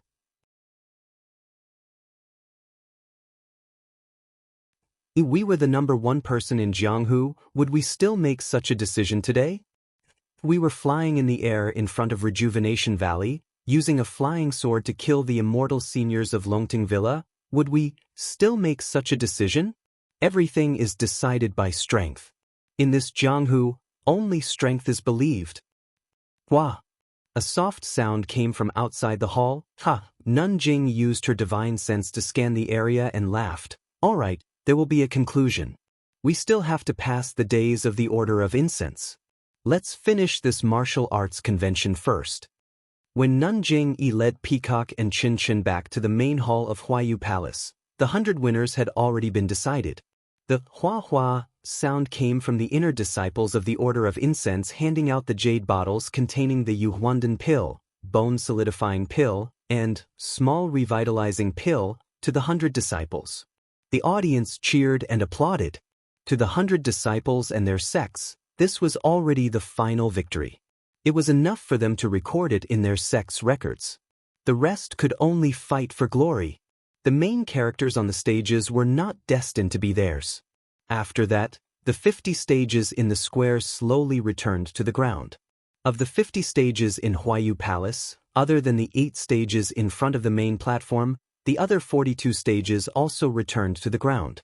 Everyone knew that in the second round of the sword discourse, the 120 disciples would compete in these 8 stages to determine the final 8 spots. Sure enough, the 100 female disciples of the fragrant religion who were supervising the first round of the sword arena went to the middle of the ring. There was already a small hole in the middle of the ring, and these female disciples put the winner's name into the small hole. All right, the first round of the sword discourse has already determined the 100 disciples. I represent the Order of Incense to congratulate these disciples. I hope that they can continue to work hard and improve their martial arts to the next level. I hope that they can shine brightly in Jianghu.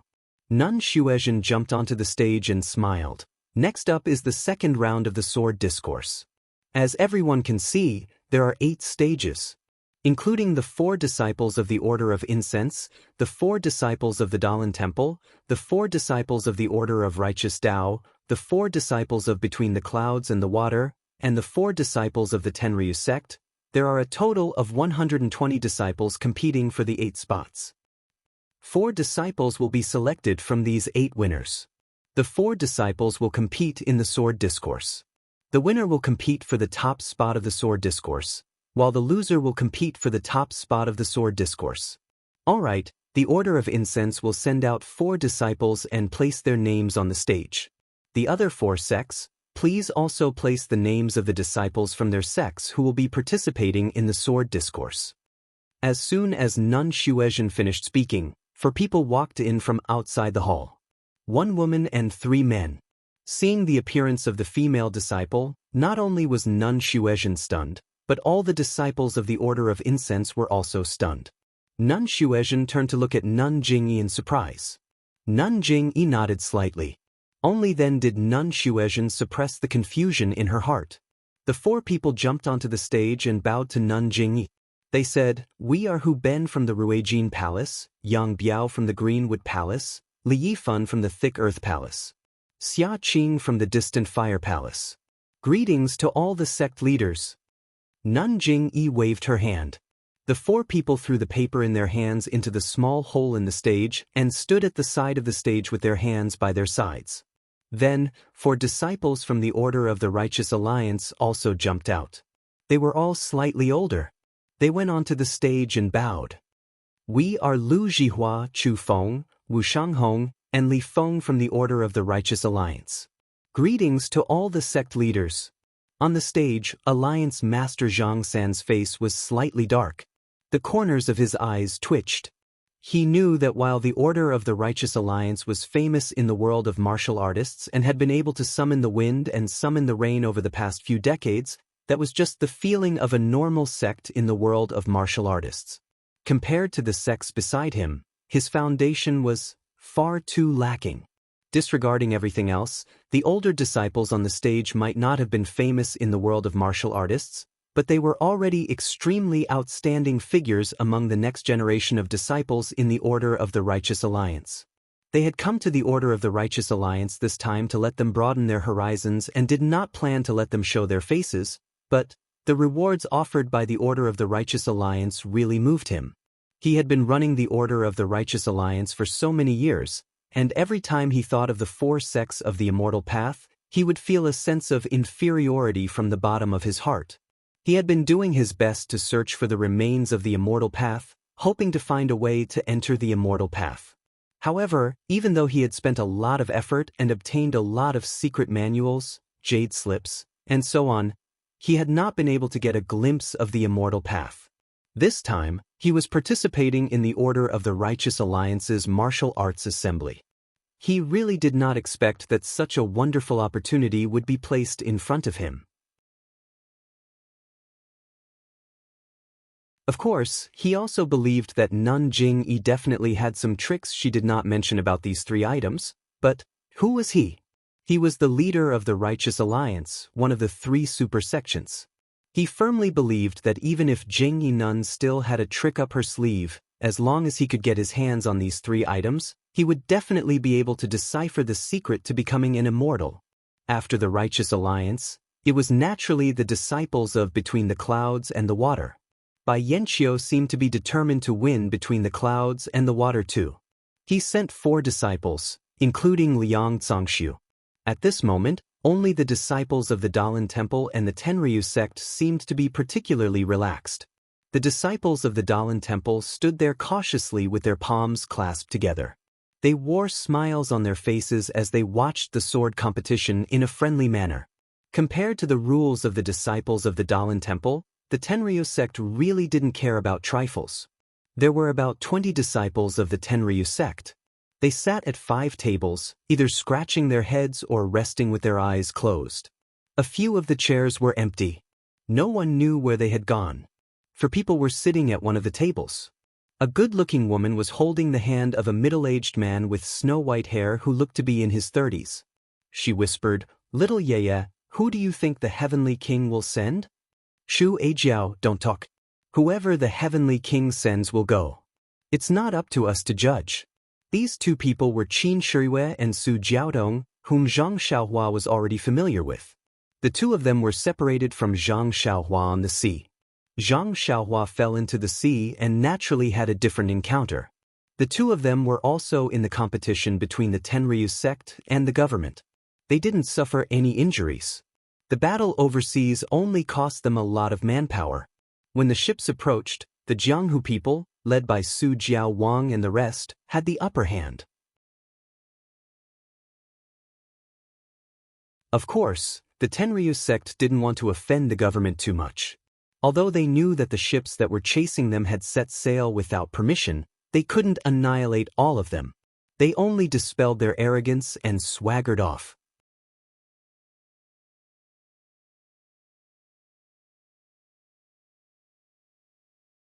Chapter 1042. Qin Shiyue caught Zhang Xiaohua to interrogate her about the pill furnace, which Sakura and the others didn't know about. If Qin Shiyue could get her hands on it, it would be a great achievement.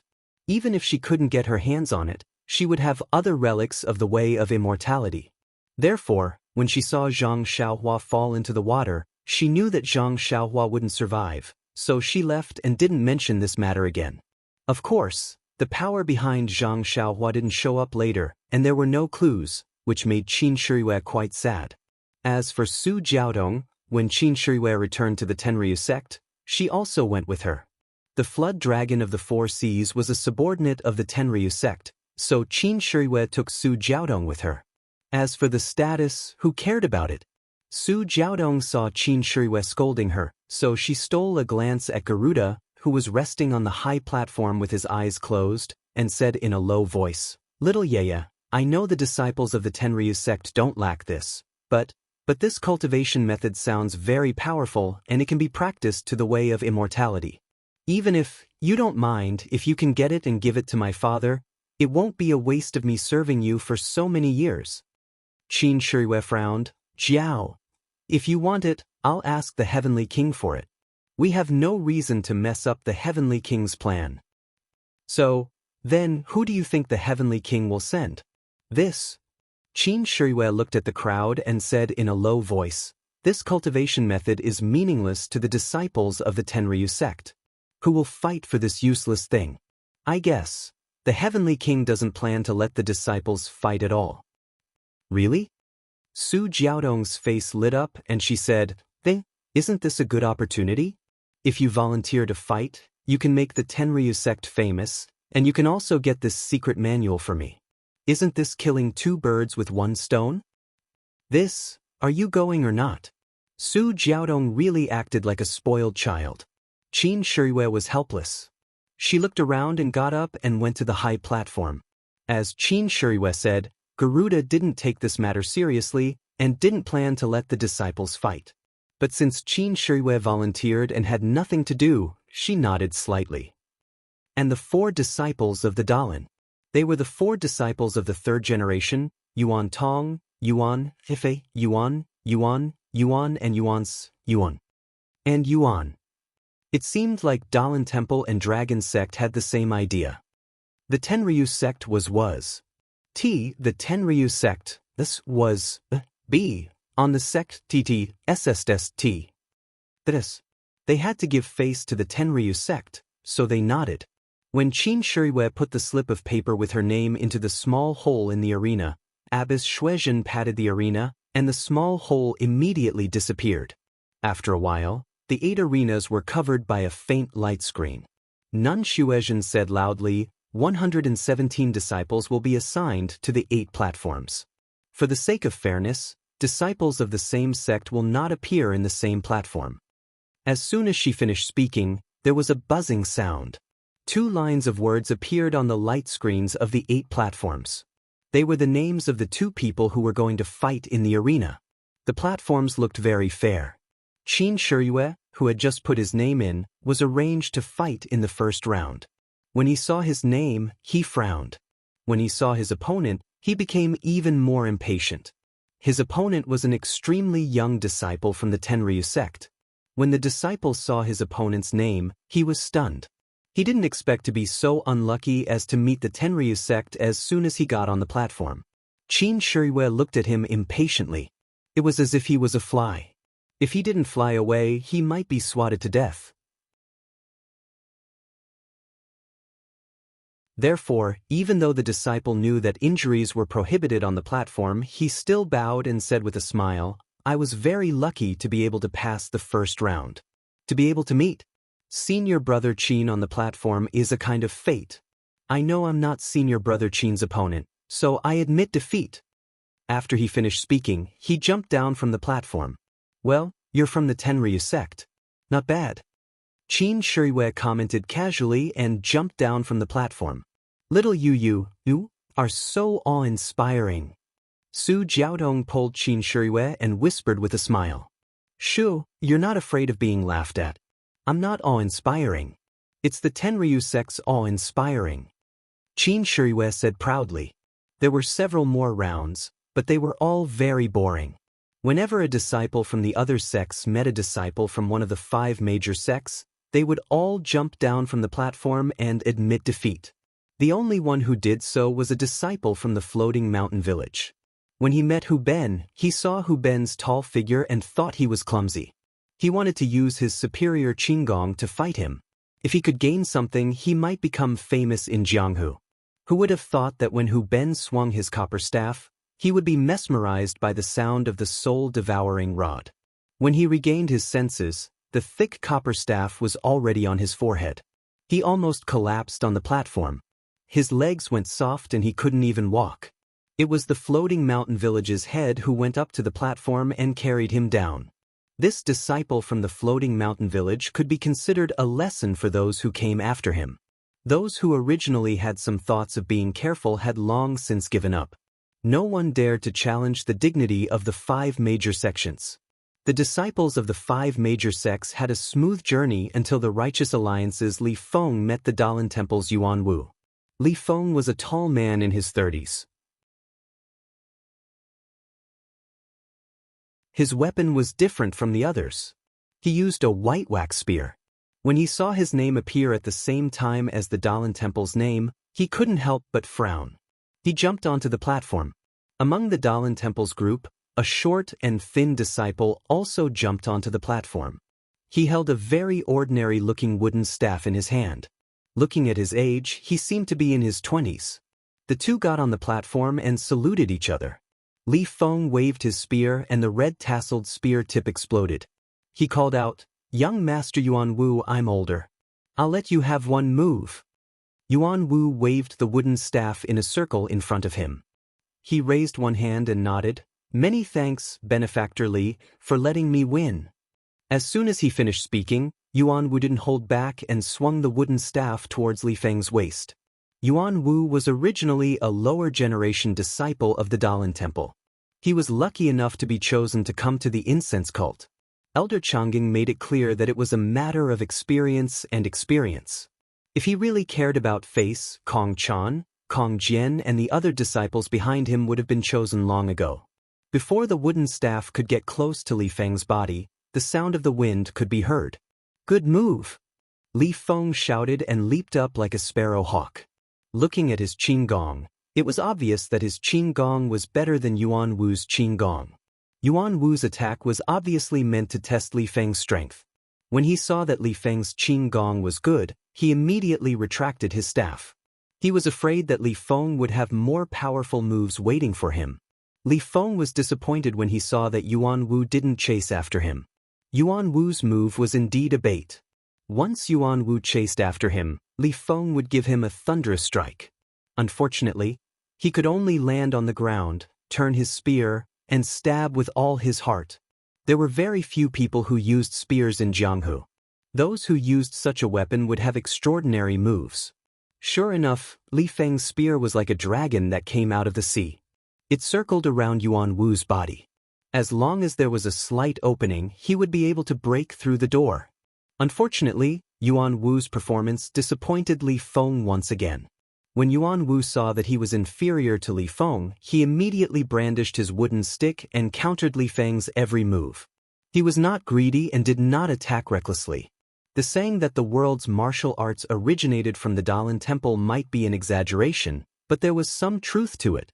Other than the widely spread Arhat fist and Liuhe fist, they all originated from the Daoist temple. Even the Qi Mei staff technique originated from the Daoist temple. As for the monks of Daoist temple, their martial arts might not reach the pinnacle, but all of them had excellent fundamentals. This was the same for Yuan Wu. Since he had accepted his position, Li Feng really didn't have any good ideas. If it was under normal circumstances, Li Feng would know that as long as he attacked for a while, this monk would definitely show an opening. However, this was the sword discourse arena, and there was only an incense stick's worth of time left. More than half of the time had already passed, and there were no signs of an opening. Li Feng couldn't help but feel a little anxious. Thinking about Alliance Master Zhang San's warning and his deep gaze, Li Feng clenched his teeth and circulated his energy, thrusting his spear forward. Whoosh! It actually caused the sound of the wind as it pierced straight towards Yuan Wu's face. Yuan Wu didn't dare to be careless. He held his wooden stick horizontally, blocking Li Feng's spear, and lifted it up, raising the spearhead above his head. At this moment, Yuan Wu's eyes slightly looked up at the spearhead. With a slight movement of his hand, Li Feng's hand cracked into 3 parts. Li Feng strode forward and raised the end of the spear with his right hand, as if he was using a 3-part stick. With a whoosh, his wooden stick smashed onto Yuan Wu's wooden stick. Bang! Bam! The 2 sticks collided. A wave of pain came from the area between Monk Yuan Wu's thumb and forefinger. Monk Yuan Wu had received several heavy blows from Li Feng and his hand was already cracked. This time, Li Feng used all his strength. How could his hands not bleed? Feeling the huge force from Li Feng's 3-section staff, Monk Yuan Wu felt bitter. However, he still forcefully channeled his inner energy and raised his arms to withstand the force. Then he spun his left leg and kicked towards Li Feng's lower body. Seeing that Monk Kong Wu had the intention of attacking Li Feng's weak point to save his weak point, Li Feng understood. He used the momentum to dodge and pulled out his left hand. With a slight movement of his fingers, a flash of light came out from his sleeve. It was a sharp dagger. Li Feng held the dagger in his left hand and bent his body. He channeled his inner energy and stabbed it towards Monk Yuan Wu's chest. Please vote for me. Please vote for me. Please keep it. Please tip me.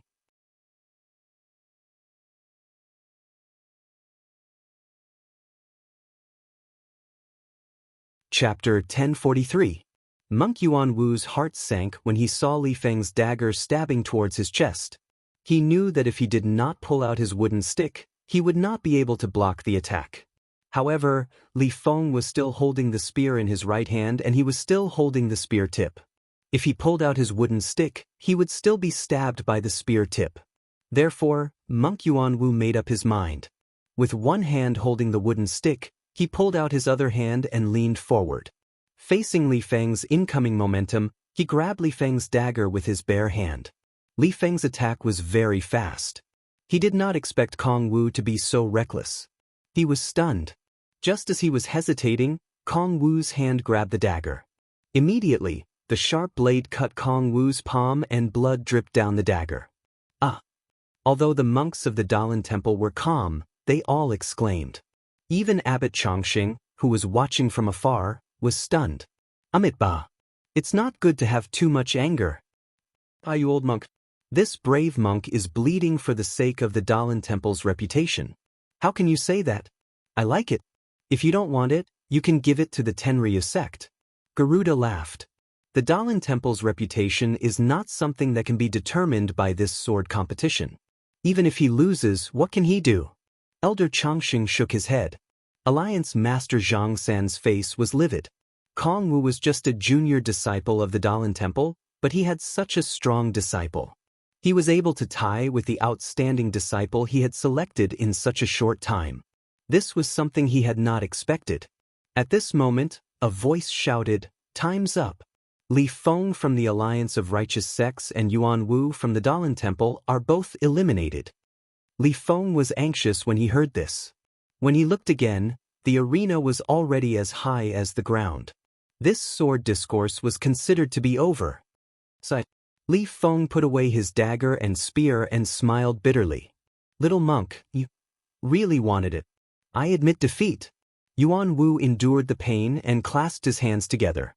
The blood flowed down his wrist. He forced a smile and said, "Thank you for showing mercy, benefactor." Li Feng shook his head helplessly as he looked at the high platform.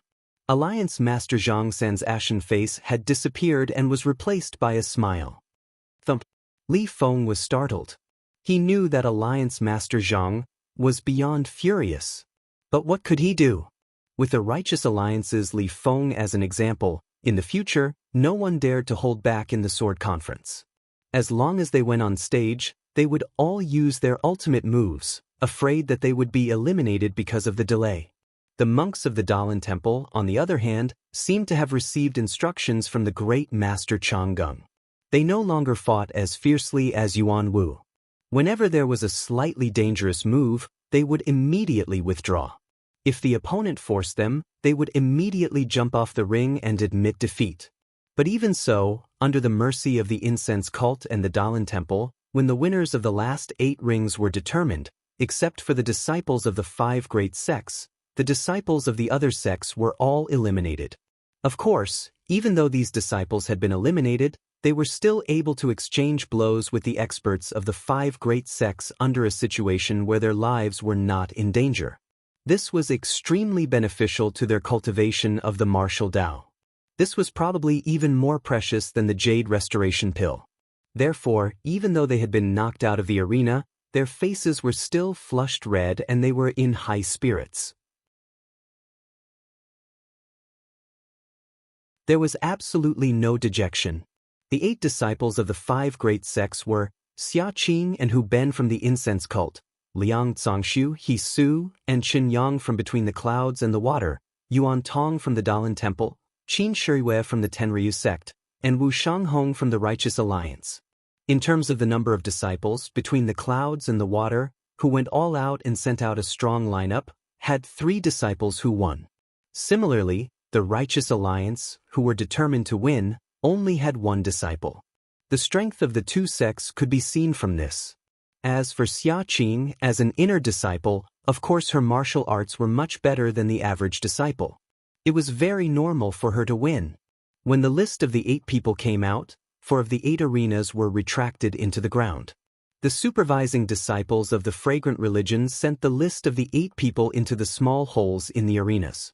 Not long after, on the light screen of the 4 arenas, 2 lines of big words appeared: Xia Qing from the incense cult, Qin Shiriyue from the Tenryu sect, Hu Ben from the incense cult, He Su from between the clouds and the water, Yuan Tong from the Daoist temple, Liang Zongxu from between the clouds and the water, Wu Shanghong from the Righteous Alliance, Chen Yang from between the clouds and the water. The crowd was in an uproar. Judging from the performance in the sword competition arena just now, Xia Qing's martial arts were very high. She easily won several times. The same was true for Qin Shiriyue from the Tenryu sect. Her flexible sword was like a snake, and it was difficult for her opponent to resist. Everyone thought that these two would meet in the end. Unexpectedly, they met at the beginning of the competition. For a time, many people surrounded the two rings, wanting to see the battle between the peak of martial arts. They saw Xiaqing look at her name. Her expression didn't change at all. She used her Qin Gong from the Tenryu sect and floated onto the ring. Qin Shiriyue from the Tenryu sect was also very elegant. She waved her flexible sword like a folding fan in her hand. She took a step and stepped onto the ring as if she was climbing a very low flight of stairs. Good, everyone applauded. They were all discerning people. Naturally, they knew that the two's Qin Gong was not ordinary. If it was purely a competition of Qin Gong, Qin Shiriyue was slightly better than Xiaqing. Miss, look at your hand. It's much higher than the others. As far as I know, Lihua Temple doesn't seem to have a female disciple with such high martial arts, right? Qin Shiriyue asked with a smile. Xiaqing didn't pay attention to him. She waved her flexible sword and said coldly, "If you think you're not a match for me, you should get off the ring as soon as possible. You're saving face for the Tenryu sect, and also leaving room for both of our sections. Why are you being so long-winded again?" Qin Shiriyue was furious and said, "You little girl, I'm just afraid of hurting you. I just want to give you a few words of advice." Without waiting for Qin Shiriyue to finish, Xiaqing waved her hand. Her flexible sword was also like a dragon exploring the sea. "Oh, little girl, you're really vicious," Qin Shiriyue said, but his hands didn't stop. He used his internal force and waved it. His flexible sword straightened like an ordinary long sword. With a chi sound, it met Xiaqing's attack. Both of them were from famous sects and were well-known figures in their own sections. Their swordsmanship, moves, and mastery of their internal energy were not far apart. They were evenly matched and had met their match. After fighting for half an incense stick's worth of time, the two soft swords had not clashed. Everyone below the ring was dumbfounded. Everyone was calculating in their hearts. If they were in the ring right now, how many moves could they withstand? As time passed, the ring fell little by little. Xiaqing felt that something was wrong. She clenched her teeth and jumped into the air. She shook her flexible sword and slashed it down. "Ha!" Qin Shiriyue laughed. Wasn't this the move he usually used? So, he shook his flexible sword and spun it forward, wanting to entangle Xiaqing's flexible sword. Unexpectedly, just as the two soft swords were about to touch each other, an inch-long faint red light suddenly flashed from Qin Shiriyue's soft sword. With a soft sound, the faint red light hit the tip of Qin Shiriyue's soft sword, and the tip of the sword, which was about the length of 4 fingers, fell. Sword light! Qin Shiriyue gasped and almost cried out. At this time, there were people below the ring who knew what was good for him. Suddenly, the whole ring was noisy, and everyone was amazed. Xiaqing's face was slightly proud. The inch-long sword light on her flexible sword was expanding and contracting, and a red light was moving up and down her flexible sword. On the other hand, Qin Shiriyue frowned and looked a little nervous. Although Qin Shiriyue was a disciple of the Tenryu sect's Garuda, Garuda was best at Qinggong. Therefore, Qin Shiriyue was not as proficient in internal strength as Xiaqing. When he saw that the tip of his flexible sword had been chopped off, he knew that he might not be a match for Xiaqing in martial arts. So, he frowned and took back his flexible sword. He reached into his pocket and took out a foot-long thing that looked like an antler. That thing was shaped like an antler and was completely black. It was impossible to tell what material it was made of. Seeing this, Xiaqing didn't hold back and swung her sword again. Qin Shiriyue raised his weapon to meet it while chanting. With a chi-la sound, like the sound of a torch being thrown into cold water, the inch-long sword light on Xiaqing's flexible sword immediately shrank when it touched the weapon. Ah! Xiaqing's face was full of horror and she unconsciously took a few steps back. Qin Shiriyue grinned maliciously and followed up. She waved her antlers and displayed a strange move, forcing Xiaqing to be overwhelmed. She accidentally touched it again, and the sword aura shrunk a little.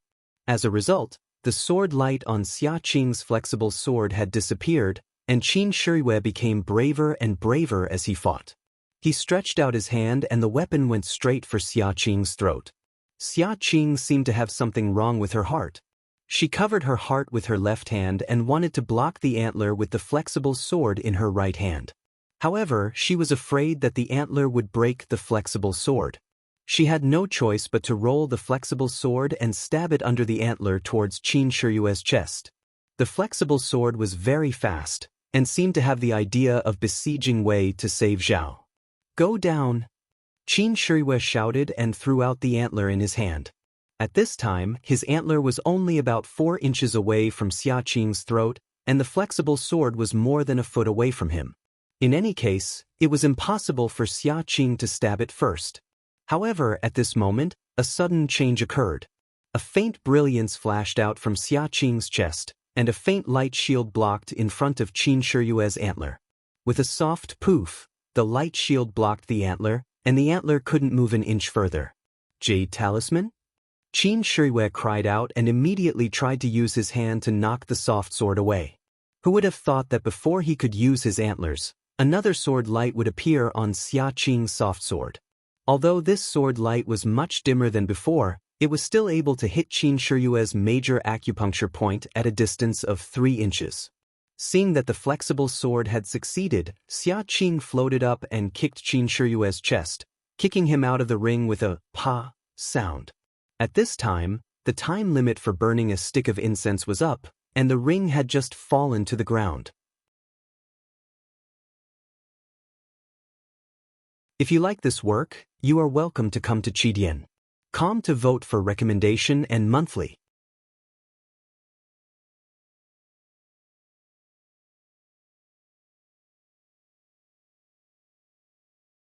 Chapter 1044. Senior Brother Qin, thank you for letting me win. Xia Qing cupped her hands and said after Qin Shiyue's acupoints were unsealed by the disciples of the Tenryu sect. "It's okay. It's okay." Qin Shiyue waved his hand and said, "I didn't expect you to have a jade talisman, so it's normal for me to lose.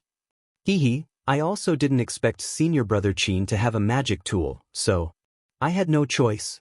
Xia Qing didn't give in. "A good man doesn't fight with a woman." Qin Shiyue curled his lips and said in his heart.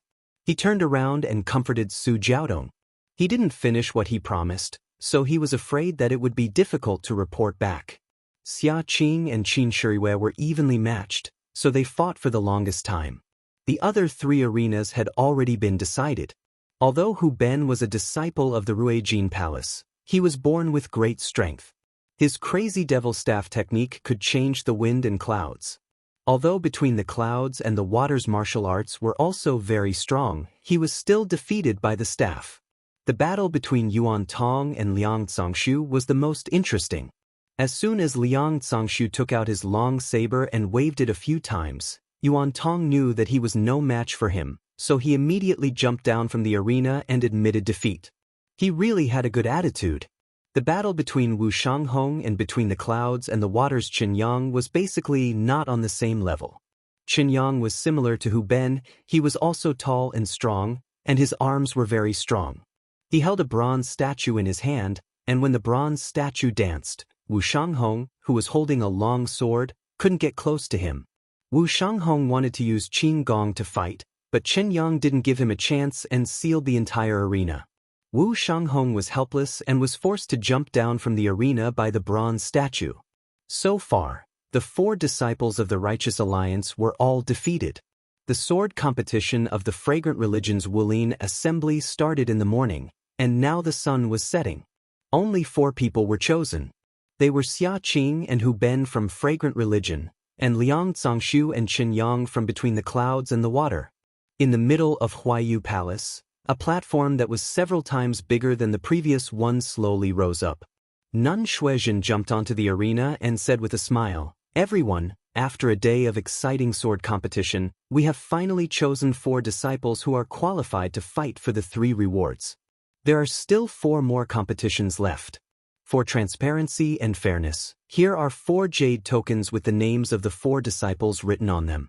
Would the elder of the Daoist temple please draw a jade token for us? The two that the elder draws will form a group, and the two of you will form a group. The two winners of the two groups will fight for the purple phoenix hairpin, and the two losers will fight for the 5 elements primordial stone. As she spoke, a female disciple brought a tray with 4 jade tokens on it. Nun Shuizhen casually invited the 4 people below the arena to come up and stand to the side. Then the elder also came up. Under the gaze of the 4 people, he randomly picked 2 jade tokens and gave them to Nun Shuizhen. He didn't even look at them and jumped down from the arena. Nun Shuizhen took the jade tokens and looked at the names on them. A strange expression appeared on her face. She didn't read it and passed it to the person beside her. That person looked at it and smiled. The elder is really fair. Then he said, Xia Qing from the cult of fragrance versus Hu Ben from the cult of fragrance. Haha. The people below the arena laughed. This is great. The internal battle begins. Nun Shuizhen smiled and passed the remaining jade tokens to another person. That person nodded and read, Between the clouds and the water, Liang Xianxia versus Between the clouds and the water, Qin Yang. All right, Nun Shuizhen said, since the two groups of opponents have been drawn by Master Changsheng, let's continue with the sword competition. The 5 people jumped down from the arena, and Xia Qing and Hu Ben came up again. Xia Qing held a soft sword and Hu Ben held a copper rod. The two looked at each other, and Hu Ben cupped his hands and said, Although I think highly of myself, I know that I'm no match for senior sister. I admit defeat. After that, Hu Ben jumped down from the arena. Xia Qing sighed slightly and followed him down. Liang Xianxia and Qin Yang didn't need to be mentioned.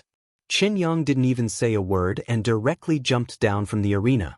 He was the fastest to decide the winner of the sword competition today. The result was beyond everyone's expectations. Since the two sects were enemies, they naturally had to send the strongest people.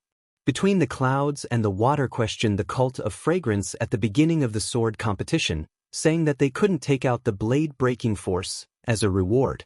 Then they should focus on the blade-breaking force. The 3rd and 4th place would be competing for the blade-breaking force.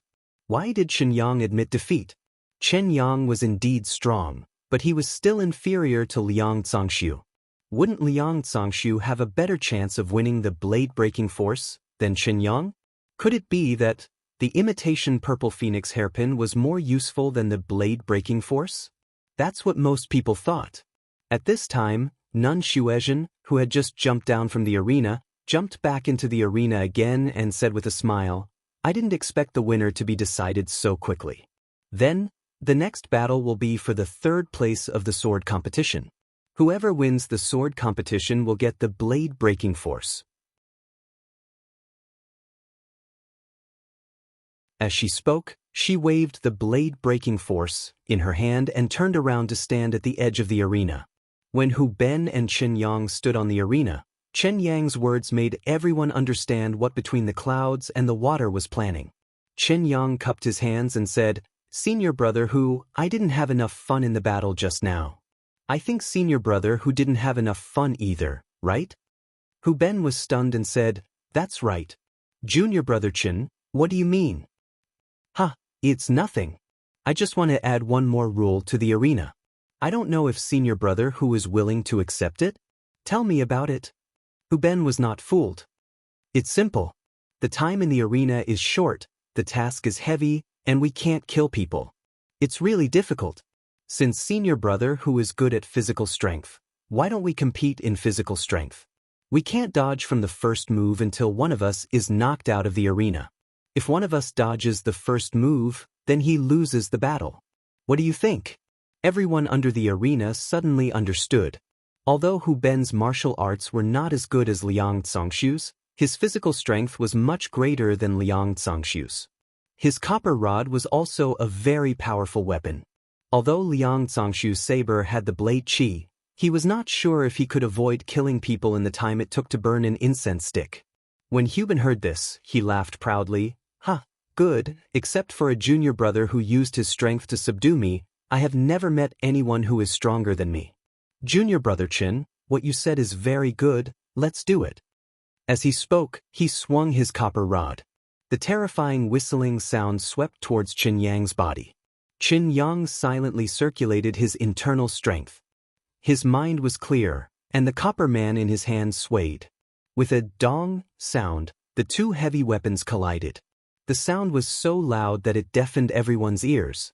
However, this was just the beginning. Next, it was like forging iron in a blacksmith's shop.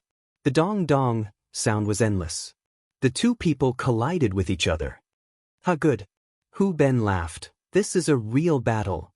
"Really? Come, take another 300 moves from me." "Who's afraid of you?" Another sound of forging iron. Below the stage, the crowd watched the exciting battle between the two of them without blinking. However, they covered their ears with their hands. Some of the more powerful ones even sealed their own acupoints so that they did not need to listen to any sounds. 30 minutes passed quickly. Under the two people's unreserved strength, the winner was gradually decided. Just as between the clouds and the water had predicted, Hu Ben's strength was still a bit weaker than Qin Yang's.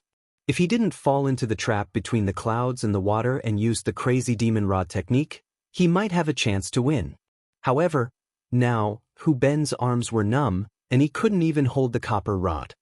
"Hu Ben, take another move from me." Yang Chen also saw this. He shouted loudly, gathered all the strength in his body, and swung the bronze statue towards Hu Ben's copper rod. With a dong sound, Hu Ben couldn't hold the rod anymore. The copper rod flew out and flew towards the entrance of Huayu Palace. Qin Yang, who had won, was very happy. He raised his head and laughed. "I haven't had such a good fight in a long time. Who else wants to come?" This guy thought he was going to challenge him. Before Hu Ben could speak, a voice came from the entrance of Huayu Palace. "You brat, who are you? Let the Xiaoxia see your strength." Who's this? Everyone in the arena was shocked. That guy was just joking when he was having a good time. Who would really go up and challenge him? When they looked up, they saw a man and a woman walking in front of Huayu Palace. The woman was shy and followed the man. The man was tall and thin, with a baby face, small eyes, and a flat nose. He was still holding the copper rod that Hu Ben was knocked away by Qin Yang. If the man wasn't Zhang Xiaohua and the woman wasn't Meng, who else could it be? On the high platform, Garuda, who was bored to death, watched the events unfold in front of him expressionlessly. However, when he saw Meng's face, he was so shocked that his eyeballs almost fell to the ground. With a shout, he stood up and was about to use the levitation technique to fly over, but he was stopped by Nanjing. "Garuda, Heavenly King? Did you see someone familiar?" Garuda was stunned and looked back at Nanjing. His eyes narrowed and he sneered, "Jing, how dare you? You don't know who she is?" "I know. She's an inner disciple of the Aroma sect. Her name is Xianxia." "Xianxia?" Garuda was surprised. He looked back at Meng several times and shook his head. "This is the saintess of the Tenryu sect. How can she be an inner disciple of the Aroma sect?" "Saintess?" Bai Yanqiu exclaimed. She was also puzzled when she saw Zhang Xiaohua and Meng, but she didn't care too much. Even if Zhang Xiaohua told Nun Jingyi about this, Bai Yanqiu knew that Nun Jingyi wouldn't do anything to her. After all, this happened before she came to the Aroma sect. She wasn't just saying that she would let bygones be bygones. But Bai Yanqiu didn't expect that the Mo Xian Gong disciple she didn't want to meet was actually related to the Tenryu sect. And she was the saintess. Then, this was really troublesome.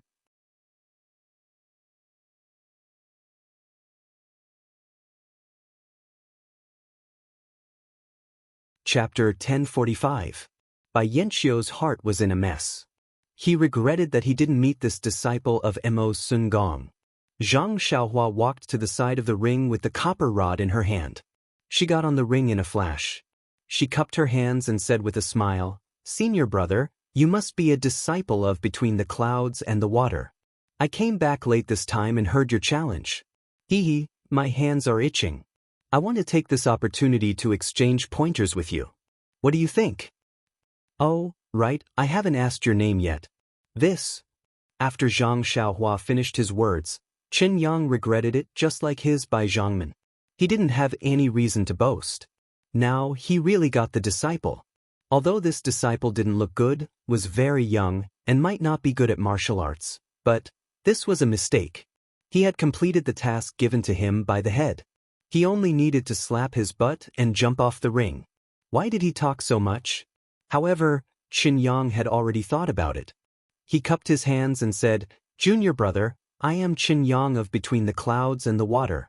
I haven't asked your name yet." Zhang Xiaohua curled her lips and said, "Senior brother Qin, haven't you seen me before?" Qin Yang frowned and looked around. He shook his head and said, "Forgive me, but I haven't seen you before."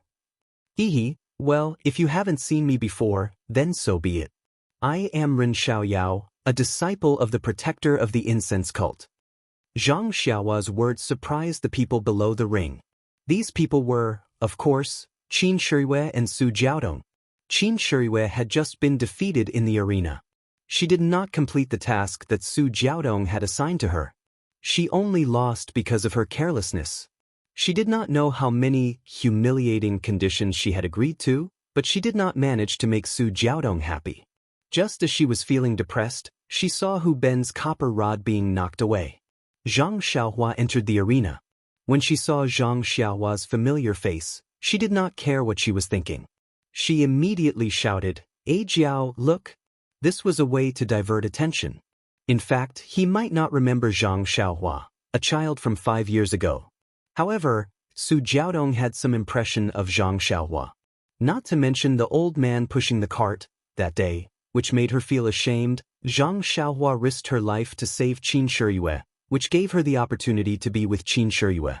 This made her feel grateful. Later, although she felt a little guilty that Zhang Xiaohua was buried in the fish's belly, 5 years were enough for her to forget this inconspicuous person. Now, at best, Zhang Xiaohua was the real Xiaohua who served as a foil to the romance between Su Jiaodong and Qin Shiyue when they first met. However, although Xiaohua was Xiaohua, the scene when Su Jiaodong and Qin Shiyue first met was engraved in her mind. When Su Jiaodong saw Zhang Xiaohua for the first time, she couldn't help but blurt out, "Hey, isn't this the one who was buried in the fish's belly? Ren Xiaoyao? We really do know each other." Qin Shiyue wasn't surprised. She took a closer look and shook her head. "It looks very similar. It's exactly the same as it was 5 years ago." Jiao, you're a lot more plump than you were 5 years ago. Ren Xiaoyao was a child. He's already become another person. How could it be him? As she said that, her eyes stared at Su Jiaodong's chest with a lustful look. Su Jiaodong was stunned for a moment, but she immediately understood. She nodded and said, "Yes, I only remembered it because I had a deep impression of you when I met you. You're right." Then she rolled her eyes at her and said, "I'm so plump? Isn't it all because of you?" You still have to work harder." Qin Shiyue saw that she had successfully changed the topic. She was secretly pleased and actually started to tease Su Jiaodong. The two of them didn't say much when Zhang Xiaohua's self-introduction fell into their ears. "Ah? It's really Ren Xiaoyao? How is this possible?" Qin Shiyue and Su Jiaodong's faces were filled with disbelief. They threw away the gradually rising wetness in their hearts and turned to look at the arena. In the arena, Qin Yang was even more shocked. He secretly said, "Ren Xiaoyao? Is this name so common that I need to know him?" However, he smiled and said, "Junior brother Ren came late and didn't participate in the sword competition arena. It's really a pity that he couldn't show his martial arts. I also wanted to compare notes with junior brother Ren, but this arena has already ended. I have the heart but not the strength." Zhang Xiaohua laughed. He had a lot of opinions about Between the Clouds and the Water. If it was someone else in the arena, even if they shouted until the sky was broken, he wouldn't care. It had nothing to do with him. But this Between the Clouds and the Water? Who let him hear it? He deserved to be unlucky. Could it be Senior Brother Chen's words just now were just farts? Zhang Xiaohua's words were really hurtful, but it also made the people below the arena happy. Yes, what did they come here for? Wasn't it just to watch the show? Between the clouds and the water was a sect that had just shown its face. Unexpectedly, it was able to sit on the high platform. Moreover, it had taken up 2 of the final 4 spots. Any sect that didn't know the ins and outs of the sect would murmur in their hearts. Now that there was someone, and it was a disciple of the fragrant religion who stood out to cause trouble, wouldn't it be exactly what they wanted? The people below the arena were convulsing with laughter. Only the sects that were related to between the clouds and the water didn't dare to laugh. But sometimes they couldn't help but laugh. It was really uncomfortable to watch. Junior brother Ren. Qin Yang was furious. He slammed the bronze statue on the stage and scolded, "I respect you as a disciple of the fragrant religion. You are also young, so I don't mind you coming on stage. But why are you speaking so rudely?" Zhang Xiaohua laughed and pointed her finger outside. "Senior brother Chen's words are funny. You can ask the people below." "Who didn't hear it?" "I am you the one who invited me to come on stage." "Why did I come on stage?" "If you don't dare to accept the challenge, then your words just now are farts." "Farts." Zhang Xiaohua's words, one word at a time, were sonorous, and in the end, she used the word farts to end it. The people below the arena were very happy. They all shouted, "Yes, yes, we can all testify." Qin Yang didn't expect this result. He was very embarrassed. If it was any other time, he would have already challenged her. But in this arena, he couldn't make the decision without permission. He unconsciously turned to look at Bai Yanqiu, who had a complicated expression on his face. Bai Yanqiu was thinking about the karma of the dream. He didn't have time to think about how Zhang Xiaohua and the dream were able to escape between the clouds and the water. At this time, he saw that things were getting out of hand. He couldn't help but look at Nanjing and sneered. "I thought the fragrant religion, as an immortal sect, would have strict rules and their disciples would know the big picture. How come this protector disciple doesn't know etiquette? Today, my eyes have been opened." Nanjing laughed instead of being angry. "Bai Zhong'an, these words are very interesting. This is exactly what I wanted to say to you. Seems Bai Zhongman also doesn't know etiquette." "Nanjing, why do you say this?" Bai Yanqiu became angry. "Is the fragrant religion bullying us between the clouds and the water? I won't talk to you about this. Let the elder explain it to you." Nanjing snorted disdainfully. The elder nodded. "Nanjing Yi's words are reasonable. By Zhangmen, the sword competition of the 5 sects has always had rules. For 2 disciples who haven't met, if one of them loses to a 3rd disciple, and the 3rd disciple wins against the other disciple, then the disciple can take out his prize and challenge the other disciple. Moreover, the other disciples can also challenge the other disciples who have won in the arena. However, the challenger must take out something of equal value to the prize of the disciple he challenged. Of course, this rule was created by the 5 sects to encourage the other sects to exchange ideas. It hasn't been used for a long time. Moreover, there are too many sects participating in the sword competition today. This is a special case. This old monk didn't expect that someone would take out such a valuable prize to challenge someone. Hearing this, Bai Yanqiu shook her head and said, "Elder, I already understand what you said, but Chen Yang was the winner of the arena, and he didn't want to challenge someone of a higher rank. Rin Xiaoyao didn't win against other disciples?" The elder laughed. "The rules are set like this, but there are a lot of accidents outside the rules. We're too lazy to make the details. In the past, it was always the disciples who exchanged pointers, and they were always tormented. Moreover, this old monk has really encountered a situation like today. How about it? You don't have to believe the words of this sect, but what about the elder?" Nanjing sneered. "Moreover, the matter that the elder mentioned, even Garuda knows about it." Jingyi, how many years has it been? How can you still remember it?" Garuda laughed. "That's right, it's this heavenly king. That day, Jingyi got a treasure. This heavenly king coveted it and went to the arena to take it. What about it? That's still, where did it happen?" "Sigh, that was the last time we had a sword competition." "How many years has it been?" Now that I think about it, it seems like yesterday. Unfortunately, I'm already separated from senior sister Jing-yi by life and death. What? Jing-yi is no longer here? Garuda said curiously, she's not old enough? Yeah. She must be too competitive and has gone mad. Nun Jing-yi looked at Garuda, as if trying to figure out the meaning of his words. Bai Yanqiu frowned. Nun Jing-yi, do you mean that my disciple must accept this challenge? Nun Jing-yi came back to her senses and said, no need. It's fine as long as he says no. Then she added, as long as you give up your face between the clouds and the water, it's fine. Isn't it the same as not saying anything? Bai Yanqiu's nose was almost crooked from anger. Bai Yanqiu thought for a moment and said, this is the first time I've met between the clouds and the water. Let me think about it.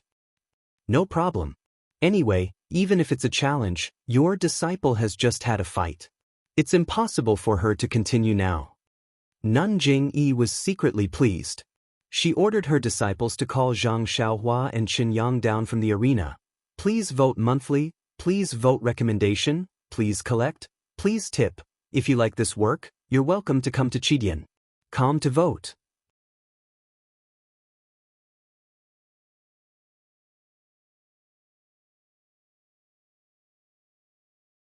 Chapter 1046. Zhang Xiaohua, Meng and Qin Yang came to the high platform.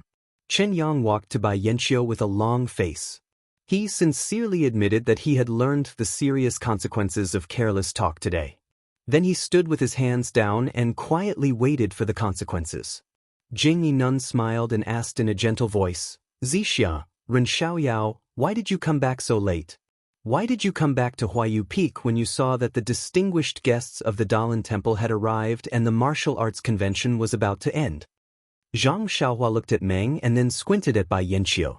She said, after I came out of the Daoist Temple with senior sister Xianxia, I saw that it was still early, so I took the opportunity to deal with some personal matters.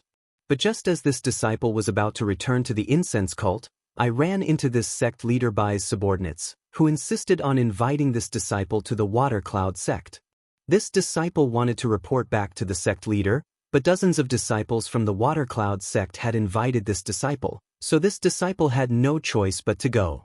Jing-yi Nun finally understood why Zhang Xiaohua, who usually looked very gentle, was so aggressive as soon as she entered the Huayu Palace. She could not help but sneer at Bai Yanqiu and said, Bai Zhang, since you invited the protectors of your sect, you should be courteous and sincere. I'm afraid it's inappropriate to invite dozens of people. Bai Yanqiu said with a smile, it's precisely because I wanted to be courteous and sincere that I used dozens of people. Only the fragrant religion can have this kind of face. Zhang Xiaohua said again, the water island between the clouds and the water is really good, but the route is complicated. Brother Liang used a carriage and a black cloth to bring me and Xianxia between the clouds and the water. It must have been hard on you. Ren Xiaoyao, you actually managed to walk out on your own. Abbess Jing-yi laughed. That's right. I don't know what Bai Zhangmen is thinking. He came to Huayu Peak to participate in the martial arts circle convention and left his disciple and dream between the clouds and the water behind. Zhang Xiaohua bared her teeth and said, Bai Yanqiu threw caution to the wind and said with a smile, I invited Ren Xiaoyao to come over because I wanted to ask about the fragrant cult and when the martial arts convention would be held. But when I heard that time was tight, I hurried over. Then he instructed his disciples to treat Ren Xiaoyao and Xianxia with respect. Then he sent people to escort the two disciples back to the incense religion slowly and carefully. But I don't know what Ren Xiaoxia would say that I left the two of you between the clouds and the water. Could it be that something went wrong? Is there a misunderstanding? Seeing Bai Yanqiu keep making excuses, Zhang Xiaohua already knew what was going on. She only smiled and said, well, Bai Zhangmen is right. Bai Zhangmen might have instructed senior brother Peng. But he might have other important things to do. After sending us out of between the clouds and the water, he immediately went to do other things. Peng Yeu? Bai Yanqiu was stunned. What? Didn't Bai Zhangmen instruct senior brother Peng? Zhang Xiaohua looked at Bai Yanqiu with a faint smile. Oh no, I instructed him. These words seemed to be said to Zhang Xiaohua, but in fact, Bai Yanxiu wanted Garuda to hear it. That's right, it was Garuda. When Meng went up to the high platform from outside, Garuda's eyes were fixed on Meng. He did not seem to care about Bai Yanxiu's explanation. Meng already knew about her background. Looking at the 5 people sitting on the high platform and then at Garuda's position, she already knew who this person was. But when she thought about her mother's situation, she unconsciously turned a blind eye to Garuda's gaze. On the high platform, where the sect leaders were, there was a restriction that blocked off their voices. The people outside could not hear what they were saying. Just as Zhang Xiaohua was about to report to Nanjing Yi, the last round of the Martial Arts Society convention had already begun on the arena outside. The last match was naturally between Xia Qing from the School of Fragrance and Liang Zhangshu from Between the Clouds and the Water. Peacock had already told Xia Qing about Liang Zhangshu's strength when she saw that it was Xia Qing's turn. But when she was done, she realized, was there really a need for that? Sure enough, when Zhang Xiaohua and Qin Yang left the arena, Nun Shuezhen announced the start of the last match. Xia Qing held a soft sword in her hand, and Liang Zhangshu also held a long saber. They both leaped into the arena. But after they introduced themselves, Xia Qing smiled and said, "Brother Liang, Between the Clouds and the Water is a guest from afar. Our sect leader has instructed." Before she could finish, Liang Zhangshu suddenly realized that something was wrong. He immediately exerted force on his feet and tried to jump off the stage. Unfortunately, what he thought was exactly what Xia Qing had predicted. Moreover, Between the Clouds and the Water's lightness skill was obviously inferior to that of the School of Fragrance. When Liang Zhangshu's figure was still in midair, Xia Qing had already landed on the ground and added, "Our sect leader has instructed that in this last match, you can only lose, not win." Liang Zhangshu was furious. "Since you're not allowed to win, why did you still participate in this match? Who doesn't know that you want the 5-element stone? If I had known, I would have thrown away my pride and jumped off the stage without waiting for you to say anything." In fact, Liang Zhangshu had thought of this, but Qin Yang had just been humiliated by Zhang Xiaohua. Even if he tried to cover it up, Between the Clouds and the Water had already lost face. He didn't dare to make trouble for Bai Yanxiu again and again. So he thought of using a trick during the sword competition and pretending to be kicked off the stage by Xia Qing. Who knew? Xia Qing would do anything to get the 5-element stone. Well, right now Xia Qing was only a disciple of the distant fire temple and had nothing to do with Mo Xiangong. It wouldn't be a disgrace to the School of Fragrance. Most likely, Nun Jingyi had thought of this a long time ago. Needless to say, the disciples of the various sects in Huayu Palace, even Nun Shuezhen was caught off guard by the change in the arena. She only came to her senses after Xia Qing admitted defeat. With a bitter smile, she shouted, "According to the rules of the sword competition, the one who falls to the ground first is the loser. Therefore, Liang Zhangshu of Between the Clouds and the Water is the winner. He has won the prize of this martial arts competition, the imitation purple phoenix hairpin." The whole arena roared with laughter, followed by a burst of clapping sounds. It was unknown whether it was praise or ridicule. Liang Zhangshu was quite helpless, but he still went up the stage and took the imitation purple phoenix hairpin from Nun Shuezhen's hands. Alas, for sects other than the 5 great sects, it might be a treasure, but now that the way of immortality had been annihilated, Between the Clouds and the Water was the inheritance of the Shindao sect. What kind of broken magic tools did they not have? They even had quite a few complete magic tools, so who would be lacking in this? In contrast to Liang Zhangshu's bitter smile, Xia Qing's smile was as beautiful as a flower.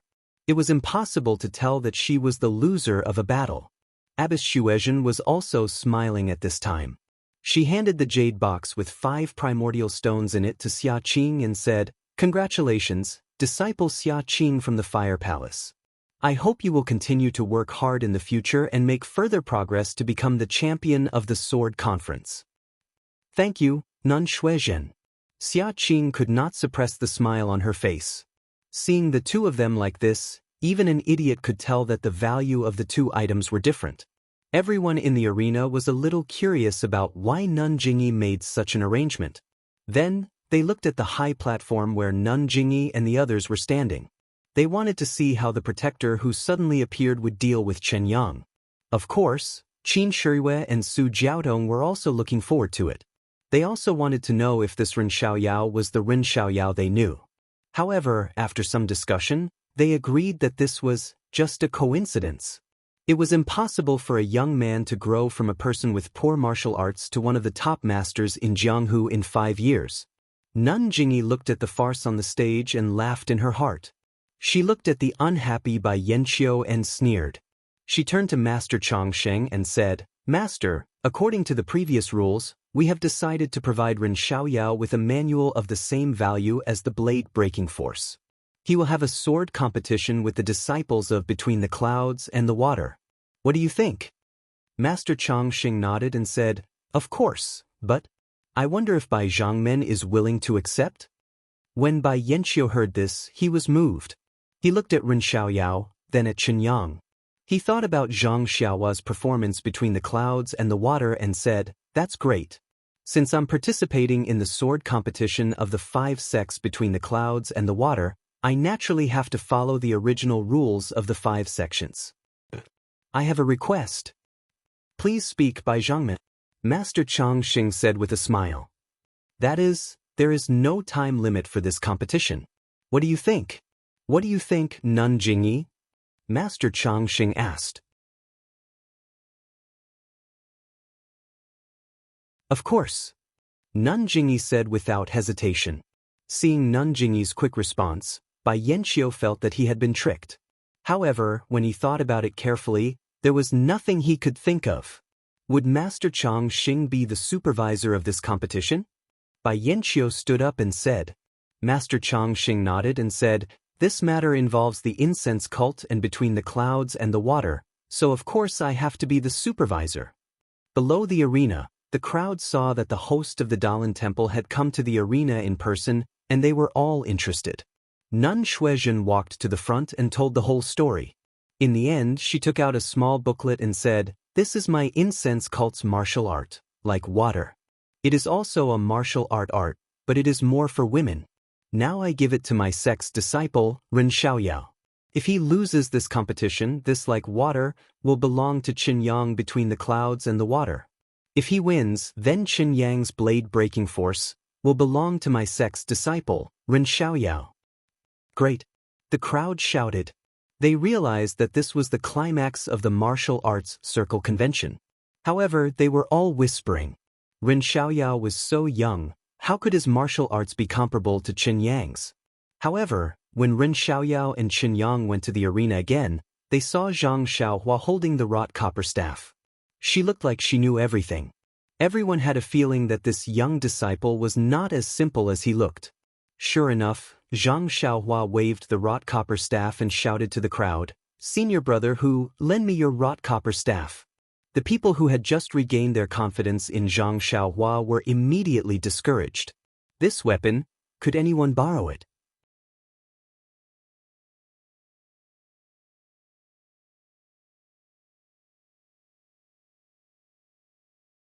Chapter 1047.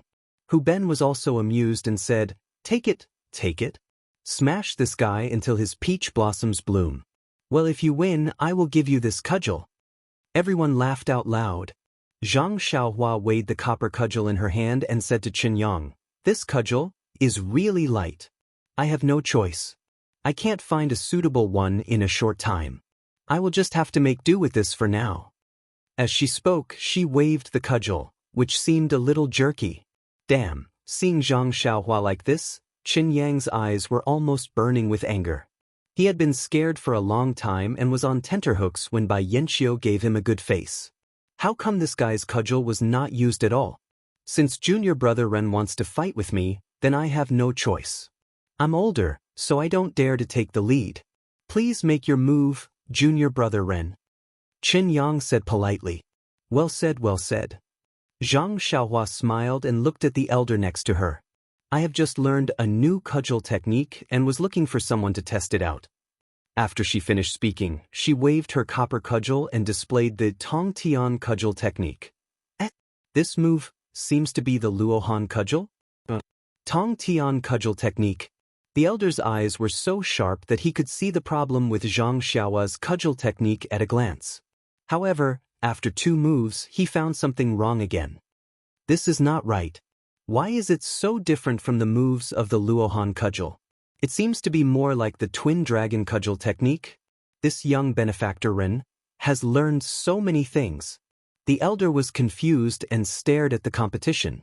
Chen Yang's heart was also in turmoil. Since Zhang Xiaohua's first cudgel, Chen Yang had been trying his best to deal with her. He intended to knock Zhang Xiaohua out of the arena to make up for his slip of the tongue. However, the first 10 moves of Zhang Xiaohua's cudgel technique were still obscure and full of flaws. There were also a lot of problems in the connection between the moves. Chen Yang hit her with the copper cudgel several times, forcing Zhang Xiaohua to stop her moves and resist with her strength. To Chen Yang's surprise, Zhang Xiaohua's strength seemed to be no less than his. Every time their weapons collided, there would be a loud sound, which was even louder than the competition between him and Hu Ben. However, after every collision with him, Zhang Xiaohua tried to pick up her broken moves again. After dozens of moves like this, Chen Yang gradually felt that something was wrong, because Zhang Xiaohua's moves were becoming more and more skillful. The cudgel was like Zhang Xiaohua's extended arm, which was natural and easy to control.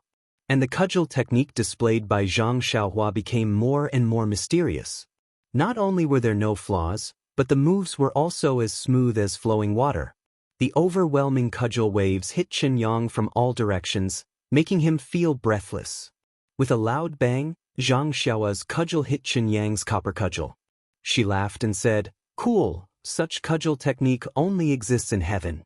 Then, she shouted again, "Chen Yang, watch my moves." After that, she turned her head, and a creaking sound came from her neck. She raised the cudgel high and waved it, like a rolling yellow dragon, rolling and smashing towards Chen Yang's face. Seeing this, Chen Yang suddenly felt that something was wrong. He saw a flaw in Zhang Xiaohua's moves, so he raised his copper cudgel and pushed it. "That's why I asked you to come." Zhang Xiaohua laughed and hit the copper cudgel. Chen Yang's hand was a bit numb. Before Chen Yang could change his move, Zhang Xiaohua waved her cudgel again. With a whoosh, the cudgel hit Chen Yang's left shoulder.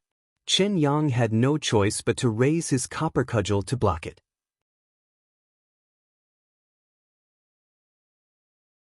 Since Zhang Xiaohua had taken the initiative, why would she be polite?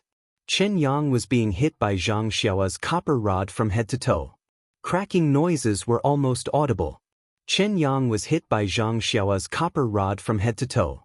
Poor Chen Yang, it was the opposite. Just now, he was chasing after Zhang Xiaohua's flaws and wanted to compete with Zhang Xiaohua in strength. Now, every time Zhang Xiaohua hit the copper cudgel, her strength increased a bit. After a dozen hits, Chen Yang couldn't stand it anymore. He really couldn't understand how this thin and weak young man could have so much strength in his arms. His arms were even bigger than Hu Ben's. Moreover, the strength was increasing little by little, and there was no end to it.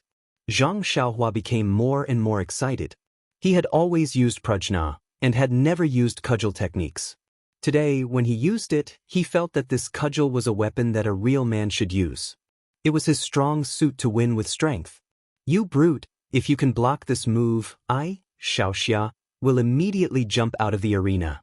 Zhang Xiaohua shouted heroically.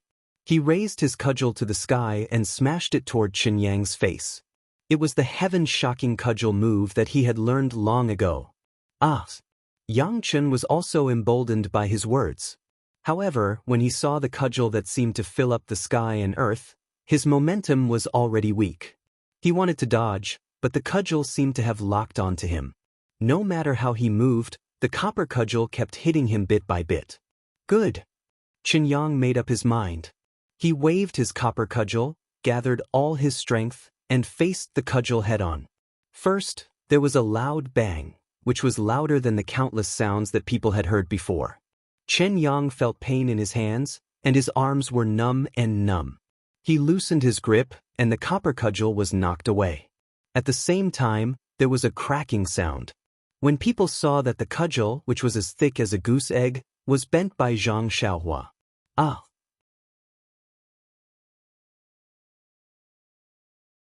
Not only Qinyang was dumbfounded, but everyone in the square was dumbfounded except for Hubin. No one expected that this ordinary-looking young man would have such great strength in his arms that he could knock away Qinyang's copper cudgel. Perhaps no one had heard of Qinyang yesterday, but today he was already famous. However, in just a few moments, he was trampled under Zhang Xiaohua's feet. Different from other people's amazement, Master Changxing, and Great Master Changgung had known that Zhang Xiaohua was so strong that even the guardian disciples of the Daoist Temple were not as strong as him. They had expected this result. What surprised them was the cudgel technique used by Zhang Xiaohua. At first glance, this cudgel technique was similar to the Luohan cudgel, but after looking at it again, it was different. It also had the shadow of the Tongtian cudgel technique. However, in the end, they did not see the complete Tongtian cudgel technique. Is Ren Xiaoyao using the Tongtian cudgel technique? Or is it something else? This was the common doubt in the hearts of the three masters. Well, this sword competition is over. I declare that the guardian disciple of the cult of fragrance, Ren Xiaoyao, is the winner. With Master Changxing's announcement, the whole square was boiling. Some of the dissatisfaction in their hearts had disappeared. The sword competition just now was a perfect combination of strength and moves, which was really pleasing to their eyes. Different from the excitement of the people below the stage, Qinyang was extremely regretful. He reluctantly handed the blade-breaking force to Master Changxing. Master Changxing turned around and said with a smile, "Young benefactor Ren, last time at the Daoist Temple, I only heard junior brother Changgung talk about your elegant demeanor. Now that I have finally seen it, it is really amazing. You are indeed worthy of being the Xiaoxia of this generation." Zhang Xiaohua laughed out loud and said, "If others said so, I could still be proud for a while. However, how can these things be seen in Master Changxing's eyes? Just now, I heard from senior sister Mo Zhangong that the Daoist Temple only sent disciples with the surname Yuan. Senior brother Kongchan and senior brother Kongju did not go on stage. If they came, how could I have the chance to show off? Master Changxing's praise is mocking me." Master Changxing laughed and handed the blade-breaking force to Ren Baqin. He said, "This is the reward for this sword competition. Take it. This secret manual is a classic of martial arts. I have read it before. It is especially suitable for people like you who are good at external martial arts. If you have the opportunity, you may really set foot on the path of immortality." Zhang Xiaohua felt warm in his heart. He took it with his hands and bowed. "Thank you for your guidance, Master Changxing." Yes, although the Daoist Temple and the incense sect were two different sects and there was some estrangement between the two sects, both Master Changxing and the nameless old monk of the Sutra Depository Pavilion cared for him with the attitude of an elder. They even gave him some guidance. Perhaps these guidance might not be useful to Zhang Xiaohua, but Zhang Xiaohua enjoyed this kind of care very much. Therefore, Zhang Xiaohua displayed the newly learned heaven-reaching staff technique in the arena. On one hand, it was to practice, and on the other hand, it was of course to return the favor of the Daoist Temple. Sure enough, the elder asked, "I still have a question to ask young benefactor Ren." "Please go ahead, master." Zhang Xiaohua replied with a smile. "The staff technique that young benefactor Ren displayed just now, is it the secret manual that I read in the Daoist Temple?" Zhang Xiaohua asked, "What do you think?" "It seems to be the same but not the same.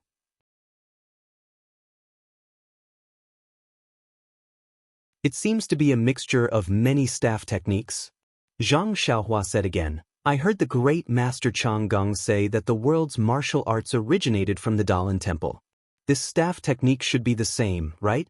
Maybe it is, maybe it isn't. If Master Changxing can understand it, then it is naturally the staff technique of the Daoist Temple."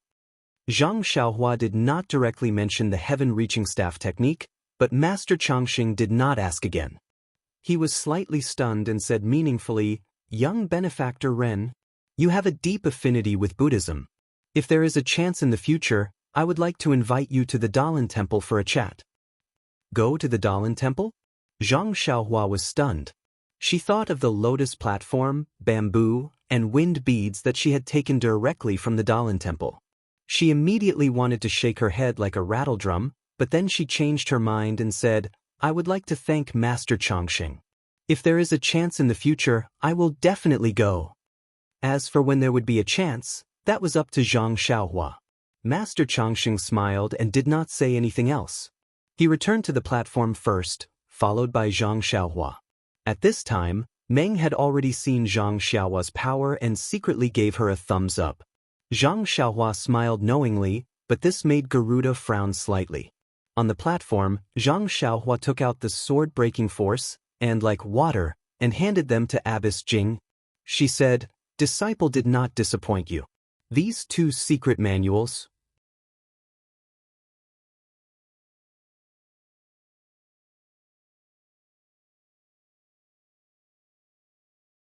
Chapter 1048. Zhang Xiaohua defeated Xianyang and took back the sword-breaking force, which certainly affected Nun Jingyi's plan. However, seeing Zhang Xiaohua increase the prestige of the fragrance cult in the arena and kill the arrogant man between the clouds and the water, Nun Jingyi was overjoyed. Although the fragrance cult didn't have many secret skills like the sword-breaking force, and like water, they still had a lot of them. Even Xia Qing, who wasn't a disciple of the inheritance cult, could get such skills as long as her martial arts reached a certain level. Moreover, the sword-breaking force was suitable for men. How could Nun Jingyi take it seriously? Nun Jingyi waved her hand and said, "I was waiting for you to reach a higher level of martial arts before I gave you this skill. Since you took it today, you can keep it for yourself." Then she looked at the like water and smiled. "Since I gave it to you, it's yours. But don't spread it to others." Zhang Xiaohua was overjoyed. A few days ago, she had promised Zhang Xiaohu to find a skill for Chang'e and Qin. Now, it was delivered directly to her. The Misty Hall was a part of the fragrance cult, so she couldn't spread it to others. "Thank you, Your Excellency." Zhang Xiaohua smiled and put it away.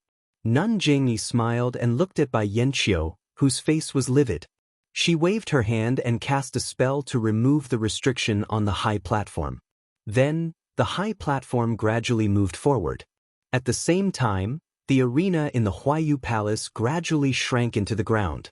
Ladies and gentlemen, the sword competition of the Wulin Convention is over. After many rounds of competition, the top scorer, second scorer, and third scorer have been decided.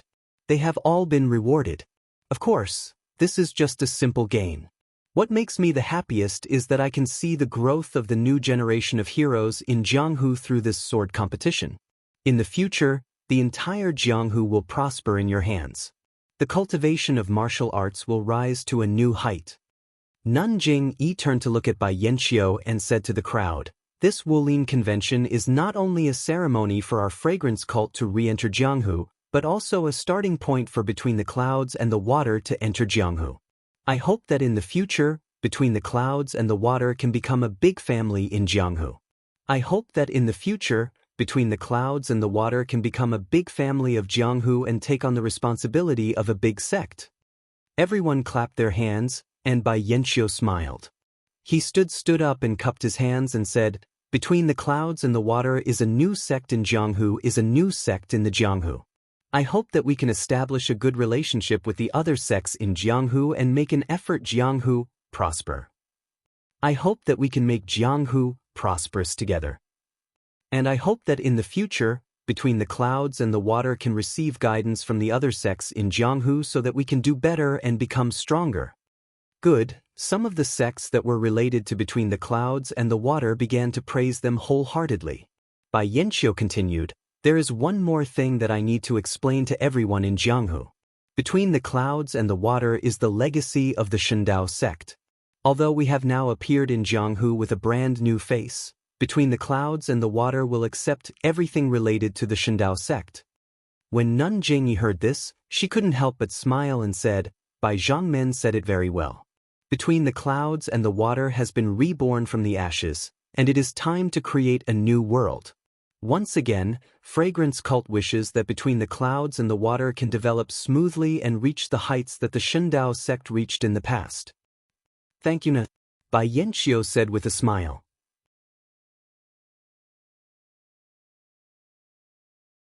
Then, Nun Jingyi continued. The Jianghu is currently in a period of change, and it needs a brand new sect like Between the Clouds and the Water to enter the Jianghu. I am pleased to announce that Fragrance Cult will be returning to Jianghu. While Between the Clouds and the Water is returning to Jianghu, I also want to tell everyone something. Nun Jingyi paused for a moment, then raised her voice and said, that is, Misty School will also be returning to Jianghu. When Alliance Master Zhang San heard this, he almost couldn't believe his ears. He stood up and said, Nanjing, is what you said true? At the same time, the entire Huayu Palace was in an uproar. Everyone was talking at once, filling the entire palace. How is this possible? Zhang Xiaohua was also dumbfounded. He never thought that Misty School would also be returning to Jianghu. Moreover, it was under Nun Jingyi's control that he returned to the pugilistic world. Everyone quiet down, Nun Jingyi said sternly. Gradually, the voices in the palace quieted down. Zhang San stood up and felt that something was wrong. He could only stand aside and laugh coldly. What is Fragrance Cult doing? Misty School has already been destroyed. How can it return to Jianghu?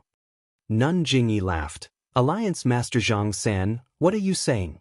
Shendao sect has already been destroyed for thousands of years. Isn't it returning to Jianghu now? Misty School has only been destroyed for 4 or 5 years. Why can't it return to Jianghu? If we do as Alliance Master Zhang San said, Between the Clouds and the Water, won't it be able to return to Jianghu forever? Bai Yanxiu saw that he was being used as an excuse and had no choice but to go along with Nun Jingyi's idea. He said, yes, Alliance Master Zhang San's words are inappropriate. But Alliance Master Zhang San was flustered. He pointed at Nun Jingyi and said, weren't the remnants of Misty School taken in by Fragrance Cult as Misty Hall? It was established at First Faith Peak.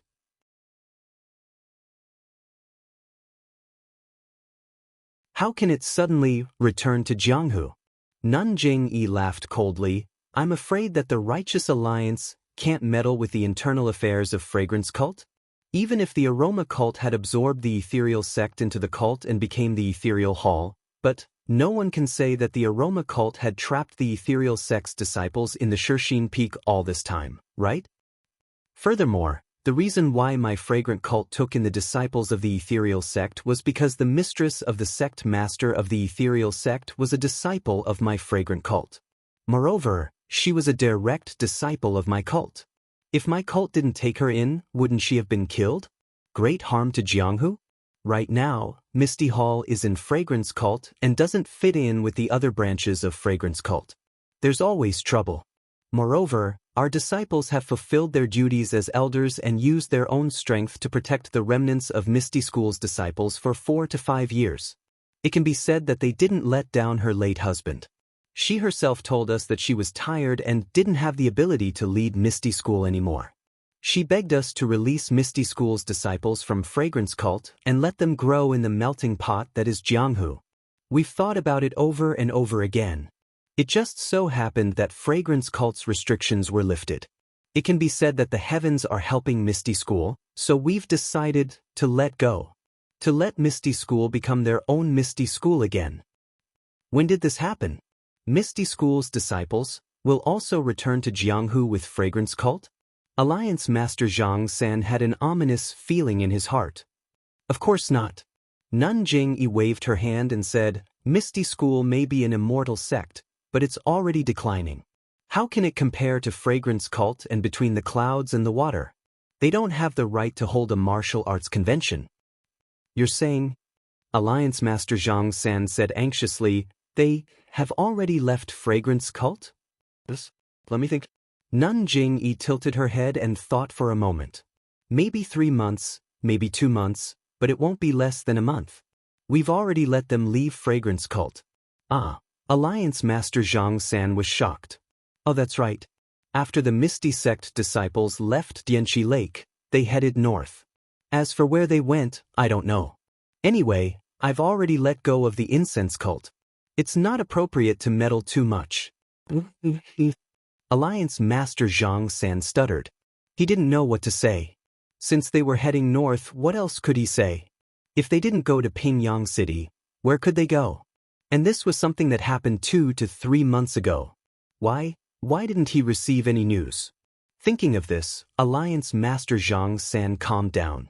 The incident had already happened 3 months ago, so there was no need to rush. Even if he couldn't send the news out today, he could do it tomorrow. I'd like to ask Nanjing. Alliance Master Zhang San asked. Go ahead. Then Misty School has nothing to do with Fragrance Cult anymore, right? Yes, our disciples have already stayed in Misty School's palace and no longer care about Misty School's affairs. That's good. Then even if our Righteous Alliance and Misty School have an unexpected conflict, Fragrance Cult won't interfere. Alliance Master Zhang San laughed sinisterly. Of course. Nanjing nodded. As long as this unexpected conflict doesn't affect the safety of Jianghu and doesn't affect the interests of many sects, Fragrance Cult has no reason to interfere. That's good. Thank you for letting us go, Nanjing. Alliance Master Zhang San said and sat back down on his chair.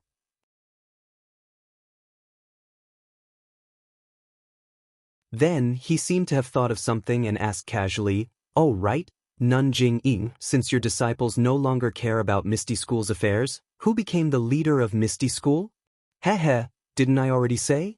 Misty School has reappeared in Jianghu and is no longer under Fragrance Cult's control. No matter who becomes the leader, it has nothing to do with Fragrance Cult. Nanjing said flawlessly. However, I seem to have heard from my disciples that Misty School elected a new leader after Dianchi Lake left. Let me think. I think it's someone called Zhang Xiaohu. Ah? Zhang Xiaohua exclaimed. Then, she felt that something was wrong and immediately covered her mouth. Meng Qi was also stunned. She turned around and looked at Zhang Xiaohua with a strange expression in her eyes. When Nanjing heard Zhang Xiaohua's voice, she raised her head slightly and looked at her in surprise. Then she realized and nodded. Yes, it should be the disciple of Misty Hall who brought you out of Orchid Dusk. Zhang Xiaohua laughed. Then if I have the chance, I'll go and congratulate Zhang Xiaohu. Zhang Xiaohu saved your life. Of course, you can go and thank him. However, you can't do it under the banner of Fragrance Cult. Nanjing said with a double meaning. How could Zhang Xiaohua not know? He nodded and said, "Disciple understands." Alliance Master Zhang San was puzzled. He didn't seem to be familiar with the name Zhang Xiaohu. He also didn't know why this person was elected as the leader. All right, this time sword competition. Nanjing Yi's expression was refreshed. Just as she was about to announce the end of the martial arts assembly, a powerful divine sense suddenly swept in from outside Huayu Palace. Nanjing Yi's expression changed drastically. You're tuning in to the Wang Lin's Journey YouTube channel. Don't forget to subscribe and join us on this journey to catch the most captivating stories.